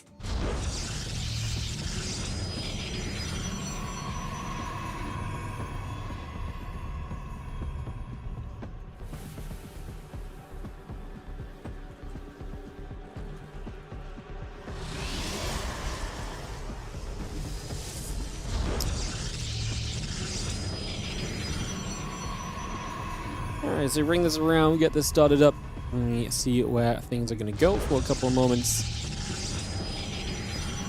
See what our players would like to do for themselves. First of all, seeing some success just with aggression in general in this series and keeping it kind of moving quickly where possible has seemingly been pretty potent for him up until now.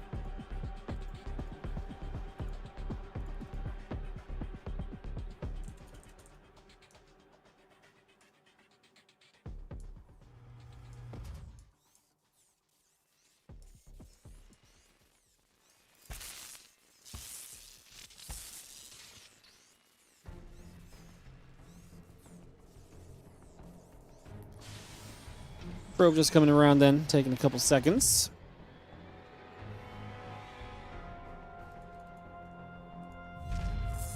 Look around a little bit, gonna see the SCV, gonna get back onto the probe for a few moments there. It's just gonna get nibbling. And going through with that one for now.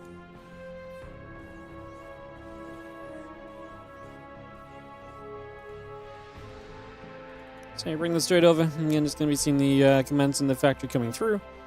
Bring that online. And this settled.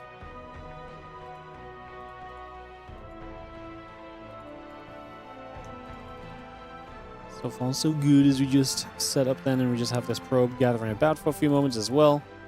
Getting this on the go just initially.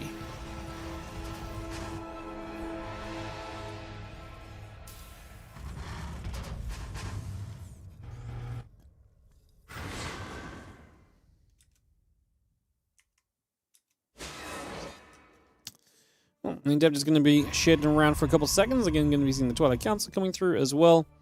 So bringing this up for a few moments here. Get this started.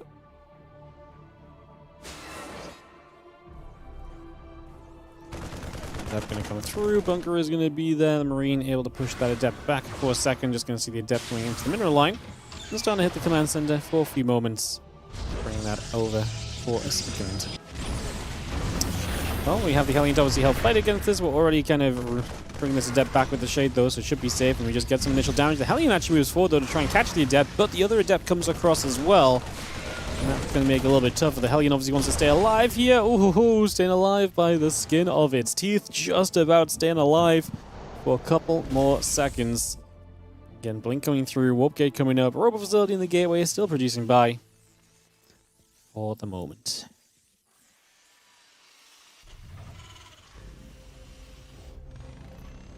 Again, that Robo will be on its way, so you see Max Pax's follow-up coming straight into place here. Medevac, Hellion, a few Marines gathering as well.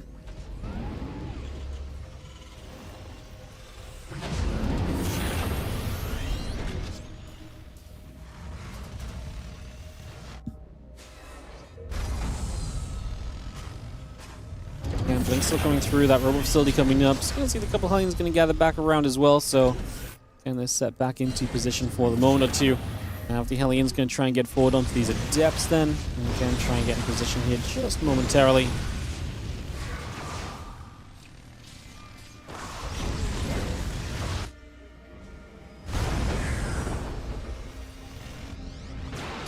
Medevac actually going to try and boost straight forward. So again, going to try and get involved nice and quick. See if we can make something happen in this position. See if we can get something going for ourselves here for... like I said, just a moment or two, and get something on the way.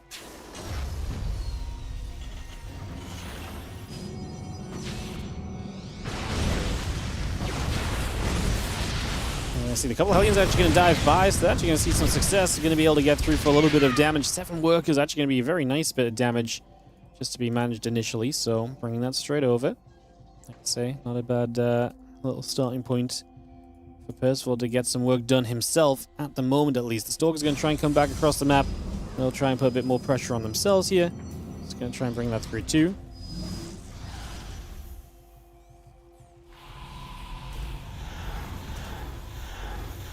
Yeah, full SCVs.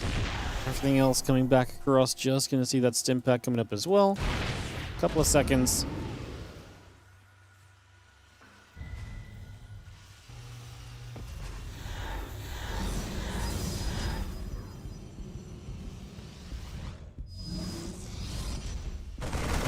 I see the Stalker's actually going to set up. Just going to come over for a couple of moments as well, just trying to see what else is going on. That's going to be seeing the Stalker still coming by for a few moments, so again, and they're settled into place for now. Just going to be seeing the Stalkers blinking through, trying to jump onto the siege tank for a couple of moments. Trying to get involved, trying to make something take place. Just going to be seeing this bunker going down. Obviously, there's defense being brought up. This is going to allow MaxPax to continue trading very effectively here at the moment. Looking very, very good so far. Just going to be seeing everything else still coming around. Just going to be seeing those Stalkers still fighting, pushing this back, pushing this away for a little while longer, just for the moment.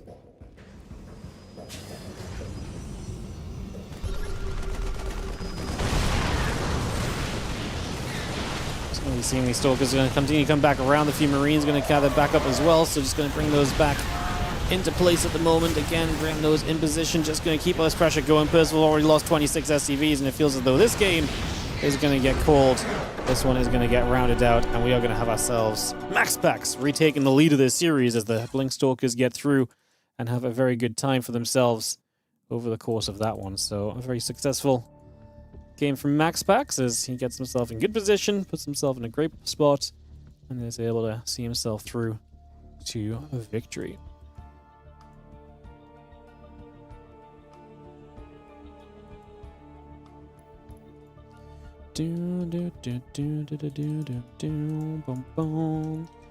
Map 4 is going to be Lockdown, which is a map we actually haven't seen too much of, so very excited to get this one on the screen here for you guys today. Going to bring this about in a couple moments. West Central, West Central, so back onto MaxPax's server preference here as well.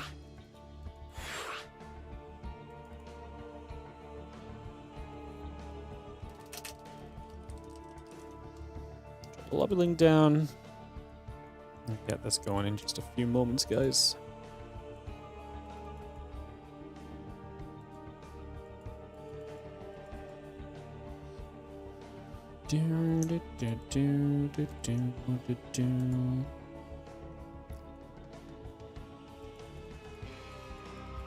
MaxPax in position for this as well, guys. Give us a second.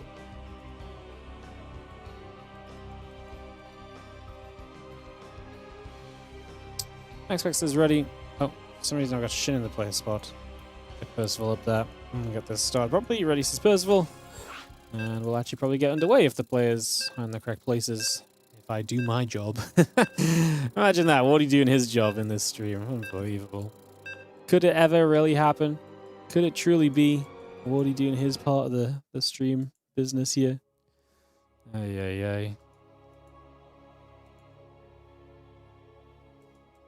Alright, countdown is indeed on, guys. I'm going to kick this off in just a moment. Get this ready to go, go, go.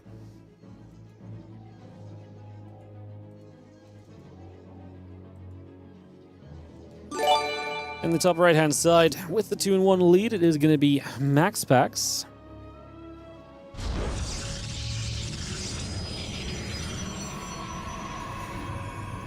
And he's up against Percival in the bottom left, our red Terran player. Hey, what's up? Hosey Benediction. Thank you so much for the 8-month resub on the Prime. It's been some time since I watched your stream. Glad to see you going still. Hell yeah, mate. Thank you so much for dropping by and saying hi. Yeah, we're still here, grinding the StarCrafts. We ain't going anywhere. We ain't going anywhere. Plain and simple. So, yeah, thanks for dropping by. Thanks for priming us up as well. Always appreciate it, especially if you've not been around for a while. So dropping the prime of the channel is awesome. Thank you so much. Thank you so, so much.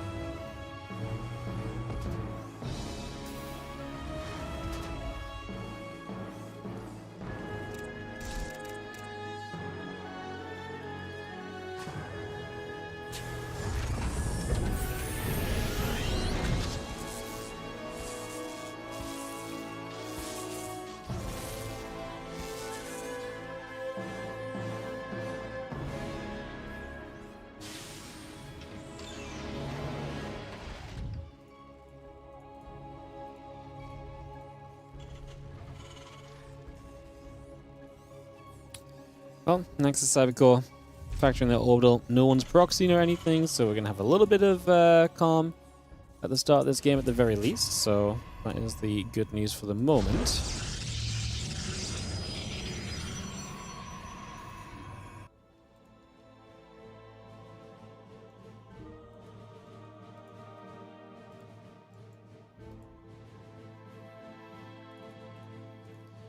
Probe is going to head back to the upper right-hand side. It's just escaping away there. MaxPax breaking that away. Next is coming through. The Adept in the Warp Gate still coming by. Let's take a few moments to get that all set up.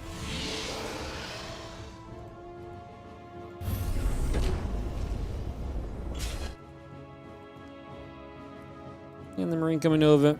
Just going to be seeing this coming about for a couple of seconds.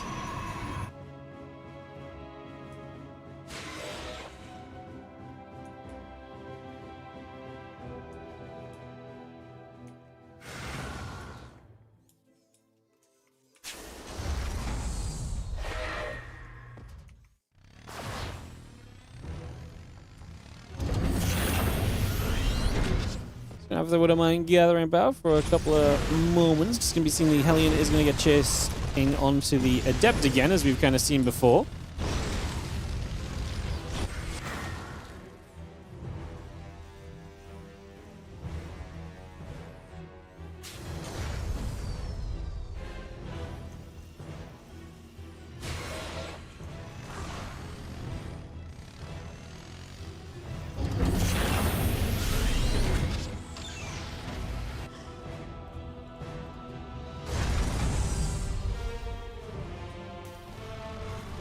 We're seeing a couple of Adepts coming around. The Hellion's obviously still here. I mean, Adept's going to get low. We're going to be able to at least kill one of them in the next couple of moments. So just handling this for a couple seconds. Doing a pretty decent job of it for a moment at least.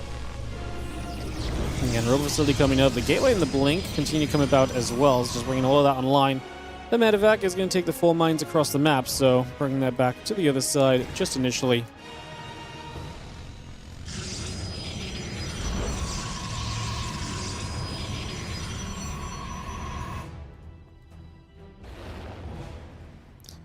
Medevac is going to come boosting straight in, so looking to try and get in position already. Widowmine's going to unload, going to start to put some damage out.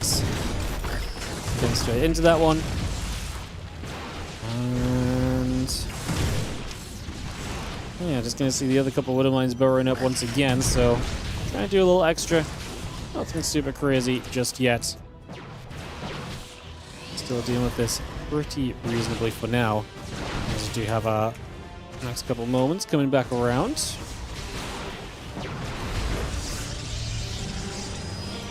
And the Blink coming through, just going to bring that over. I'm just going to have the Prism on the way about. The Assimilator coming by as well. Just going to be having the tank and a couple of additional Marines. Still building into place. And the Nexus is going to come down. Just going to have the Prism is going to get onto the map. The Hellion's going to get in, so potential to get a few workers here. And even just a few workers could be nice. He gets one. That might actually be all we get.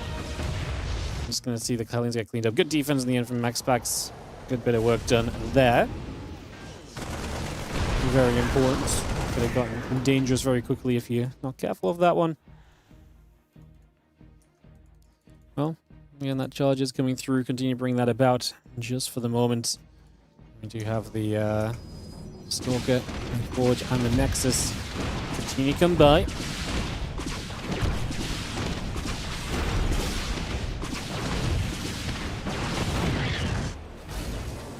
We've seen the tanks and the Viking going to get there once again. It's just going to come back around. A little bit more damage out. Just going to see the Prism unloading once more. So again, bring this back over for a couple seconds. Just getting this back into place already. Again, the Dark Shrine coming up from Max Pack's an extra option for him as this game progresses through. So getting that up and available here.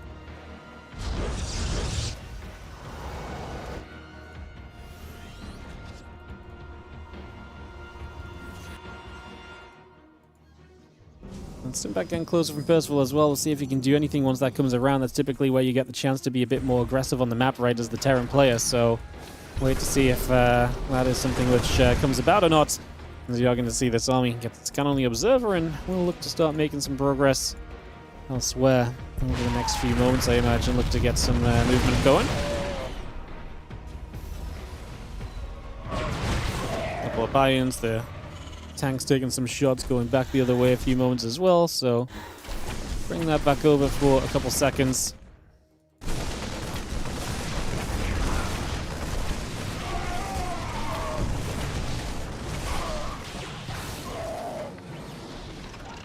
The SCV's going down, but we are generally speaking kind of keeping this going for ourselves. It's going to be having the Prism getting caught at least, so we'll be able to deal with that pretty nicely just for the moments, just handling this very well.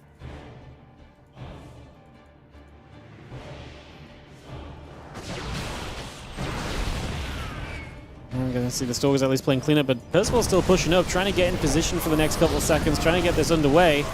We are going to have ourselves the chance to make a play. Just going to see the Stalkers though jump onto the Medevacs that have the tanks this side. We're trying to retreat away from this.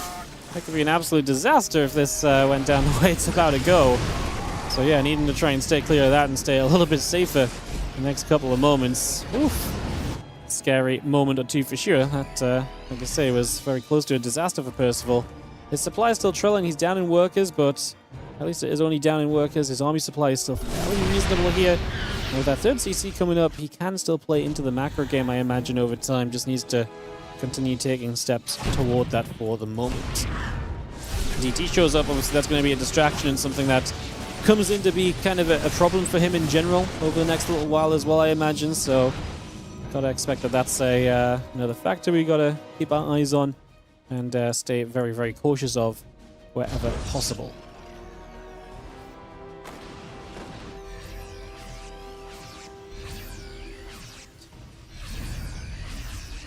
MaxVex is going to start running away with this a little bit, though. Obviously, the concern at this point, I think, has to be the fact that we're obviously getting into a position where you are... you could just see it, right? You are already kind of set up as MaxVex onto a 4th base, and Percival is not currently really doing much about that, unfortunately, so if he doesn't start to do something about that, that's going to be a problem. Plain and simple. I just step forward, just going to try and chase down a bunch of this as well for a couple seconds. Stalker's just going to regather themselves, bring things back together once more.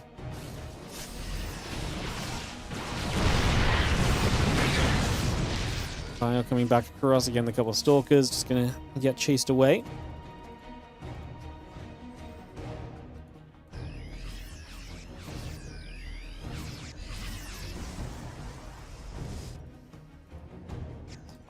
Big Bio up through the center, Zealots, the Immortals, and the Colossus hanging out to the right side. Colossus going to laser beam a little bit. Going to start doing a little bit of work already, so putting some pressure on. Oh, the tank's obviously able to kind of help you slow push up through the center. Again, army supply for Percival is not the issue. The issue for Percival very much so is the probably more so the economy and where he's at versus where his opponent is at in the near future. So I imagine that's the bigger problem he's potentially looking at to try and solve here over these next few moments.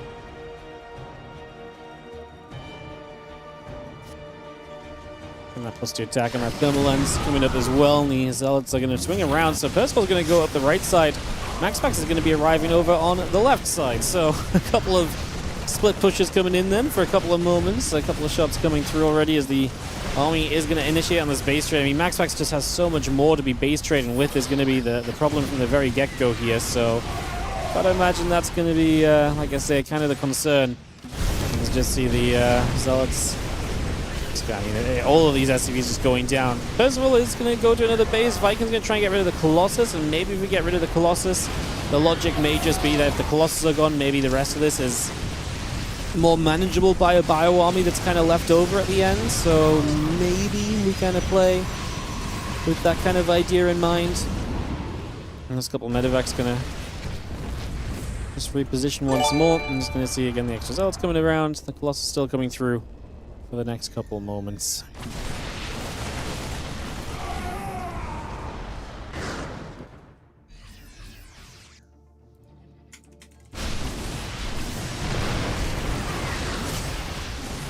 A bit more of the Bio is still coming across and is just going to get a chance to chase down everything else there for a few seconds. So again, pushing that back, dealing with this for the moment. Continue to handle this all so far pretty decently. The Zealots will go in. I mean, obviously at this point, MaxVex is just up 100 supplies, so yeah, hard for him not to really be doing the right thing, because it feels like at this point, this amount of supply advantage, doing anything is kind of the right thing and put you in a good position. Percival has to try and figure out what to do. I mean, you're down 50 workers, you're down an army. I mean, you probably have to rewind the game. Rewind the game, go again. You know, it's that kind of a situation, unfortunately, as brutal as it is to say, right? I mean, that's not really a proper answer. It's just, what else is there to really say about it? Like, the situation is doomed for you. You're in a bad position. And Percival knows it. Has to type out the GG, and he will drop to the lower bracket, where, of course, unfortunately for him, this cool run he's been having in the TLMC may be coming to an end, because he's going to have to play against the winner of Clem and herO. Both of those matchups are going to be tough. It would be a TVP no matter what, though, so again, I will stand by the fact that his TVP has looked kind of awesome lately, so maybe in that regard, there's a little bit of hope for Percival, which people might not have had otherwise. So yeah, maybe there's a little bit of hope to be held, as we're going to get this Clem and herO matchup then ready to go, guys. So we'll kick this off in a few moments, get this ready to go. into some action.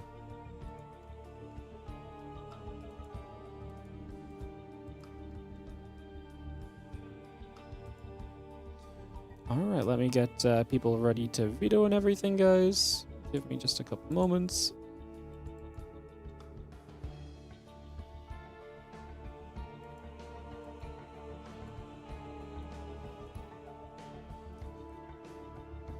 Perfecto.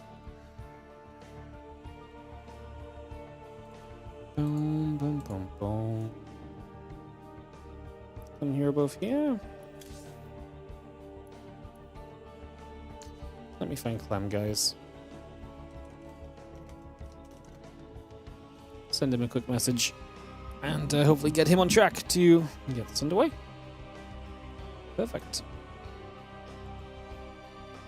Do, do, do, do. Bum, ba, bum, bum. Bum, ba, bum, bum, bum. Alright, that's Clem.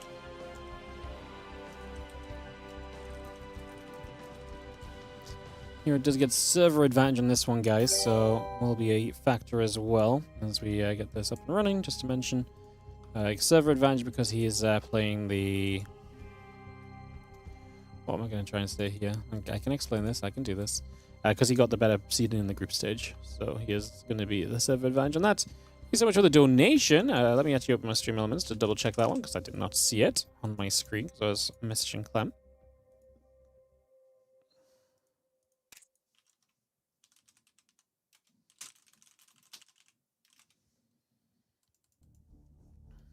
Alright, who was the donation? Agent, thank you so much for the £8 donation. Thanks for all of your hard work. Love your content. Thank you so much for the donation, mate. Thank you so much indeed. Appreciate the support. Thank you for being so awesome. Thank you very much.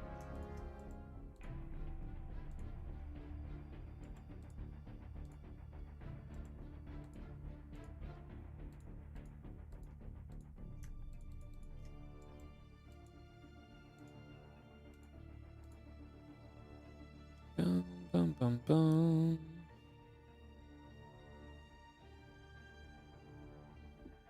Alright, videos have come underway, so we'll get that started up, guys.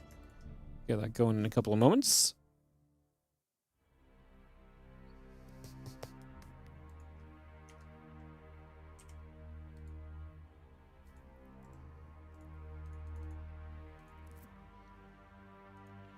Alright, a couple of maps videoed already.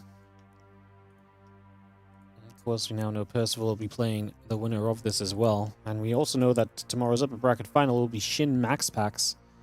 That'll be the first best of 7 that we get tomorrow after the best of 5, which will be classic versus the winner of herO/Clem/Percival.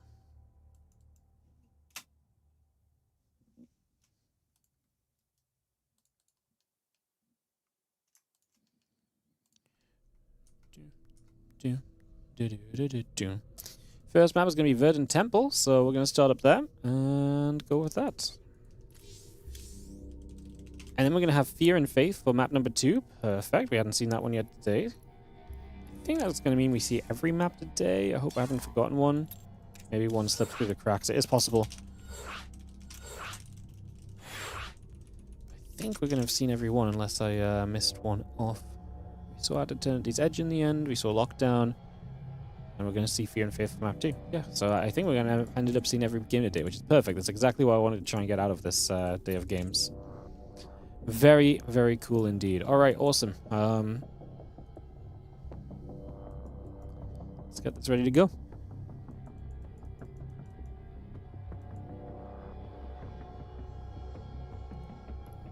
Let's get everybody in here. I'm a referee. Clem in the player slot. Missing herO to get the players started. We'll kick this off.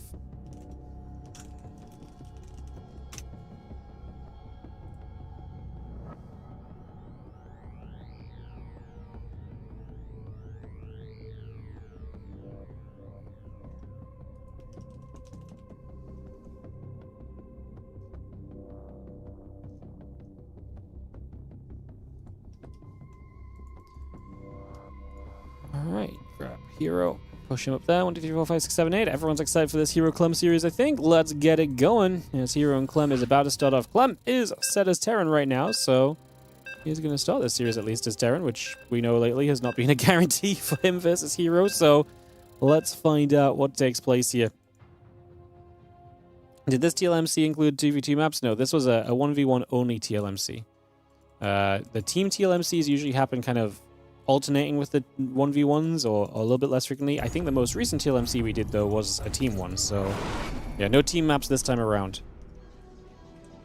All right, let's see if Clem can get a success story against this man. It's been a trialing and trip. What is I can't think of the word I'm trying to use. It's been a tumultuous affair, I guess, is what I am going to say. Although that's not quite what I wanted to say, but whatever. It's been pretty tumultuous for Clem trying to win this matchup because herO has just been kind of having his number. It's not that Clem has struggled against all Protoss players. It's just really against herO, he's just really had an issue, which I think is kind of just down to a little bit of how herO likes to play and how herO does play it. Has been a little bit of the, the kryptonite of Clem as of late. So, yeah, that's kind of an interesting thing that's been happening. That's just been so difficult for Clem to win this matchup. Don't always get to see that, right? So, Clem in the upper right, here in the bottom left. And herO has kind of thrown this, that, whatever. It feels like herO just gets to do what he wants in the matches against Clem is the main thing. It feels like he's really in Clem's head as well. So, like I say, we'll see if this series, see if this best of 5 today is going to play out any differently as we get this all started.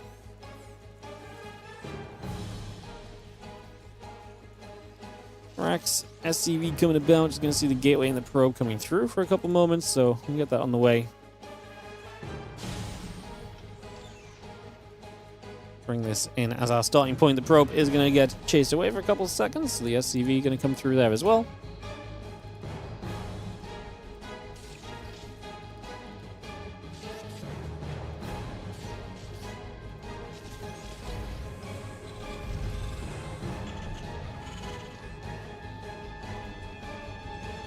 CC on the reactor, coming up for the moment, getting that started.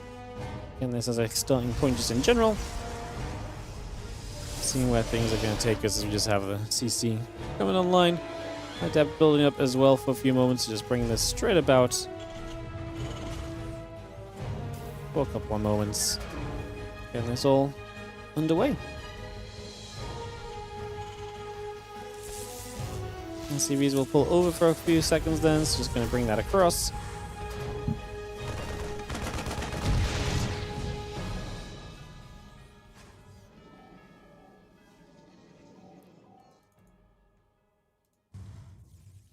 The Adept is going to go and take a bit of a shade about then, so obviously looking for some initial damage / initial information, see what we can do at first here. Clem heads into the factory beyond Verdant Temple. A few Marines are going to be in position, they're going to help deal with this Adept as well. Just getting that set up for a couple of seconds here. Get that all rolling.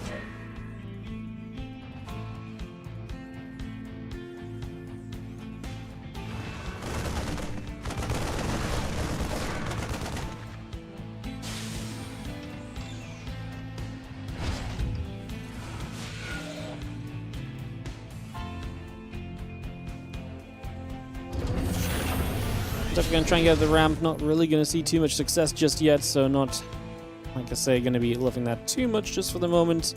Going to reset things for a couple of moments. Again, Cyclone and the Marines coming around for a little bit. And yeah, we'll, like I say, just get reset for a couple of moments with the Marines. He'll try and deal with these Adepts. The 3 of them will be shading backwards, so just trying to stay out of trouble as best as possible. But, I mean, stay out of trouble, that you're going to shade in, never mind.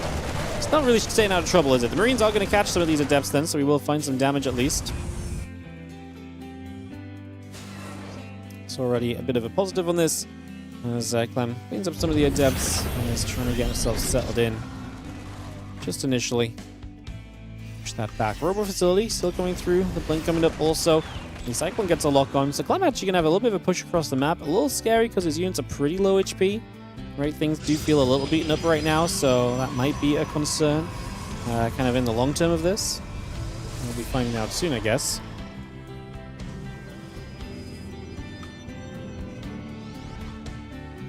It's going to set up on this natural of herO.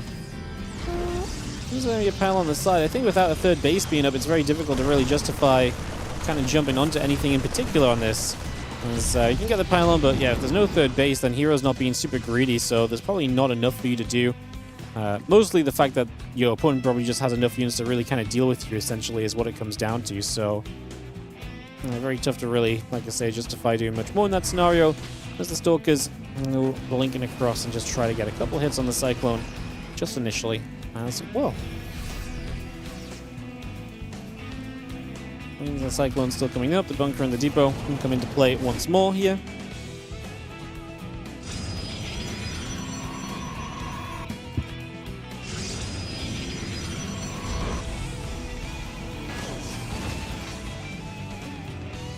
Artifact just regathering for a couple seconds. As we do see Clem has given up that bit of map control he had. I don't think that's too surprising, honestly. I think we're in a position where there wasn't much more map control to really be gained. Or not much more to be done with that map control, right? You're basically just looking to lose units at that stage if you try and stick around and keep it going. Just going to be seeing the Marines going to gather up there as well. The Cyclone and the tank combining to get a bit of damage done. And most importantly, we've got a Viking as well, so dealing with this Prism is actually going to be something that's very viable. You can absolutely push this back here, I think. It's going to be pushing that Prism back just, again, makes your life a whole lot easier. So it's going to be a big positive for the moment. Step in the +1 upgrade, still coming online. Again, Thermal Lance coming through, the Colossus and the Charge all coming up as well. And all those upgrades coming by for a little bit right now.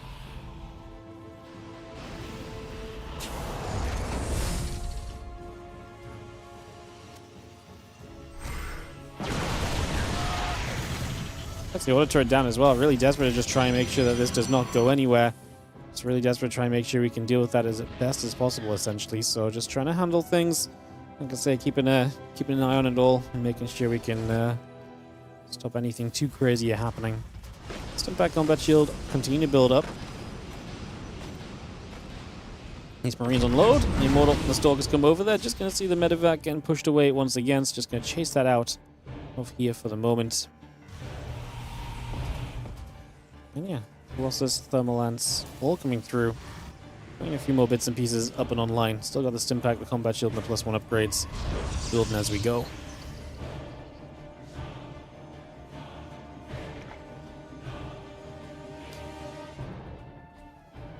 Two more Forges in production. Getting those up and running. The Stalker's in the middle of the map here. At this point, so we see already kind of heroO kind of go for some interesting choices, right? He's going to have two Colossus. He's already going to go into Disruptors. So kind of moving is something which, I mean, we talked about for a long time, just how Disruptors do not feel as though they have that much utility in the current meta of this matchup. Just a unit which does not see a lot of love, and for pretty good reason, just doesn't really typically end up doing well enough. Doesn't find enough value enough at the time.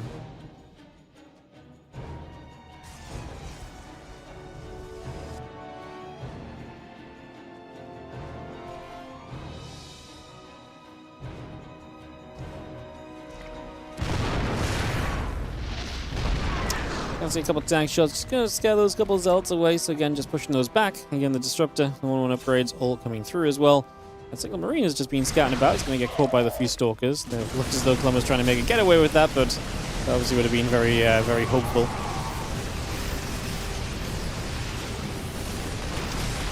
Gonna be a little bit of a skirmish going. A few Bions obviously trade well against the Stalkers, if nothing else.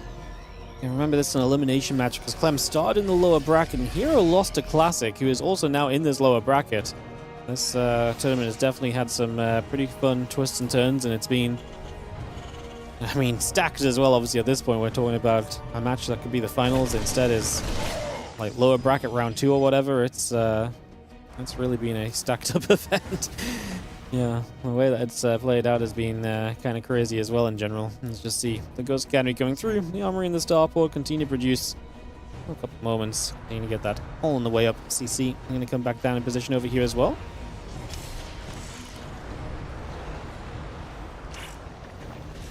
One upgrade. Again, the Disruptors and the Stalkers still building by.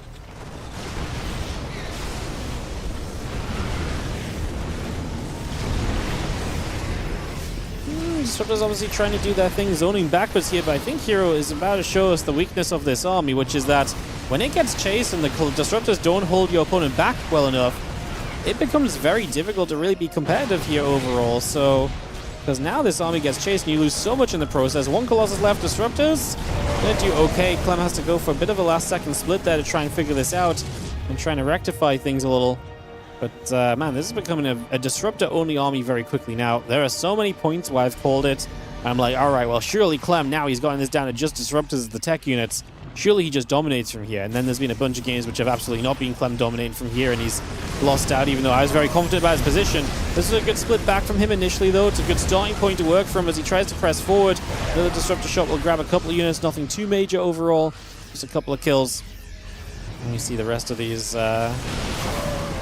still trying to come up. Clem just trying to close the gap on this army, essentially trying to get it cornered in, ideally, right? If you can get this army cornered, then the Disruptors don't really have a way. You can't basically just pull back and back and back again, with the Disruptors, zoning the Terran player. Eventually, you do get kind of handled, so...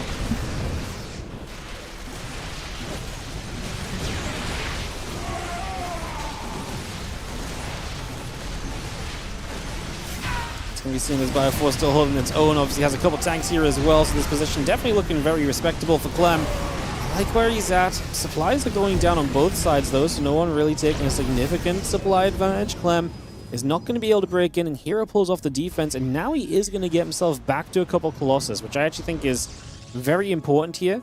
Getting yourself back to those Colossus and getting that kind of more consistent splash damage out, I think goes a long, long way for you. So I think that's a major plus that we've currently got coming through. That's going to benefit herO greatly in these next few moments. And again, T2 upgrades going about, the rest of this all coming over. Disruptor shots coming down again. The Ghost and Marine taking some damage. Going to have to split against this. A couple more Marines taking some shots once more. Still trying to chase him. Going to get a Disruptor. Again, these are the moments where Clem loves to be in the position he's in, where he's able to get so much damage done so quickly, essentially.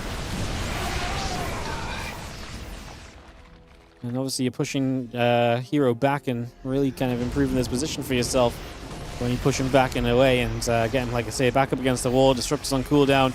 Clem's still controlling this game. herO is starting to expand a lot up the left side. I wonder if Clem maybe needs to do something about those bases, just in case herO gets access to a little bit too much economy, a little bit too much freedom to rebuild and just go again one too many times. That so often is the downfall of a Terran later into the game. So just, like I say, a little bit wary of that could be kind of the way this is currently going. There's the 2-2 upgrades continue to come about. I'm just going to see this pylon going to get denied, so just going to shut that down straight away as well for the moment.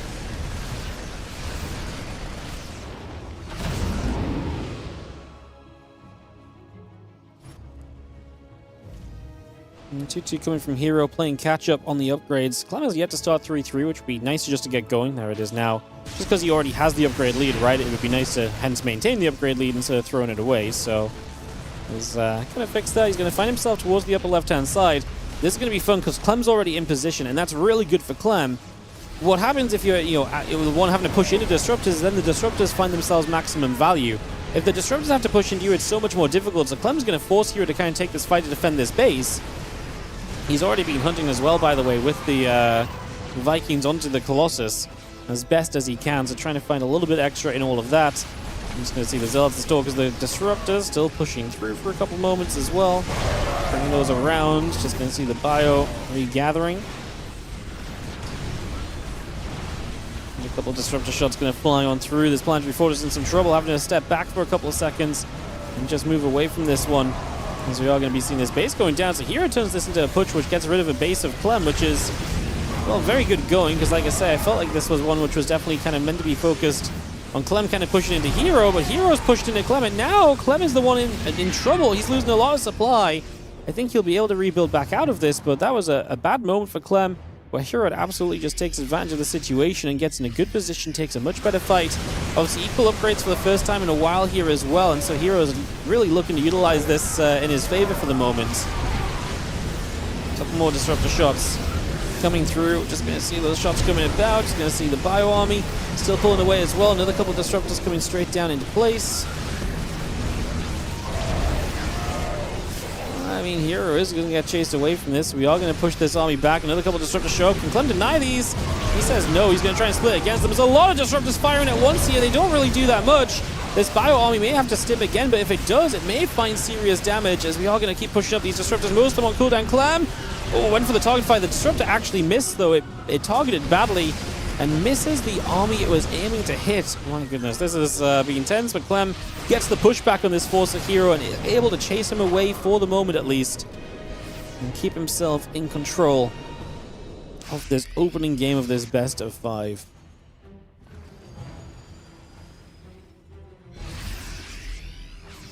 And 3-3 coming over. It's going to be seeing the Colossus all coming through, the additional probes coming up. A couple of Zealots building by as well. The Liberator still sieging up that ramp here already. Just going to see this Bioforce maybe still having a chance to get involved in the next few moments. Hey, what's up, Andrade? Hello, thank you so much for the 11-month resub in the midst of this awesome back and forth. Clem still trying to push. He's obviously taking some damage on the Zealot run by as well at the moment, so taking a few shots of damage over on the other side too. Just currently. Going to see these medevacs going to load across and try and drop back over in toward this base and just put some more pressure in. We're going to drop the recall. It does not come down over here though, so this base is going to be kind of okay for the moment.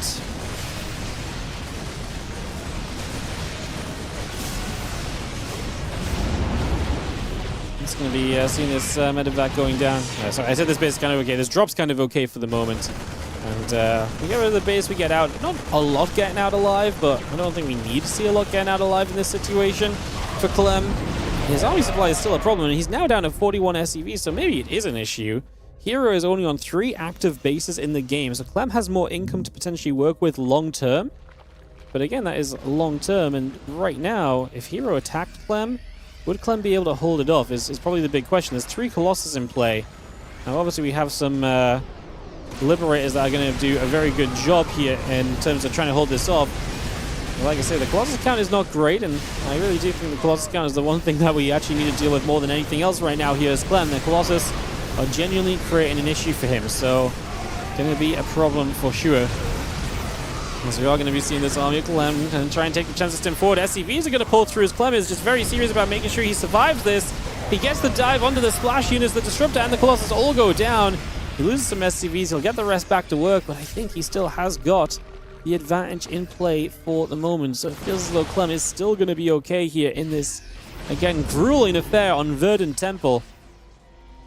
In this lower bracket, top 6 of the tournament looking to move through to top 8 of the tournament looking to move through to top 6, and then eventually top 4 if they beat Percival after this, which is not going to be easy as well. Percival, again, been playing awesome recently, even if he doesn't beat MaxPax today.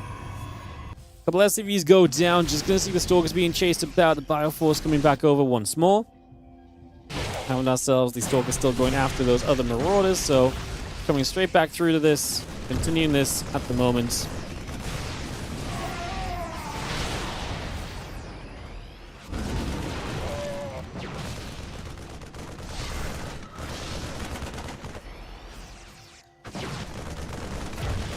Going to be seeing 4 probes, 6 SCVs, all dropping down. Just going to have ourselves a few Stalkers. Going to have to blink back for a moment. Bio Army going to come tracing across onto those Stalkers as well.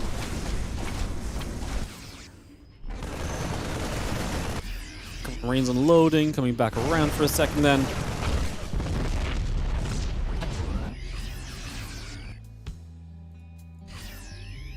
Bio Army is going to step over once again. So again, trying to see what else we can do. Making a play for now. Bioforce is going to jump onto this Nexus. Nexus taking some shots. It's about to go down. A few Stalkers get onto the Marines as well. Looking to pick through them. A little bit of Bio still coming over. A couple of Zealots aiming for the mineral lines. Just going to see the Zealots still swinging after those SCVs. A bit more damage being dealt at the moment.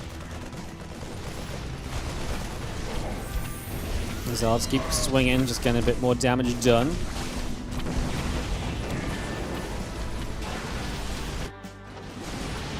Unloading already. Zealot Stalker on the counterattack. Clem's supply is obviously kind of low, but so is herO's, and herO is mostly just these gateway units. Clem's army is decent. I mean, we're just going to go base trade it out. can herO break through into the main base of Clem? Clem, if he denies all the pylons, herO does have bases mining, but he doesn't exactly have more production to work with. And again, Clem's army supply is not looking great. He's going to start floating structures and just trying to get those elsewhere at this point. I think this might just be too much in the end, guys. I think herO might have been able to turn this around. The SCV is gone. Clem has only got what he's playing with right now. These disruptors are probably going to spawn out of this robo. We're going to kill both of them. It's weirdly I mean, yeah, I think herO can't lose if he just sits on the yeah, if he does this, he just sits on the defensive position with the batteries and so. Wow.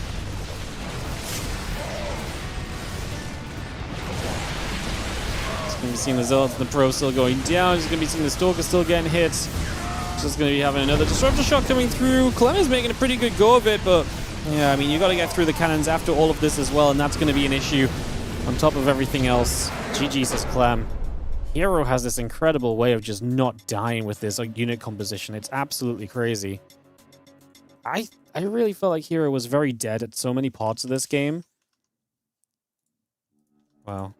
Came down to the final battle. herO did a great job of really extending some of these situations into his favor and drawing them kind of across into his advantage. And, well, just what a game from herO. What a game from Clem. I actually really felt like he played himself in a great spot. I thought he had himself the advantage kind of well enough set, but just couldn't kind of get through. Again, this is why I don't doubt this freaking army composition. I used to doubt this all the time. Go back like a month or two. There's definitely, maybe even a little longer than this. There's a couple of times where I definitely was like, there's just no way. This army sucks right now. And then the Protoss players are just able to kind of hang on in there with it. They keep it going. Able to get so much done as we get ready for a game 2 of this series, and Clem is going to switch to Protoss. No, he's going to switch to Terran. He thought about it. He switched to Protoss for a second. He thought about it, but he's not going to click it just yet. Here, what's up, Woohoo Jin? Thank you so much for the fresh new sub. Appreciate you. Thank you so very much. And get ready into this next game, which is going to be on Fear and Faith. So Fear and Faith we're finally going to get to see today, which is great. This is one of the 4-player maps that has those worker tubes that you guys get so excited about. So be excited for that in these next few moments. Coming by momentarily.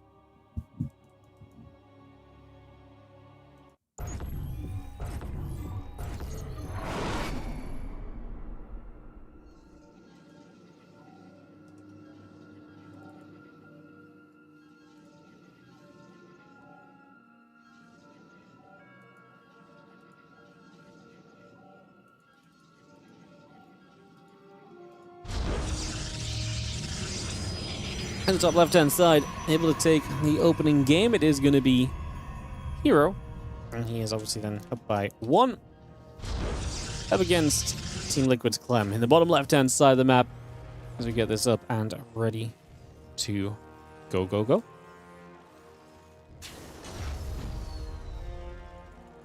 So yeah, Clem going to roll Terran for a second game here. That's so close. And they are going to get vertical spawns here, so going to get some of the closest spawns that they can get. See how this 4-player aspect works on a map like this, or a matchup like this. And we'll see what Clem can do early, see what sort of a start he can get off to. See if it's one he can maybe try and capitalize on a little extra. Again, really felt like he was already capitalizing on a good start in that last game, just still wasn't good enough in the end. I say, kind of crazy business, honestly. Well, CC barracks in the refinery will continue to come around. Just going to get that all moving into position. Bringing that about for now.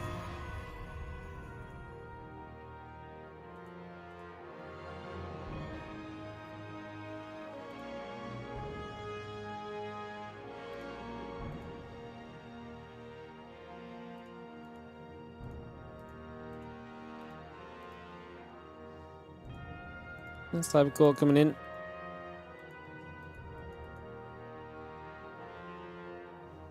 Just take a couple of seconds.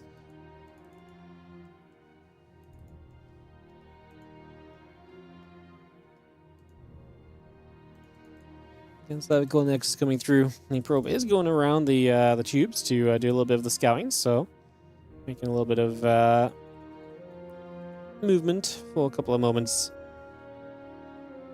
bring that across. And yeah, Stalker and the Warp Gate coming about as well, just currently.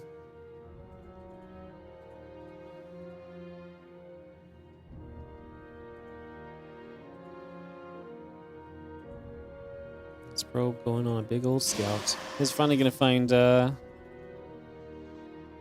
Oh, is he going to hide something over here? It's actually a fun switch up. So actually maybe going to proxy something. Or just ready to go into main. We'll go back home. Interesting. All right, we'll see what we do with that. We'll see what comes of it. Next couple of moments.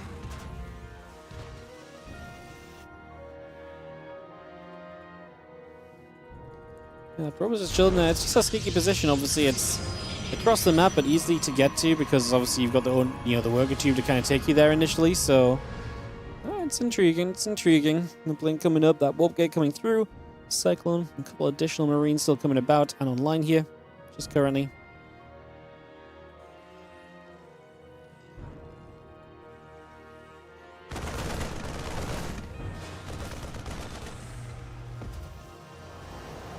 Destination obviously getting some good scouting, so hero's going to know a lot of what Clem is up to, so he's going to get some good info early in this game. And get some good vision as to, like I say, just what exactly is going on at first. You see the Marines, the hallucination just going to get cleaned up by the Cyclone in the end as well. It's just going to get that picked off for a couple moments. Again, Cyclone and the Marines will gather back around.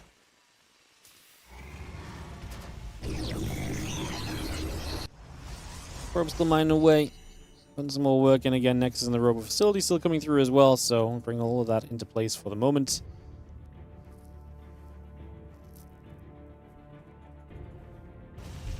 Again, Raven coming through, Marine, a couple depots and the barracks coming up as well. Just see that Robo facility still coming online. The Nexus coming into place, bringing a lot of that all forward just for the moment. Hallucination still going for a little scout about.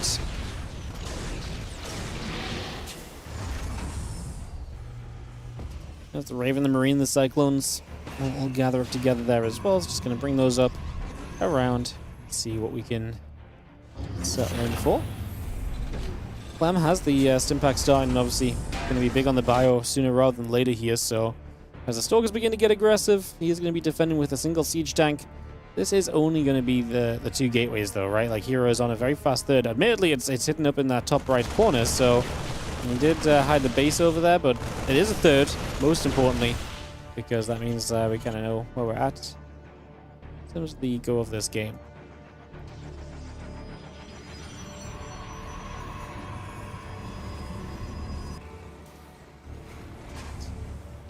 And to say, hero keeping pretty good info on Clem, keeping the scouting up for himself just initially.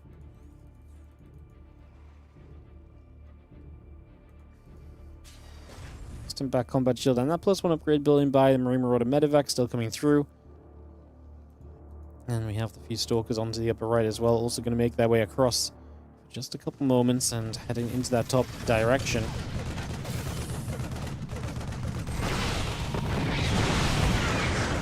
Raven is going to get shot down. Going to see that cleaned up already. Just going to have the storm still coming up. The charge on the way by.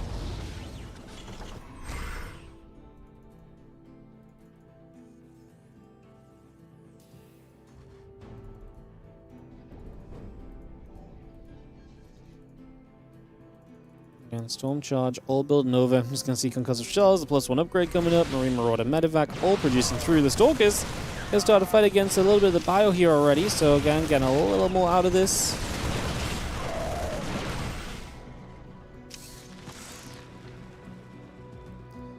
I'm on this big push that has the potential to be very scary for hero.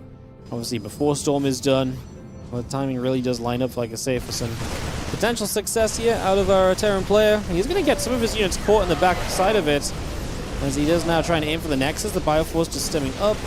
Trying to again get this on the go just initially.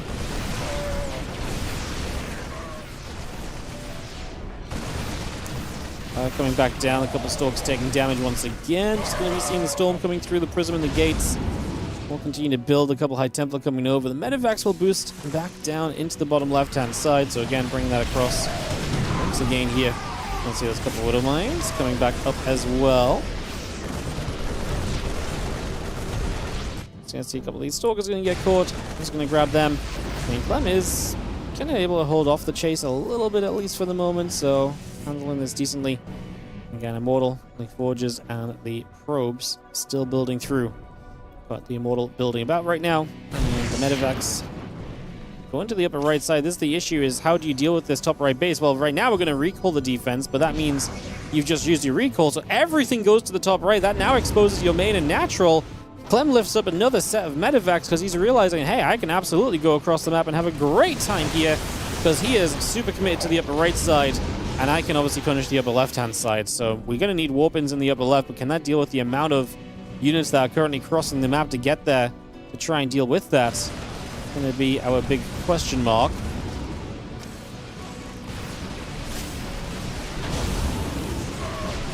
Storm's coming down, trying to play defense here. Big bio drop into the main base. I mean, Storms are going to be here. herO's able to make his way back over, and so far, at least he is going to be defending this. The Stalkers do not get underneath those Medivacs after the feedback, so the Medivacs will at least get out of there alive from Clem. That was actually a pretty good defense. Like, herO nullifying the threat in the upper right, removing the units that would potentially, could have potentially gone back in that direction, I guess. And by nullifying those units, opens up the door to kind of just make it very comfortable for him if he gets rid of the other units too. So actually really not a great couple of moments for Clem, where I kind of agree with the move he made. Like, I agree. I also thought he had opportunity there to just get set up into a great position and to do some real damage. In fact, he doesn't find it in the end. The Medivacs in the top right, though, so he can keep on trying to make the same idea happen. Obviously, now you don't have recall to get back there, so maybe now the upper right is just going to be a bit doomed. However, herO says my counteraction to that is going to be just to try and commit onto you over on this side. And if I just commit through on this bottom left side, there's a lot of work I can get done. There's a lot of progress I can make. And we're just going to kind of aim for that, as the Bio units will still trade against another Zealot or so for a couple seconds. Medivac's loading up, just going to try and boost away. We'll see the Ghosts and the Marines coming over as well.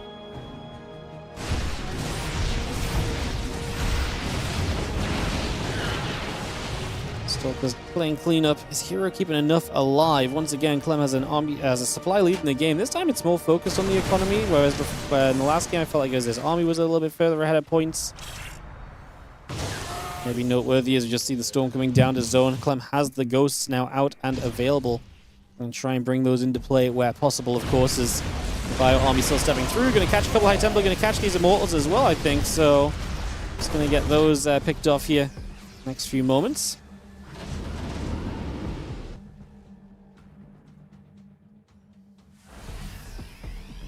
Nine workers going down, so Clem is finding the damage. The main army still collected in the center of the map, readying itself.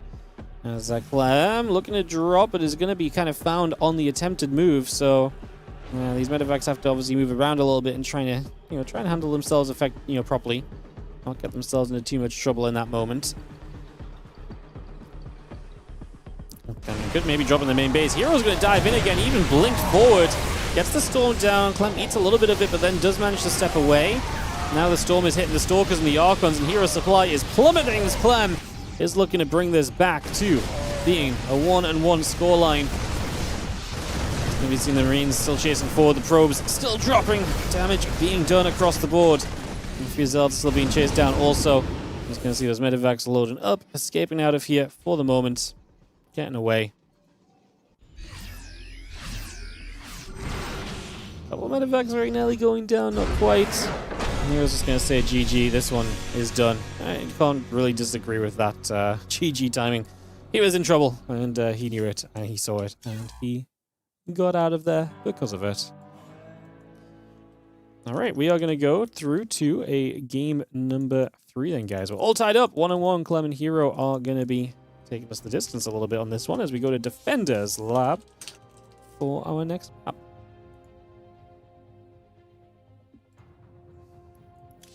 Close this up. Going to be back on the West server preference for herO here as well.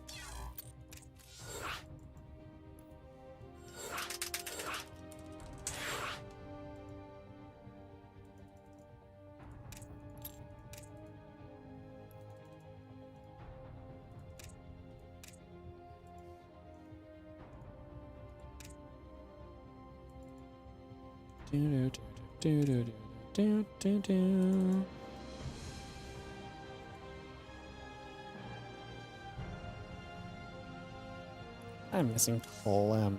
He is kind of an important part of this. Get him invited in, and hopefully be able to get this ready to go in a second.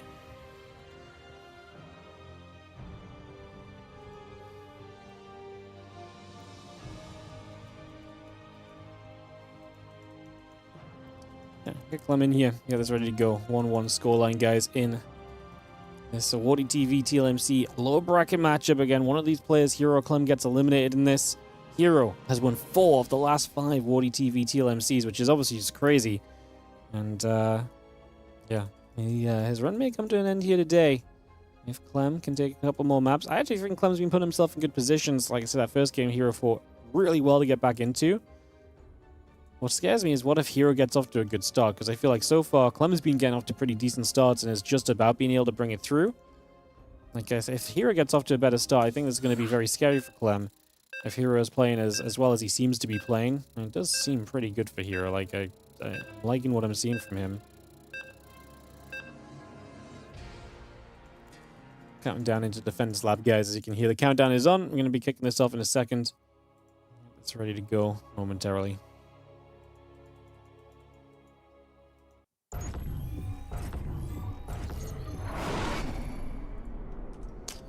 In the top right-hand side, unable to take advantage of his proxied away base in that previous game, it is going to be herO, who is, like I said, I wonder if he maybe wants to just get a bit aggro early and just try and take control, because like I say, I feel like that's been where a lot of his success has come from in some of the games. While he's able to play very capable later games as well, when he gets control early against Clem, it really feels like Clem struggles in the matchup. And, you know, considering I'm talking about Clem already, you know, to me, struggling a fair bit in this matchup, specifically versus herO. Like I say, I think it happens more so when herO has that control from the very early stages, so maybe something to look at / think on as we get up and running for a couple of moments here. It is going to be a forward gateway, so we are going to see exactly what I'm talking about, this idea of being a little bit more aggro from herO and just kind of bringing the aggression to Clem super early. See what Clem's defense looks like against that forward gateway. Just the one gateway, right? So just a single gate coming down. Going to play from that.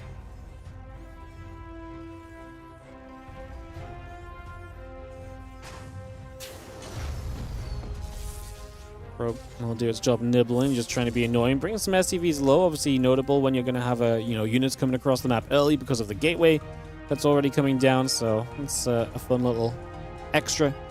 More important than usual to be kind of getting those nibbles off and bringing some of these SCVs low, just making them more easily hittable by a stalker over a wall, for example. Clem is not blindly opening with a second gas, so that's good news for herO. That's going to put him in one of the better positions he could find himself in here just initially.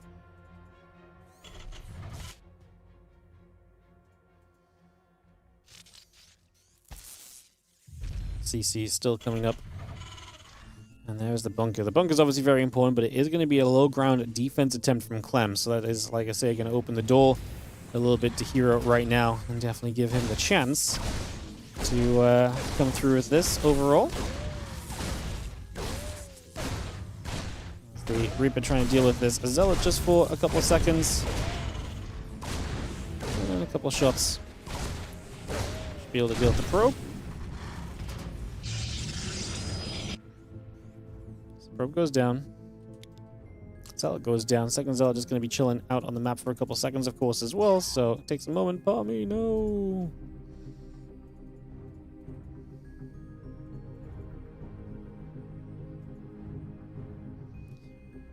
Alright, well, let me take a moment here just to assess things here in the lag. And we'll get back on track.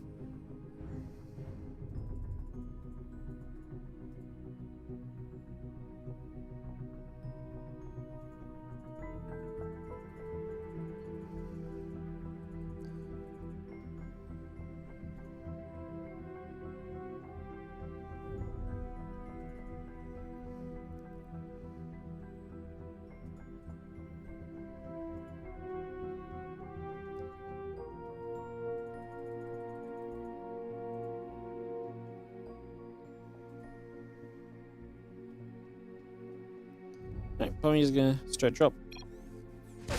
I'm just gonna get back to this. Both players already set, it seems. And away we go. going to be having the, obviously, Zealot, oh, sorry, the Reaper jumping on that Zealot a little bit. The Adept now showing up. Obviously, Reaper can kite the Adept a little bit as well if it does so wish. It's a little bit risky, but you've got the bunker very nearby, so if you do take a couple shots, you can fall back to it. And Clem's obviously confident in his micro as well, so no reason to steer away from that or anything just yet.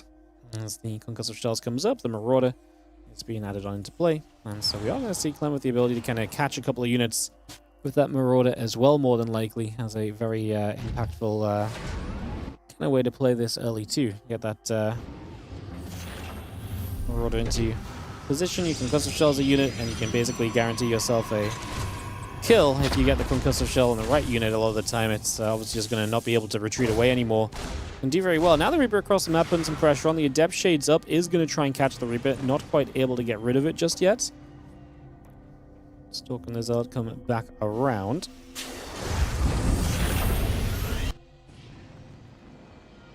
And then the Reaper coming back through as well. Stalker just going to be there, ready to deal with this straight away. So pretty comfortable still for the moment. As just see again, Blink and Stalker continue to build into action.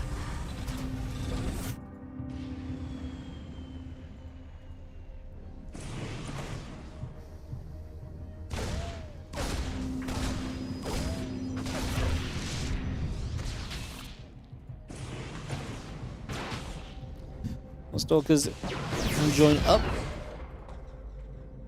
It's going to be seeing the Adept still shading through, looking to try and just jump on top of a couple of things here and there.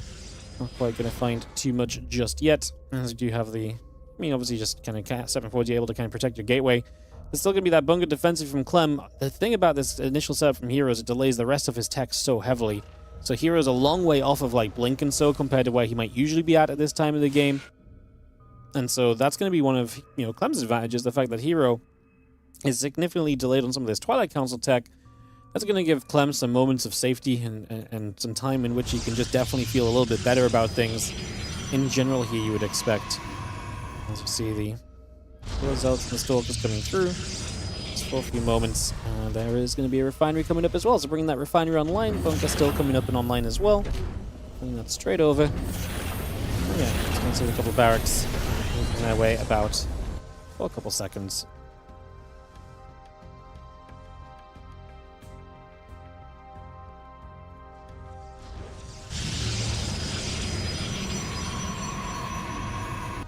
Blink finishing shortly against Impact and +1 coming online.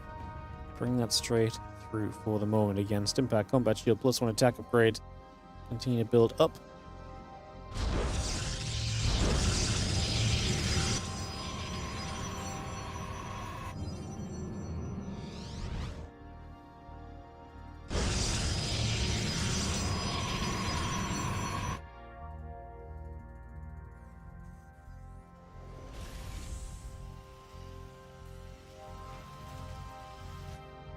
Charge is going to be finishing shortly. We'll have ourselves the chance to see herO getting into that upgrade, which is, like I say, going to kind of follow the Blink and really get into this gateway heavy force. But he is very gateway heavy.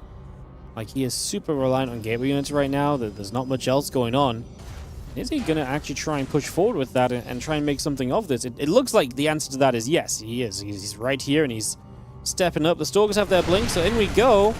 Clem a little bit back with the first couple of bio units to kind of support this. He loses the bunker. He has the tank there, though. I don't think this is the end of the world for Clem. I think this is very fine for the moment, in fact. So for now, I think he's okay. Obviously, herO warping in 7 Zealots at once, though, tells you a little bit about where this is going. A little bit about what's happening in the next few moments of this game, essentially. As that comes through. We get that settled in. Big jump. We're actually going to go for this, but the stim is ready. We're going to pull a few SCVs to deal with this as well. herO loses a few probes of his own, kind of getting set up during this as well. So he kills a few SCVs. He's lost a few workers. And he is still just trying to run through with basically kind of pure gateway units against this Bioforce. Medevac's available. Force Fields trap a couple of units. I don't know if Clem really cares about stepping back that much. In fact, more than anything, I might actually be stopping Clem stepping forward in the end. It's kind of crazy because at first it felt like it was trying to trap Clem's units in, but that is not how this plays out in the end at all. Not in the slightest. Prism still coming over. There's going to be having the few extra units warping in still, so we bring those back into place. STV is already getting chased out of here as well. It's just going to be pushed back with that. Just going to be seeing the rest of this Bioforce going to try and come through, chasing down this ramp, going after the Stalkers, going after the sentries. Absolutely trying to make something happen here still as we go across to the other side. It's going to be seeing the Zealots in the main base going to try and be active as well, trying to also stand up and put some work into play just for the moment here. I mean, this is just not working for herO. The supply is not there. He is not getting enough done with this, and that is going to mean that Clem is looking amazing here in this game 3 to take the lead in the series. Would be going up to a 2-1 advantage if you win this one out. Again, just dealt with the early gateway pressure very comfortably, and as he's dealt with that early gateway pressure, he's just never really let this game get away from him. He's kind of met herO at every step that herO's taken, and like I say, he was ready to deal with the aggression of herO when herO's aggression came through as well, right? So, like I say, has really just been ready to meet him at kind of every step, not really giving herO that opportunity that he's clearly been looking for himself at some point to try and get away with things, basically.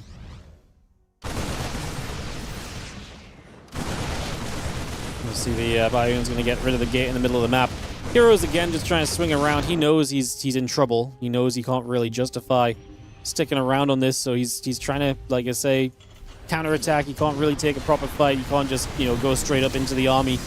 So like I say, you know that you're going to try and play around that.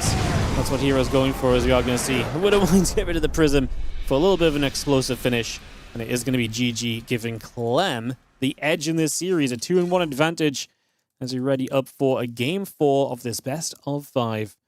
We get this started in just a couple seconds, guys. We've had all the ads we need to play for this series, so we're going to get going into, like I say, one of the maps which I think a lot of people are very in love with. Blackrock.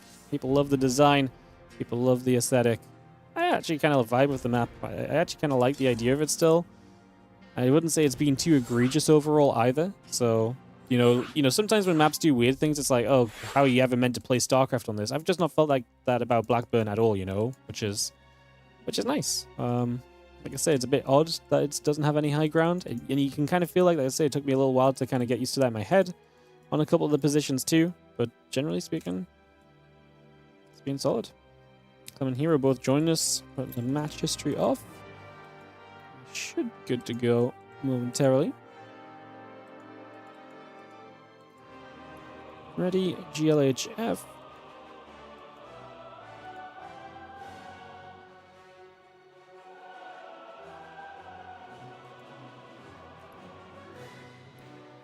Waiting for Clem to give us a go-ahead ready as well. Let us know that he is good to go. And take this game 4 into action here on Blackrock. And it feels like Clem, he has beaten herO in fairly recent times. It feels like so often it's just herO that is getting the better of Clem lately. So yeah, Clem being up a game definitely doesn't mean this series is over. herO's fought back from down a map. He's fought back from 2 maps many a time. Let's see what we get as we go into game 4. Blackrock coming through. At the top right-hand side, we're going to have the Blue Protoss player who is down a game. It is going to be herO.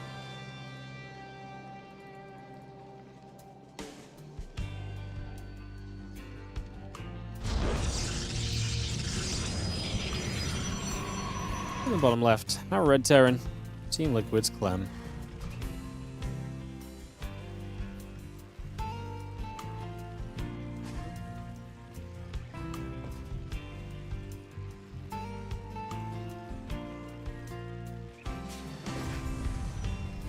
Let's get this underway and see what we get up to. Just going to see the refinery dropping down, barracks coming up. Here on Blackrock for a game 4. Clem win this. Percival in the next round. You got to imagine that both these players are kind of looking at that next round saying, well, yeah, Percival's tough, but very, very beatable, right? And if we can just work our way through Percival, surely there is some potential success for us there.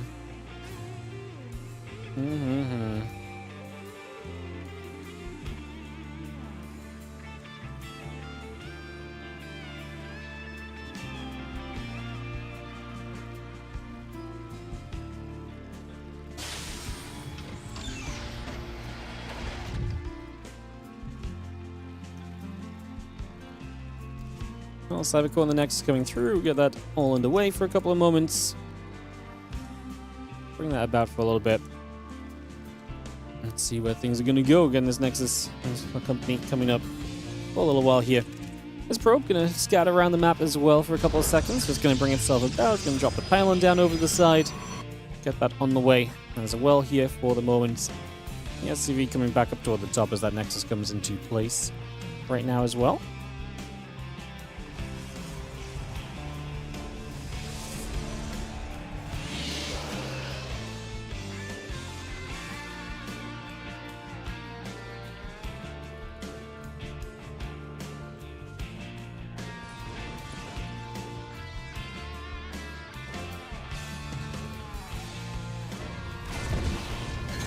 It's in the store, going to hit the Reaper. Just going to push that back out, cross the other way for a few moments. So, chasing that down for a little bit. And just going to be having the Adept in the Warp Gate at the Stargate continue to come through. So, bringing that all across. And the Reaper is going to get back in just to be a little bit annoying again, nibbling away at things. And just doing what we can. For a couple of moments. Picking through that. The Adept going to continue to shade after this Reaper. Trying to get a little bit more out of this right now. Again, just trying to get that pick off already.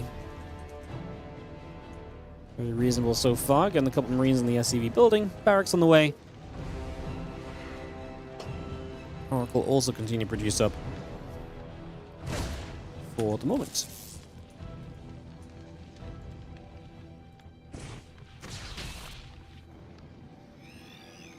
Oracle and the Warp Gate both building by, so again, bringing this online. Reaper is just going to come through.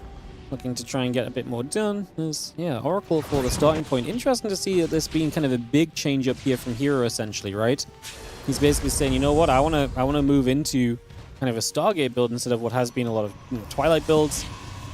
He's going to get some Phoenix out, so he's going to get that under control.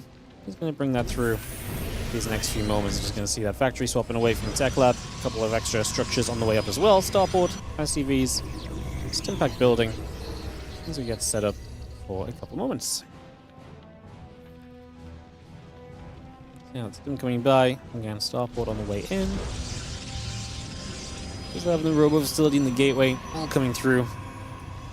And yeah, see where this takes us here as the Phoenix coming about, robo facility coming up. So far, so good.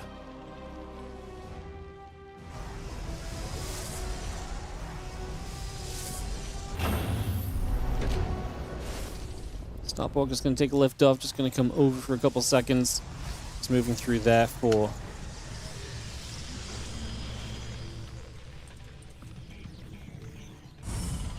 a few short moments. And yeah, like I said, the Bio Army just coming up, and we'll see what we can do with this Bio on the map.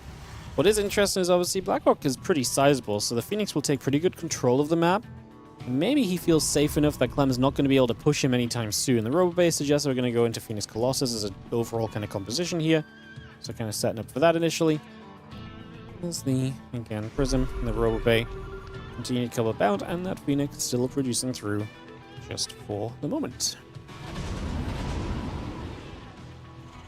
Medevats. Trying to make that leave, and the Phoenix are going to say, nah, we're going to jump on you if given the opportunity, and we'll try and do exactly that straight away.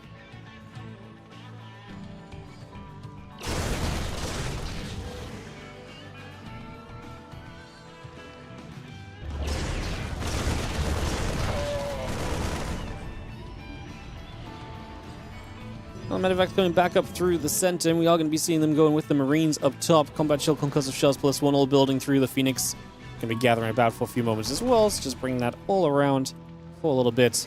And again, the Extended Thermal Lens going through this. The Nexus in the gateway, building as we speak. Bring that online. This Bio Army looking to get over there as we just have Phoenix and everything else ready to go. Ready to come across and put a little bit of pressure into place. Combat Shields and that Concussive Shells, that +1. All the bits and bobs coming through just for the moment. Bring that all online. Let's get a lot of that into play immediately. Well, the Phoenix is going to come back over. Just going to have ourselves, the Marines are going to stim up, and the Phoenix is going to get kind of beaten back just initially. So, going to get chased away from this, if nothing else, for a couple of seconds here. The units are going to stand up, get ready to deal with this, push this away. There is again that combat shield already building into action right now, so Clem gets that up and running for himself. Scanning to the main base. Viking Marine Marauder coming through, readying himself the Viking count against the Colossus. So much of the success we've seen in TVP or PVT when you're playing the Colossus lately has really come from the players who are able to kind of say, well, you know what, I'm going to actually get myself, you know, the Vikings sniped down. And if you can snipe those Vikings down, the difference that can make in so many of these scenarios is truly just incredible. So gotta imagine that is something that's at least on the mind of herO here, going into this knowing he has to get rid of those Vikings if he wants a realistic shot at being in a comfortable position in this game. He is going to push forward right now, and there are some Vikings already going down. The key to this game might be right there, as Clem is going to find himself very clumped up on this natural expansion. Obviously he needs to try and defend this position, because otherwise herO's going to have a very good time of this. Just going to be seeing the Bio Viking force coming back through. A couple of Vikings, the Cyclone gathering about, getting ready to strike. Tell you what, the Phoenix are kind of low. There's only a couple of them that, well, a couple of them on very low HP.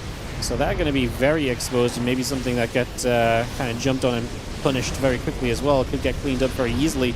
As Clem is going to chase, and this is scary scans for the Observer. Going to get the Immortal. The sentries in the front as well. If you can get those sentries, that'd be great. He does snag another Colossus, pulling the Vikings back, and so far just not finding the opportunity, herO, to really jump on those Vikings and remove them. We are going to be seeing the Phoenix coming back through. We are going to commit as Clem. A little bit missed micro for a second or two there, but he does get the Colossus. So the Colossus can't reset completely over the course of this engagement. And Clem is chasing up across the map, and he's chasing down some critical units. Obviously, the sentries are typically things which are very useful throughout the game. Prism showing up, but does not save any of these Zealots, so all of those go down. So a lot of your tankiness is going to be disappearing here. And we are at least seeing a couple of Phoenix fighting against the Vikings, which are going to land. I mean, there's a new Colossus on the way, but Clem is not going to respect that. Not just yet, at least. I mean, he flips them back up now, which is probably just smart. Playing sensibly.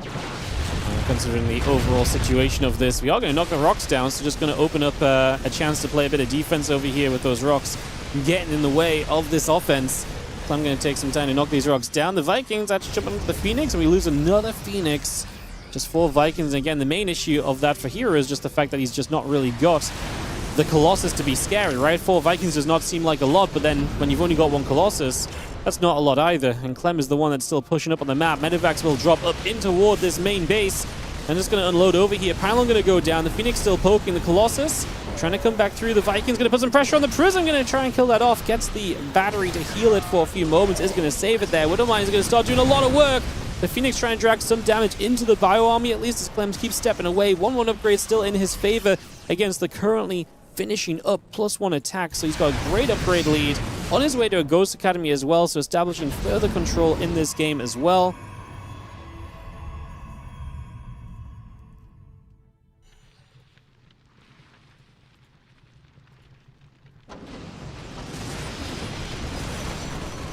Right into this main base, and I just don't think herO has any easy way to deal with this. Zealots are going to counterattack, so at least we're going to try and make this a little bit chaotic, if nothing else.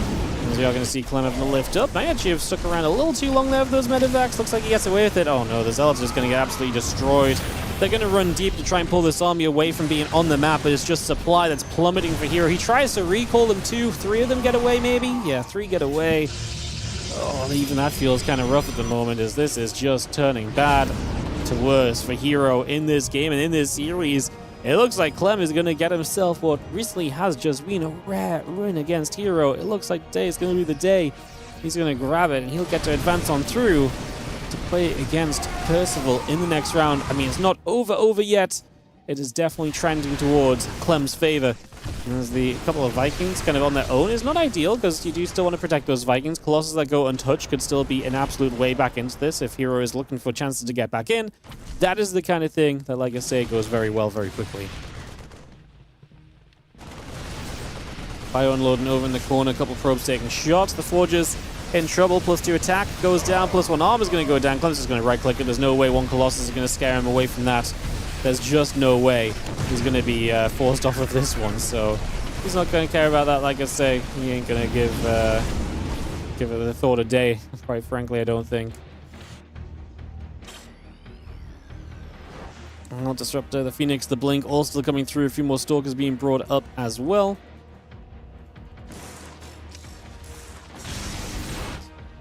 Evac still heading down the right-hand side. Just going to come across there. A couple of Colossus laser beams will do their worst. One maxed out, looking to keep pushing. herO doing his thing where he's just trying to buy himself as much time as possible. Run-bys, etc. Clem needs to kind of just go and not really look back, honestly. I do think any fight for Clem right now is very positive. He does only peel a few units away to deal with these ults, which is, yeah, the right idea, because then it means he can absolutely just negate what herO is trying to do, which is to, you know, basically say, hey, I get to be on the map and you don't. So, yeah, negating that a little bit as the Bion still stepping through again. Actually going to catch a bunch of the units here already, so just going to find some value on this. That's going to be amazing. As again, the Vikings, the Bioforce gather back around. The Widowmine there as well, just going to burrow up as we work our way through some of these rocks to give Clem a little bit more space to work with in these next few moments. Bring that around, the laser beams doing their thing. As we do see Clem steps away from the disruptor shot, splits beautifully against that so far. The Vikings moving around. Clem just going to put himself on top of the base, force herO to run into him. And we've talked about that already today, where the Pros attacking into the Terran is going to be much worse than the Terran attacking into the Protoss. Now Clem is just going to be having a chase down, gets rid of 2, gets rid of 3 Colossus. There's just not the anti-air to clear this up in time. That's a decent disruptor shot. It goes big. It kills a lot. It just doesn't make up for the fact that Clem is killing even more. At the end of the day, this is just still looking to be a little bit too much in the grand scheme of things, and Clem is going to be up. Still 40 supply. I mean, to be fair, herO trades somehow effectively here in the sense of it was 40 supply down, and now it still is 40 supply down. I mean, the disruptor shot helped a lot, just getting one big connection when Clem was otherwise just doing very well at kind of dodging and negating the disruptors. CST will float over here, just going to take another base. Clem has been on 3 bases, so establishing the 4th is important. Killing a base during this was big, and also it's the base that connects the other bases. So now if herO wants to defend, there's no like central point of defense. He has to either defend the left 2 bases or the right 2 bases in this game.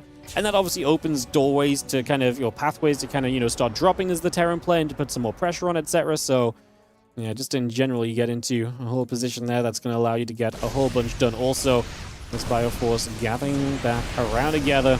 It's going to see the battery going down, the Nexus and the Pylon starting to fall. Damage will be being done. Another base falls. The Colossus gets jumped on. This is the issue for herO. The supply might not be terrible, but what is making up this supply is terrible. He's had his tech units reset multiple times over. Clem, not even stimmed right now, by the way, needs to re-stim these units as he kites away, gets into the choke point to make the Zealots less effective. He's killing 20 probes. His units in the top left base that are making herO's life pretty much impossible to come back from. And this is Clem looking to take a 3-1 victory over herO to move on through into the next round. He will be battling against Percival. Do we fancy Percival's TVP against Clem's Protoss? I kind of fancy it, honestly. I feel like it's doable for Percival. But maybe if Clem's feeling it a day, maybe not, and maybe he is feeling it a day. 3-1 over herO doesn't always happen. That is going to be a big victory on this one. GG's. Alrighty, guys, let's get ready for one final series today. What are we going to put in this map pool? Let's put a couple of these in. Let's put a bit more of a standard. I haven't seen this one for a couple of series. Put this in just in case it makes it through. Could be fun. Put this one in as well. And let's do this. Perfect. All right.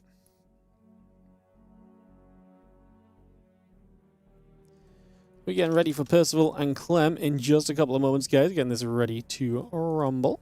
Very shortly here in the WardiTV Team Liquid Map Contest Tournament. Again, appreciate you guys. Good to see you all. And thank you for hanging out with us today. Much appreciated. Get this ready to go. It's going to be,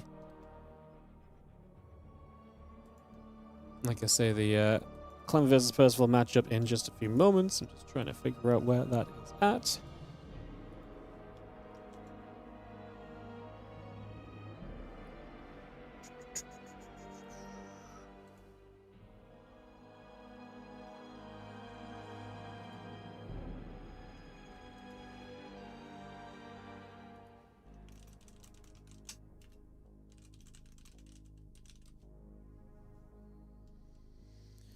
All right. So yeah, we're just waiting on Percival, who is, I think, playing in a different tournament. So let me try and figure that out. We'll get that sorted.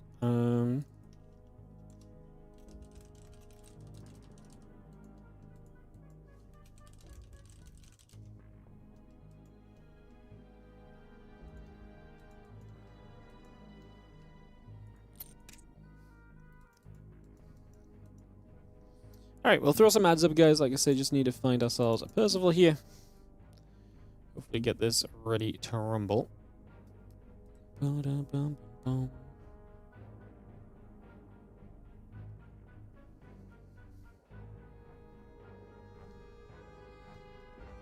So yeah, we'll give this a couple minutes.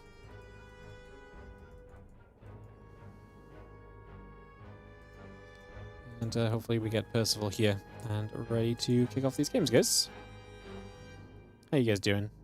You guys just spamming la la la. I'm not aware of this meme, but I'm glad you guys are having fun. It's always a good sign. Always a good sign.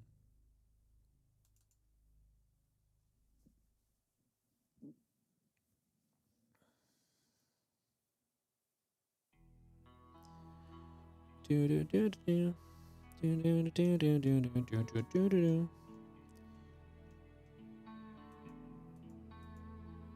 Bum ba da bum.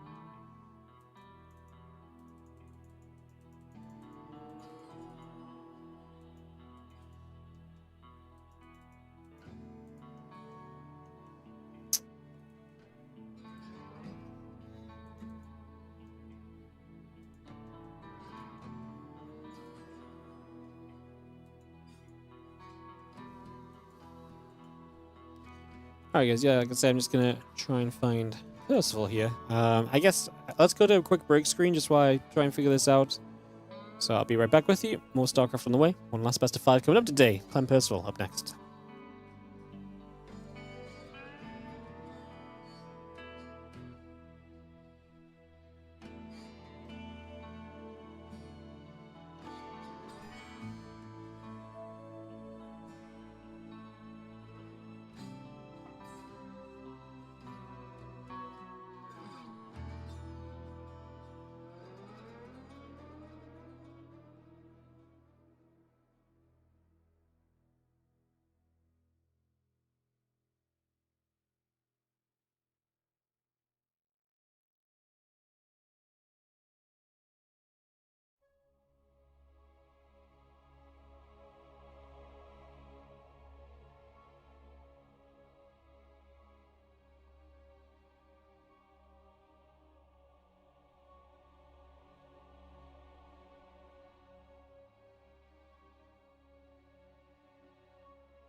Alright guys, Percival is here.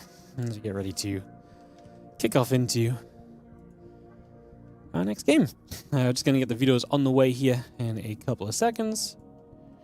And yeah, we'll be kicking this off.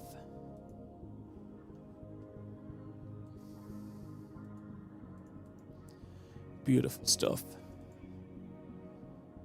Beautiful stuff. All right.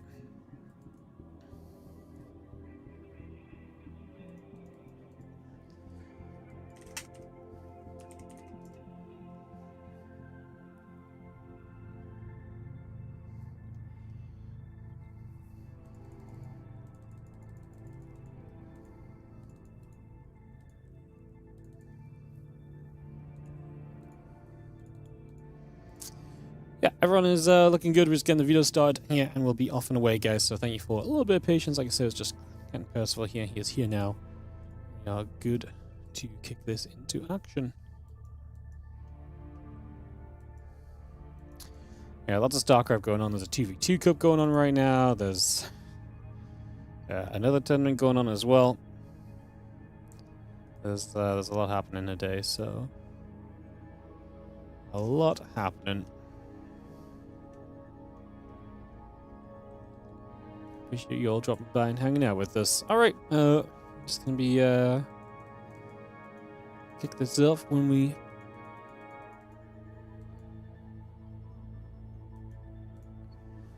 got our videos done. See what the videos are gonna be. Which maps will we not get to see out of this map pool? And I can tell you which ones are getting videoed because then you know they're not coming up, just in case you're waiting on certain maps. Exarch just got videoed. Sorry, Exarch fans. Hey, Exarch's been an interesting one. I don't think it'll make ladder, but it's been like a fun, different map without being super tough. Fear and Faith got videoed as well. Well, I could have predicted that, couldn't I? It's been like a fun, different map. You know, like it's just not been like, it's not been like, oh my god, how are you ever meant to play a game on this kind of like crazy. Obviously, I think it's had a few different, I don't want to call them problems, but I think it's had a few things that have kind of maybe turned me off it a little bit, but I think the size of it cross spawn is very kind of rough, but like in general, I think it's been kind of cool still. I hope Exarch doesn't make it. Yeah, I don't think I'd like to see this one on ladder. I think as I don't like kind of going against maps much on stream, but I think this one has a few too many issues for me. It's still been fun to see. Like I say, I still enjoyed it. I think for ladder it's just a little bit even with the 9 map videos, to me, Exarch is the kind of map that just doesn't see enough play to take up a ladder map spot, you know? And I think that's the issue, and I'm sure we are going to absolutely see some maps in this map pool that are 4-player maps. The next map pool will have some 4-player maps in, because that 9th ladder spot, that 9-map pool instead of 7 maps gives you the kind of levity and the freedom to kind of make that happen a little bit more than we used to, right? So I do think that there's going to be some more interesting maps. I just don't think that Exarch should take up one of those spots over like a 4-player map, because I just don't think it gets the play in a lot of series, unfortunately. But yeah, we'll see. It has potential with a few modifications. Yeah, I mean, at the end of the day, it's still a good map. There's a reason it's in the TLMC finals, right? Like none of these maps are bad at the end of the day. It's just you know, we're 6-7 streams into this tournament now. I think we can start saying a little bit about what I think about some of the maps and so. Of course, if you disagree with me, go ahead and make it heard in the votes, guys. You can vote for the maps over on the TL website. Not yet, I don't believe, but when they do go up, do make sure you vote for them. Vote for your favorites, and then you can never complain about which maps are on the ladder. Alright, so it's going to be Lockdown, Old Sun, Temple, and Storm Surge. Going to be played for maps 1, 2, and 3, guys. We'll see, obviously, where we get to. If we need a map 4 or 5, we'll talk about this. But we're not at that point just yet, as we just get everyone into this lobby. Missing Clem. Once Clem's in here, we are going to be good to go.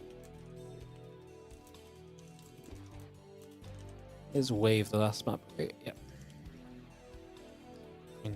Perfect, cool. First of all, ready's waiting for Clem to ready. Ready in GLHF. Let's see who moves on to the final day of the WardiTV TLMC. It will be one of these two Terrans to advance on through into play against Classic tomorrow in the lower bracket semi-final and a best of 5 before the winner then advances through to play the lower bracket finals against Shin or Max Packs. It's going to be a banging day tomorrow, guys. So let's get this up and running. Let's get this going. Yo, what's up, Anonymous, on the £8 donation? Thank you so much, mate. Thank you for donating. Appreciate you. Let's get this all started out. So we kick into this next game. In the bottom left-hand side, our blue Terran, one last best of 5 today, is going to start us off with Percival as he takes on the red Terran in the upper right. We've got Team Liquid's Clem. He's obviously going to be playing Protoss, as he always does in the PvT. See how this goes. See what will happen here as this series gets underway. Where are we at? Inu. Let's see who I want to jump on. You know, stealing Inu's camera all day. Shout out Inu.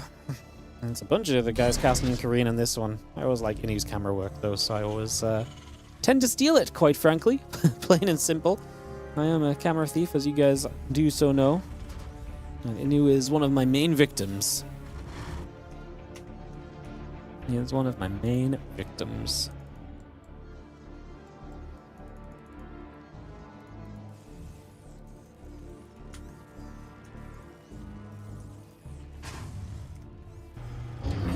See that gateway coming up. Probe on the way through. Bring this about for a couple seconds.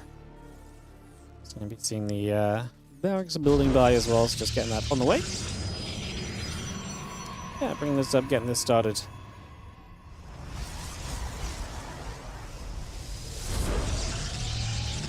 Just going to see our Cybercore coming through. So Cybercore coming into place here. The next is on the way about. Here we see now a Marine Orbital Command Center building on by for a couple moments, and yeah, obviously everything coming in expansion focus just to start us off here, which is great to see. Nice and standard to begin with. Just see this couple of probes going to gather around as well.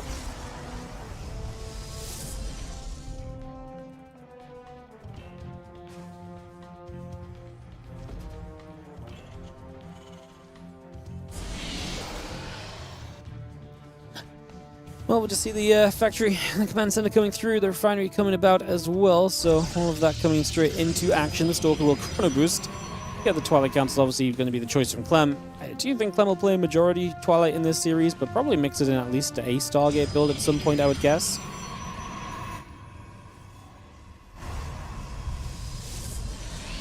It's going to be seeing the Twilight still coming about again. Factory, command center, SCV and the Marines still building through. It's going to be having the warp gate is trickling along as well. Still got the Sentry and the Twilight Council building on in. Just getting that on the go for the moment.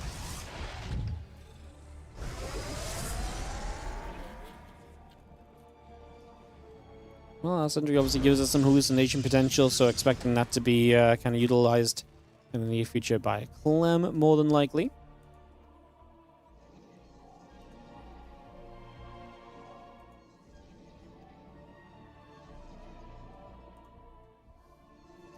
Cyclone the Marines, the starboard coming up, a couple of the SCVs still coming by.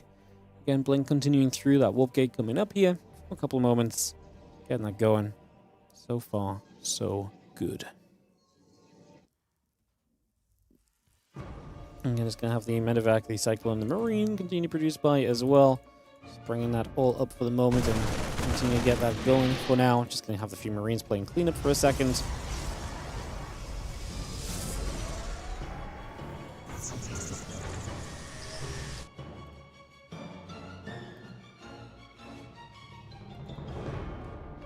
A bit of a Marine shove just from Percival, obviously trying to put on a bit of pressure, and he's going to follow this up with a bit of a drop behind it. So, a bit of pressure early, see if he can get some damage done, see if Clem is prepped to handle this in these next few moments as the Marines gather to the upper right. Liberator, the extra Marines coming up, the medevac is going to start boosting forward just initially. As the Cyclone, the extra Marines unload, the two Stalkers in the center are going to sit here. And up we go. Battery is obviously going to have to put in overtime right now, pulls that Sentry back, keeps the units alive so far, most importantly. So keeping everything going comfortably at the moment, at the very least, is a good starting point for now. Just going to be seeing these probes, though, now going to be in trouble. And Clem was able to keep stuff alive, but has not been able to make the difference here, unfortunately. And that looks as though it's going to be... it's a lot of damage taken at the end of the day. It's 10 workers going down, so that's very serious amounts of damage, plain and simple. So yeah, definitely ended up in quite a bit of trouble right now. Uh-oh. I mean, the economy is going to be down then from Clem. Not going to be dead, but definitely going to be tough, especially if he's got extra things he has to deal with. Now he's coming across the map for a counter. What has happened is that Percival gave up all of his units. So in theory, If there's ever a time for Clem to do some damage, this might be it. And there's no bunker here either, so Clem has potential. However, the Liberator across the map is going to go unanswered as well for at least a moment or two. There's the tank that Percival is going to be reliant on to deal with this push of Clem. He's going to start getting that set up. Clem losing some of those probes additionally to the Liberator, which probably is not something you can really afford to have happen long term. Liberator pulls back, just going to get settled for a couple seconds.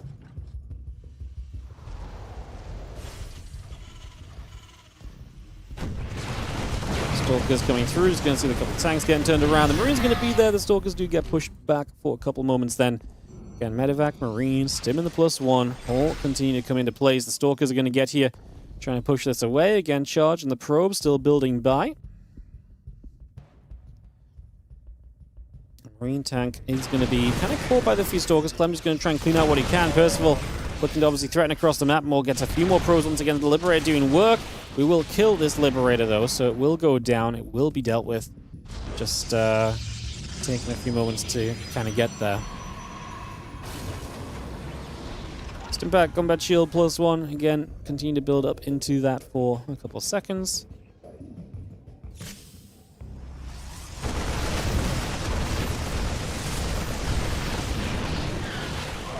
We actually clean up this drop pretty easily, so that's going to be Clem shutting this down. Zell trying to charge forward to lead us into the siege tank. He's going to blink for it. He is going to get it, but that's very committed. You're very far forward here, obviously, and that's going to be, like I say, a little scary for sure as the Stalkers still trying to chase that Medevac. The Observer going to be here to help us with this as well. That Medevac, for the moment at least, is escaping away. Stalkers get underneath again. Medevac takes a bit more damage. Doesn't go down just yet. Able to sniff out of there just for a moment or two.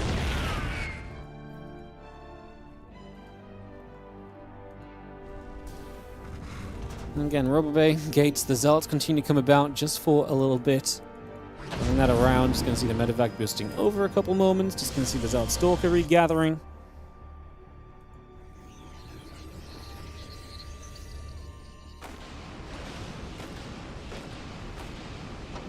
Units unloading in the main base, just going to jump onto a Stalker. The few Stalker's actually going to blink forward and jump onto the Medevac. Medevac goes down. Bion now turning onto the Stalkers again. The Zealots will clean up. Zealots and Stalkers together getting in after those Marines, and we'll get the cleanup in the end. So, shutdown comes through, and Clem continuing to... I definitely feel like claw his way right back into this game from the starting point that obviously was not quite so great for him. +1 done from Percival. Clem is only just going to start his Forge now. He does get Colossus production started as well, so he's going to start seeing the production coming up in that regard. Royal Army still trying to step over for a second.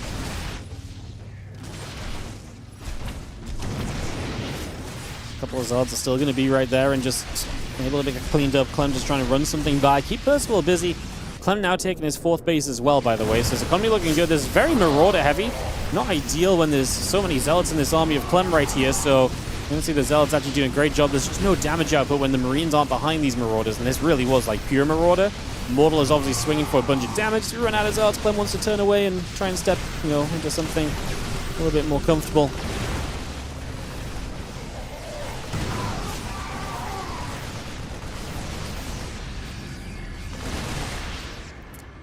Still chasing up, just going to have that Immortal taking a few more shots, and the Colossus is in some trouble as well. Did Clem step too far forward? Oh, I like that from Percival. Didn't use the Widow Mines there. I actually think that's kind of cute because now you can keep them off cooldown, as he did get a big chase across the map there onto Clem's army. Able to get quite a bit done for a little while here. Bion's unloading back over to the left-hand side, so setting back up. Widow Mines coming through, Marauders will unload and stim. Another Widow Mine shot, but the Stalker just blinks away from it. No issue just yet. We'll have ourselves the army still trying to trade. The Colossus is going to go untouched in the background. If anything kind of keeps you alive here as Clem, it very, very well just be that Colossus kind of going untouched for the moment, as we are going to see a couple more units having to pull back. The Zealot's going to get in front once more, but it is going to be trouble. Now Clem has lost his Colossus.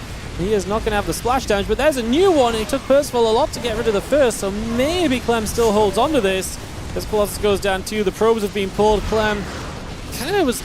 I felt like was stepping back into this game, but still just... basically was maybe just a bit too committed onto the map, right? Because he was kind of standing forward on the map, he just lost a few too many units pulling back. I liked it at first. It just went wrong very quickly. As now we see the Bioforce of Percival still coming across here. A couple of these Stalkers likely going to keep cleaning everything up and rounding this out. GG gets called, and that, my friends, is going to do it for game number 1. Percival will take the opening game of this series and take the 1-0 advantage over Clem. Alright, game number 2 will be on Old Sun Temple. Let's see if Clem can pull this back, or if Percival is, like I say, his TVP has been really, honestly, very good lately.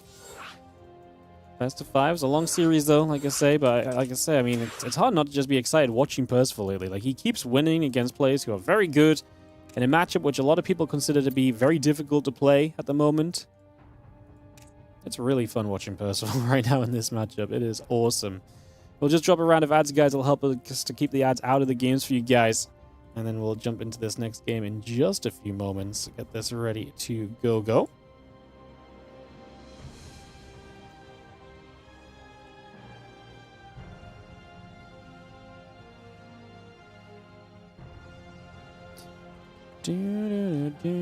Oh, why is Clem not at the top? There we go, move that around.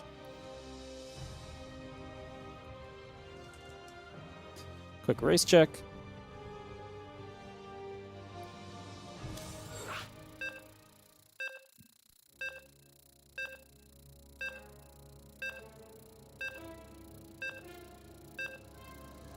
We're going to be off and away, guys.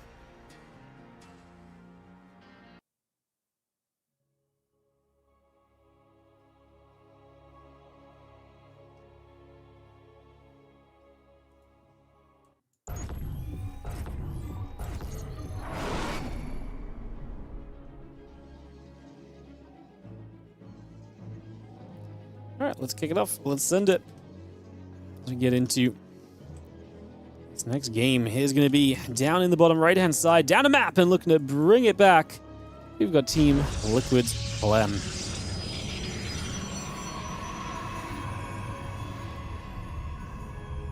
Taking on the Red Terran in the bottom left-hand side. It is Percival.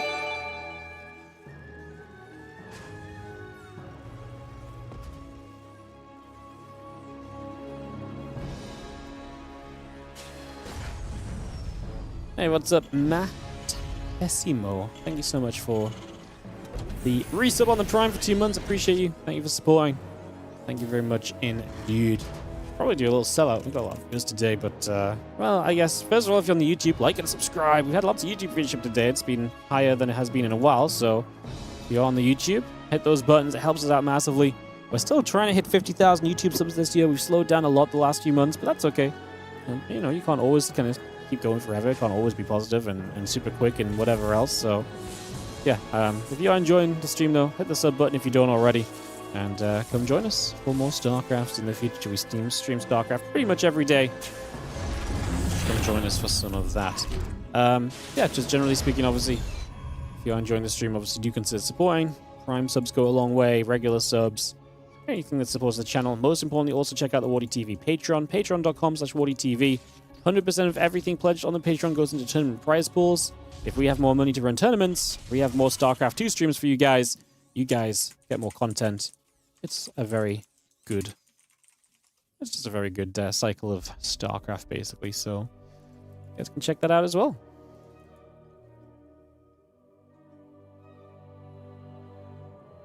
And so just have our factory coming about for a couple seconds, so bring that straight through for a moment. Getting this on the way.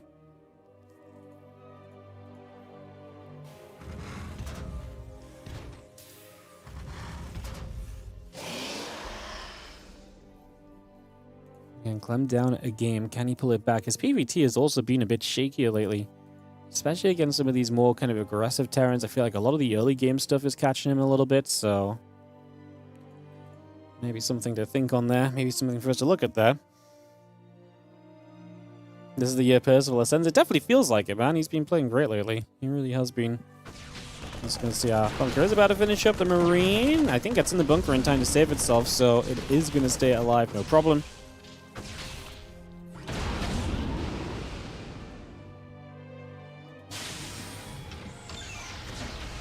TC taking a few more shots. Just going to see a couple of Marines coming down to that corner. The SCV going to pull across as well, trying to help deal with this, as we do have a couple of Stalkers will continue to come around. And just put a bit more damage out as the Hellion keeps on moving. Stalker going to get caught for a couple of seconds. Just going to see that getting grabbed. And the Hellion and the SCV both retreating away. One more SCV getting picked off right off the bat. And again, that Cybercore still cranking out the warp gate here for the next few moments as well. Stalker's putting some damage onto the bunker. Orbital going to relocate across.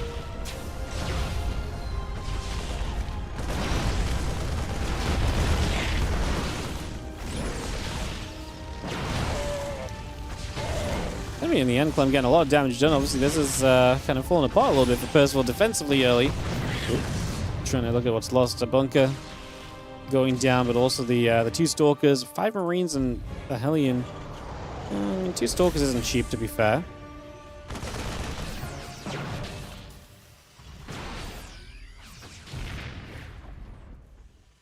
Means the medevac, the Cyclone, will be back around again. A couple of Stalkers. This is where it gets dangerous, right? Because of the Cyclone locker. We're just going to recall those Stalkers, but we lose one of them. That was the one I was locked onto. I guess still nicer to save one Stalker because you probably don't save it otherwise, so probably not a bad idea in the end still. Prism Blink still coming through. The Raven, the couple of Marines, and the Siege Tank will build up as well, so continue to get that online. These Stalkers still coming about also, just for a little bit. And yeah, Blink coming online. The Observer building up for a few moments. We can bring this through for a couple of seconds. Well, Clem, again, maybe not an ideal start. He did some damage, but he lost a lot of Stalkers, and Stalkers ain't cheap.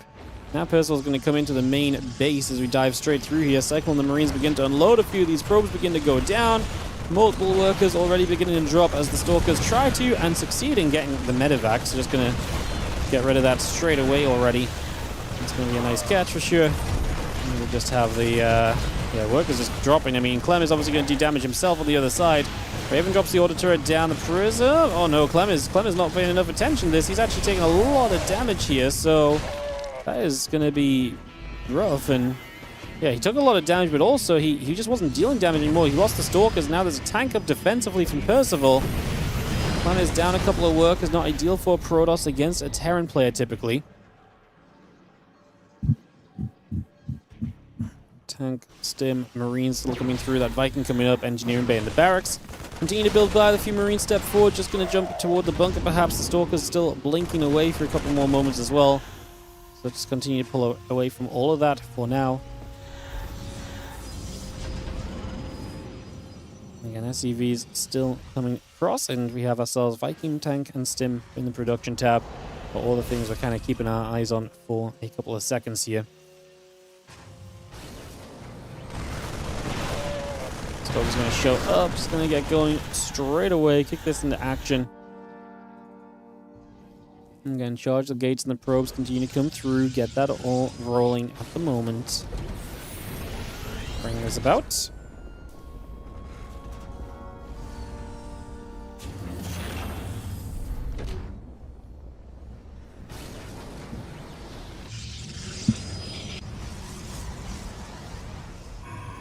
And Stim Combat Shield, that +1 attack upgrade still coming through, so a lot of that coming over. Charge the Rover Bay and the gates coming about. Just going to see the Raven dropping down the auto turret. Going after a few of those workers there once again.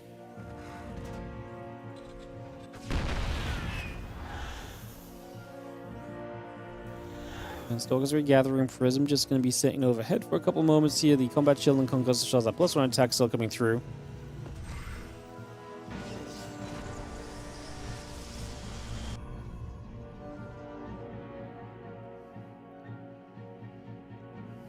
Clem is recovering in terms of the economy at least. Obviously, playing these kind of the bottom side of the map, Clem is starting to expand up the right side to try and make sure he stays away from the Terran, and where the Terran will be typically expanding to over the next little bit, so handling that. Medevac, Marine Marauder coming through.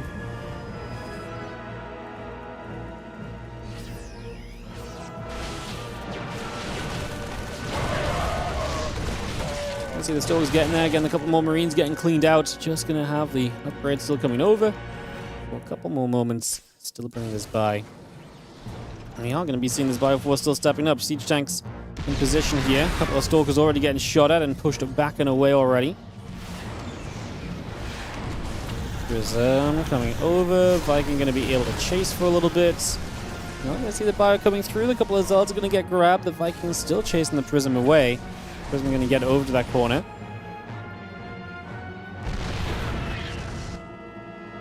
And Extended Thermal Lance finishing very shortly. Just having the Bio gathering up. Zealot Colossus gathering through. Extra few Zealots coming over. Bio going to stand up after those Zealots. The Stalker's going to blink forward, and we're just going to chase straight into this here.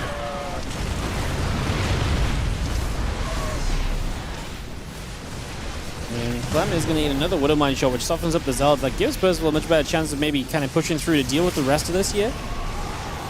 See how this continues. Just going to see Clem is keeping that Colossus very healthy in the back. Okay, it's lost its shields, but it has the Prism there to protect it as well. And that means it's going to be capable of keeping on doing a lot of damage. That's a Viking, but the Stalkers get to that Viking. They scare it off a little bit. Second Colossus and that splash damage. I don't know if Percival can deal with this.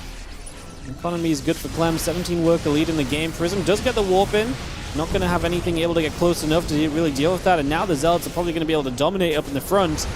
Just don't think Percival has what he needs. I mean, maybe we can just somehow keep these Vikings alive and just deal with those Colossus. It feels like a very a big if, right? It feels like a very big if. So as we're going to come running down this ramp, we do get rid of the Prism. Okay, if there's a way to deal with this, this is probably it, because now you've dealt with the Prism. At least there's an opening, right? Like, at least now there's a way where, okay, the Colossus can't micro, and there's no more warp-ins showing up. Unfortunately, Percival has given up pretty much everything to try and make this happen. It's definitely not going to be good enough against Clem. He might lose everything here, but he killed everything and more in the process. He's killed 22 SCVs, and this Colossus is still wandering about. Big warp-in on the other side to deal with this. Another Colossus shows up, and also a bunch of Zealots as well, as Clem is looking like he's going to have plenty to send this through to a game number 3 with everything tied up 1-1 over in this best of 5. Yeah, looking to be all tied up here very soon. Bion still going around onto a couple more of those Zealots. Zealots still diving forward, getting after some more SCVs already. Bio still going about. Just going to see the couple of Zealots are charging through, getting onto the rest of the Bio forces here. Medevac's gathering a couple of Zealots, clearing up. The Raven overhead is just going to step forward as well. Just going to drop an order turret right in the background, going to go after a couple of these probes and still putting some damage in. But a 50 supply deficit is going to be a brutal one to overcome realistically long term. GG, Clem is going to take a 1-1 scoreline here.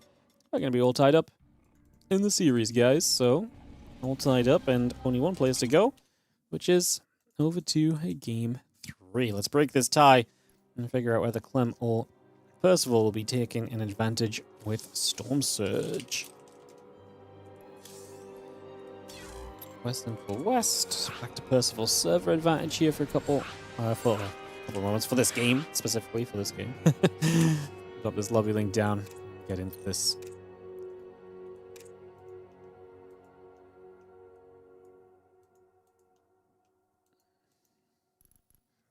One, two, three, 4, 5, 6, 7, 8. We got the casters that we need. We've got the players that we need.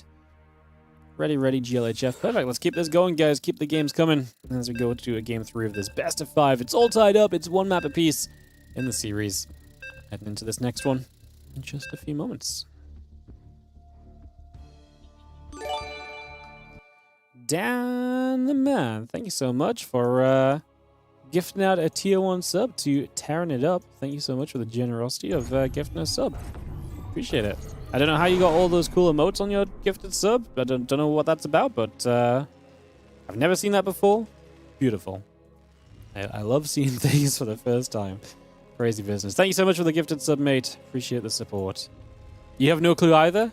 Brilliant. Oh, yeah. Twitch, apparently sometimes when you give subs, just get random emotes attached to it just for more fun. Alright. In the bottom left side, Percival is our blue Terran player. In the upper right side, Clem is our red Protoss player. PvT continuing here as we get this underway. Game 3, who will get onto match point? Again, win this series, you move into the top 4, which we'll play tomorrow, of course, guys.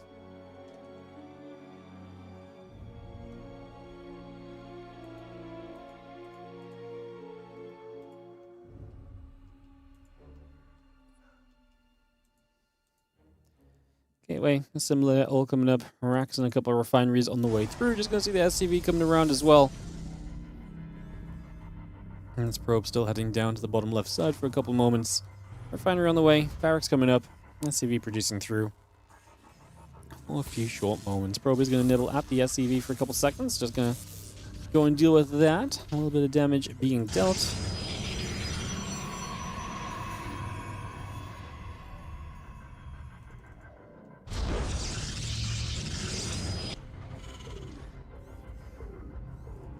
Yeah, a little bit of chasing being done, nothing too crazy. What's up, Dan the Man? Coming in for your own sub as well. Appreciate it, mate. Thank you so much for the 3 months. Thank you for your cast. No worries, mate. Thank you so much for the support. I said it a couple times today, guys, but I'll say it again. If you're enjoying the stream, consider supporting the channel. You have to pay the bills and all the rest of it. So if you're enjoying the TLMC, consider supporting. Of course, shout out to Monster Energy and Shopify Rebellion and Team Liquid for helping to bring this whole event together and having us cast this week. These last 2 weeks, it's been an absolute pleasure. But obviously, I gotta sell my own stream as well, you know. So, and if you're sitting on the Prime subs, consider priming us up. Helps a bunch. We appreciate it.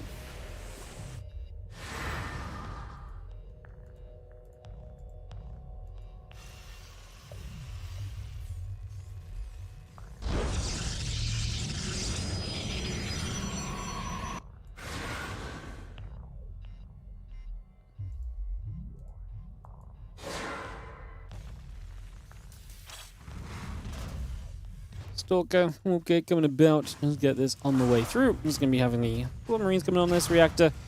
The Adeptors are going to be right there to keep some info going early. As we have the command center coming up from Percival, so bringing that through for now.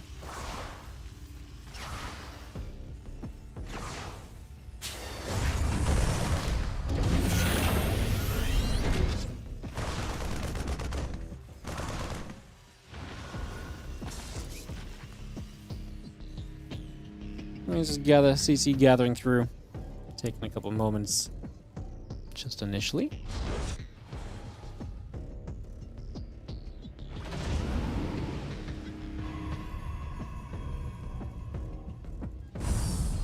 Again, gateway, rubber facility coming through. Just gonna see that blink coming about as well. Just bringing a lot of that online. The Viking, the tank, and the Marine still producing through as well.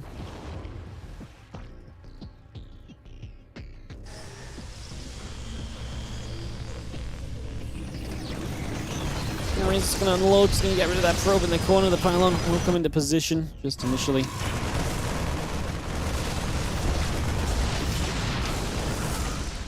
Scope of the mine coming back around. Mine aiming at the scope for a couple moments. A couple of probes are still getting shot at. A couple more workers coming around. Just going to be seeing the tank. Viking Marine producing through, but Clem losing 4 probes and is still got to deal with the Widow Mine as well. So that's at least 1 more probe going down. Now we've got reinforcements coming across from Percival as well. Clem needs to get some supply out ASAP. He's very close to Blink. The Immortal's going to be very important too, but missing the entire natural mineral line of mining for such an extended period is really bad. We're actually going to unburrow that mine, which is probably just straight up a mistake from Percival, unfortunately. A little bit of it, just doesn't really make sense, does it? Doesn't really do you any favors as this medevac goes down. So Clem actually starts to clean up, but there are reinforcements arriving as well, so expecting those to, still probably provide some issues.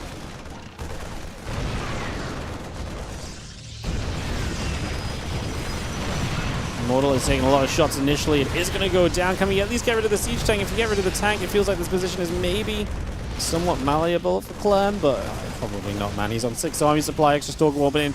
Losing the natural mining for such an extended period is just brutal. And Clem, he blinks toward the battery. We have SCVs repairing the Viking that is just refusing to die. The probes pull in.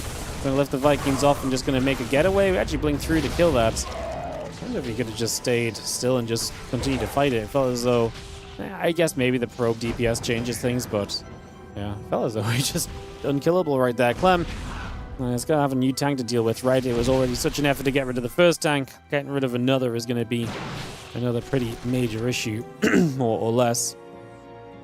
That marine tank still coming back through, so again, resetting that. For a couple of moments here. Going to be having the rest of this all setting up, coming back over for a little while.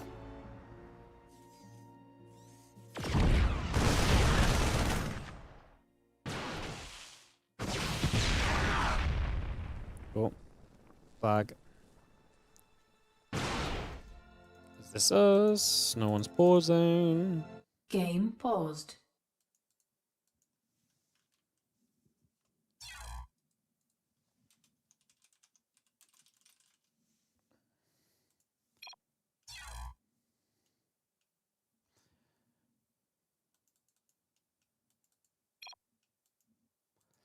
All right.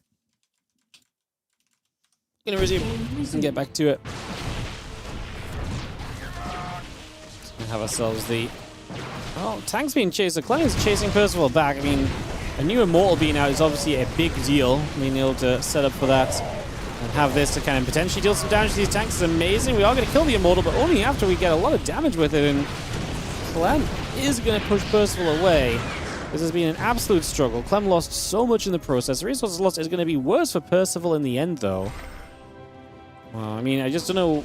I mean, obviously, Clem's lost a lot of economy throughout this. He's only just now starting to establish a third base as well, so there's definitely still issues for Clem at this current point in time. So there's, there's definite problems here at this stage currently. See what else we can do. Just going to break onto this tank. I mean, Percival is relying on that tank, so if we don't have a tank, we have a defense, we have another tank, okay. So for the moment, at least we're going to be okay. That is so crucial, because without that siege tank, Clem probably just breaks through here. I mean, he's going to move towards us. We're actually going to pull the tank out of siege to reposition it further forward. We're killing a bunch of SCVs. Clem is getting damage done, and Percival is losing so much all of a sudden. Unfortunately, losing out in big numbers. 9 workers going down, and Clem on the push across the other side gets work done to make up for what is going to be obviously his economy lost, his his Nexus, being late. He's going to start making up for a lot of that right now with that play. Wow. He's Immortal. Gets a shot, and he actually saved it as well, so credit to Clem and the Prison Micro there. He saves the Immortal and probably can still micro it back a bit further as well, which is probably going to be good just to just to get you out of the game here if you're Percival. I think don't think they're doing much if this Immortal stays alive and this Prison Micro continues.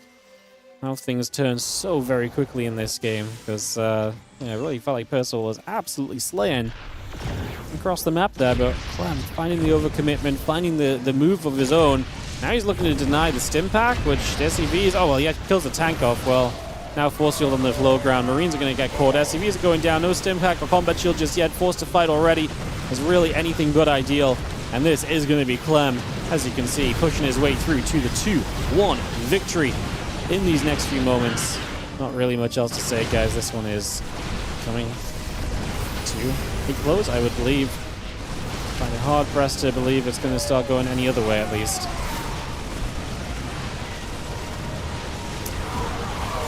Twenty SCVs down, Percival's supply trailing. He's going to probably not be loving this one, because I think it's fair to say that he probably felt like he was in very much so a winning position with how this all started. Clem turning it around, though, finding the value was just a few units, the Blink Stalkers, the Prison Micro, and able to get through with enough to get the win.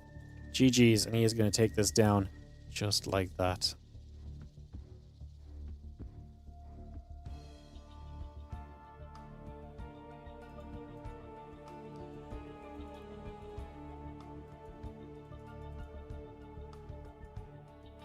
Alright, map number 4 is going to be Rorschach as Clem takes the lead and is a map away from closing this out. Can Percival give us one more game? We'll find out. It's going to be on Clem's server preference, though. And I really felt like Clem was going to be the one that had to start coming through and winning some maps here, but again, just turning it around. The ability to get so much done with so little is really the power of the Protoss race lately. Like, this is where the Protoss players make it so tough for the Terrans, because even when it's going well, you can just see how it can fall apart so easily. 7 casters. We are going to be ready to up and good to go. I'm currently set as Terran. Just wait for him to switch to Protoss, and we will click the go button.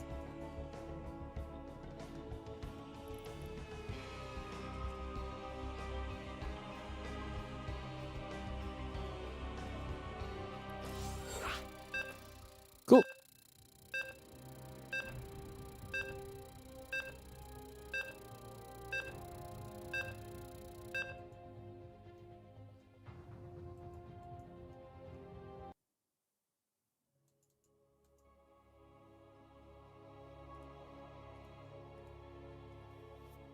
Let's jump into Rorschach, guys, as we kick this off. In the bottom right-hand side, our red Protoss player up 2-1 and looking to make it through to the top 4 of the Team Liquid map contest tournament. This is Clem. He obviously eliminated herO, who's won so many of the previous events of the TLMC events. So, that's exciting, but obviously, can he get through and win it himself? That'll be what we ask ourselves getting towards the end as we get going. Clem bottom right, Percival bottom left. Percival step in the way of Clem one more time in this series. Like I say, it was actually very close in that last game as we were talking about. It felt amazing for Percival. Clem was in the gutter. It's funny though, because what happened in this last game is kind of what I a little bit foresaw maybe happening in game 1, where Clem had a bit of a bad start and it felt as though he was in trouble, but it felt like he was on his way back into the game. It felt as though he was stepping back into that match. And then he maybe overstepped his mark a little bit and he got punished for it. And so it did end up going in Percival's favor. But I was kind of thinking in that game, I was like, well, I can see where Clem gets back into it. And it was a similar vibe to this game where you can just see with the micro and the movement and the army comp, you can see where Clem can sometimes get back into these games even when it's been kind of a really rough start for him. So, yeah, fun to see as this probe heads down to the bottom left side to try and see just a little bit of what's going on.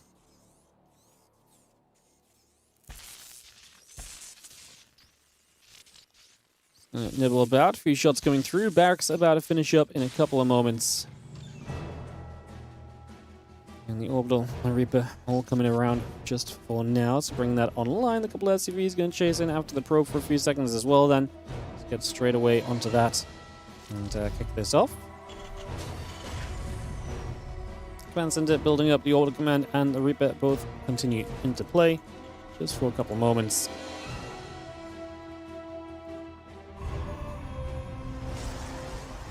Bion in position. Again, Nexus, Probe, and the Adept all coming through. Wargate still building up as well, so again, bring that online for now. Getting that going.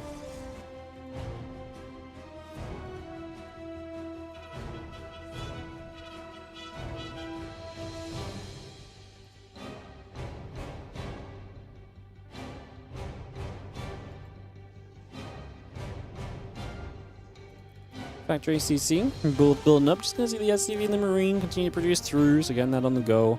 As the Reaper is going to hop up in toward the main base next couple of seconds. Bring this about.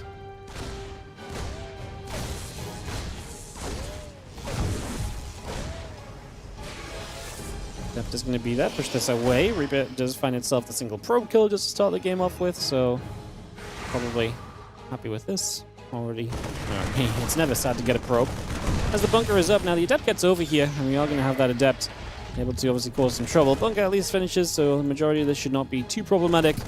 And we'll see a bit of this action breaking through in the next few moments and seeing where we get to. As the Reaper comes back into the natural, I'm just going to chase a couple of those probes around for a few moments. Again, Oracle, Warp Gate, Adept all continuing into place for the moment.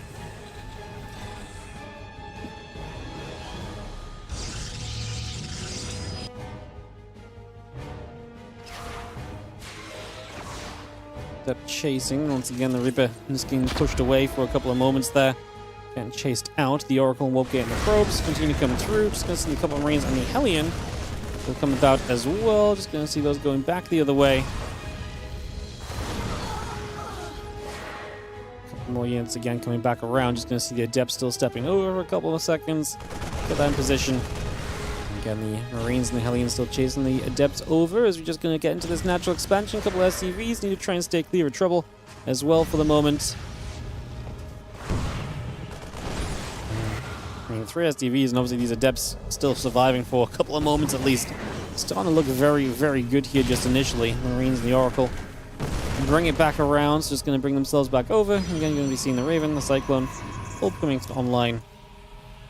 bringing a lot of this up and rolling for the next few moments here still, as we get this settled into play.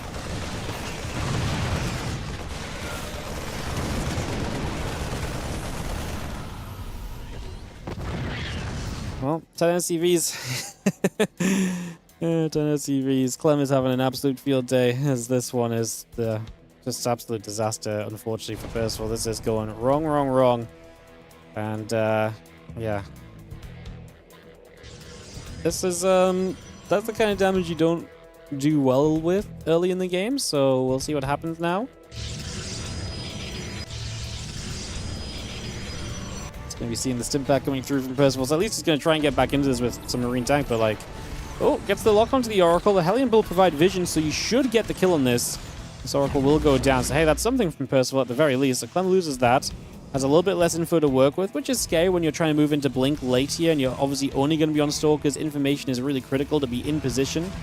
It's generally one of the big positives of having played the freaking, having played the Oracle, is that you get that vision info, and you can kind of make a lot of good choices based on that information that you're then gathering. So, yeah, losing the Oracle, a bit of a shame, but I don't think Clem's losing sleep over it either. He did so much early that it's hard for him not to be pretty, I say pretty content, ecstatic probably with where this game is at.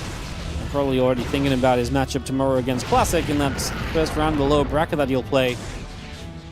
And Clem looking to make a full lower bracket run. Started in the lower bracket after finishing 3rd place in his group.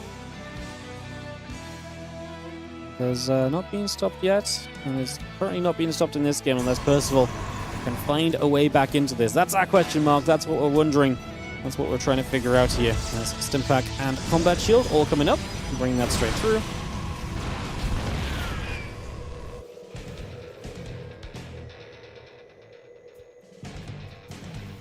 SCV's back to mining tank, and the Marines still gathering together for a few moments. See that Phoenix still moving around. The bunker is going to salvage back into play. Got the Stim Pack completing, Combat Shield on the way. Marine Marauder SCVs reduced in as well. Got the tank still coming online. Let's see Marines get after the Phoenix for just a few moments as well. Just getting straight onto that. Again, tanks and company continue to make their way across the map at the moment.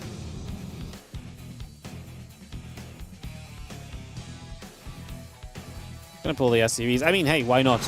You're in a position where pulling the SCVs is probably one of the absolute most likely things to turn things around in your favor. The sooner you go, the better off you're probably going to be, right? Just going to see ourselves. Trying to knock down the rocks here, and that's going to slow down the advance a little bit from Clem. I mean, Clem is going to do what he can. Tries to get the medevac, which is a bit of a dangerous endeavor. I mean, anytime you have Zealots available against a tank-based push like this, you're going to have a pretty good feeling. You already got some units in the middle of the map that are looking to cut off reinforcements, so you're looking to handle that right off the bat. And yeah, like I say, it's hard to imagine that this is going to go anyway other than forward for Clem, as he looks to get the 3-1 victory over Percival with this defense. It should be coming any moment now. He's just trying to shut down reinforcements. Percival's going to press the issue, and Clem, well, Liberators do manage to reinforce, so maybe now's the moment to go before these Libs get fully sieged. We're going to dive into this. Do we have an Avanti against the Libs? Doesn't matter. Percival's not even going to make us see the end of it all. G to the G's. And that is going to be our last match of the day. Coming to a close. 6 best of 5s. They were awesome. What a great day of StarCraft, guys. Hopefully you guys all enjoyed it with me, as Clem takes it 3-1 and will advance on through to play Classic in tomorrow's lower bracket semi-final. Yeah, great day of games. Fantastic stuff, and we're going to have 2 Protoss, a Terran and a Zerg, standing at the end of 7 days of competition. 4 players make it to the final day. Tomorrow, 3 best of 7s and a best of 5 will decide the WardiTV TLMC 16, and that will begin with Classic versus Clem. Following that, we have Shin Max Packs best of 7. Then we go the loser of that versus the winner of Classic Clem, and of course the grand finals after. It's going to be a banger. I just hope we don't have a PvP. I hope we don't have a PvP final, I guess. I guess if we have a PvP final, the good news is that it would have to be the only PvP of the day, so at least the other matches would be non-PvP. It's not possible for us to get 2 PvPs at least, so that would be nice. If we could, I guess that part's going to be okay. Yeah, let's have a look at that bracket just to show you guys. Obviously, I've said it out loud, but sometimes it's easier to visualize it if it's just in front of you. So there it is. There is your bracket, guys. That is going to be the matches tomorrow. So again, Clem Classic, best of 5, and then Shin Max Packs, the lower bracket final, and grand final will all be best of 7. So you guys can tune in for that. It's going to be a blast. Looking forward to it. Hopefully you guys are as well, as we have one final day of the maps to work through. And we enjoy all of these beautiful maps we've been playing on. We saw every single map today, unless I'm mistaken. We saw each and every one of these, which is awesome to get every single one played in a day. We're going to try and do something similar tomorrow. Obviously, it's not always a guarantee. We might start map one of like the finals with a certain map if it helps. But I like to try and stay clear of that if possible. I'm actually thinking for the finals, because we've had this extended TLMC where we've had just more games played than usual, I actually think for the finals, I'd kind of like to give them just the full map pool to veto from. Yeah, I think I'd kind of like to give them the full map pool to veto from for the grand final tomorrow.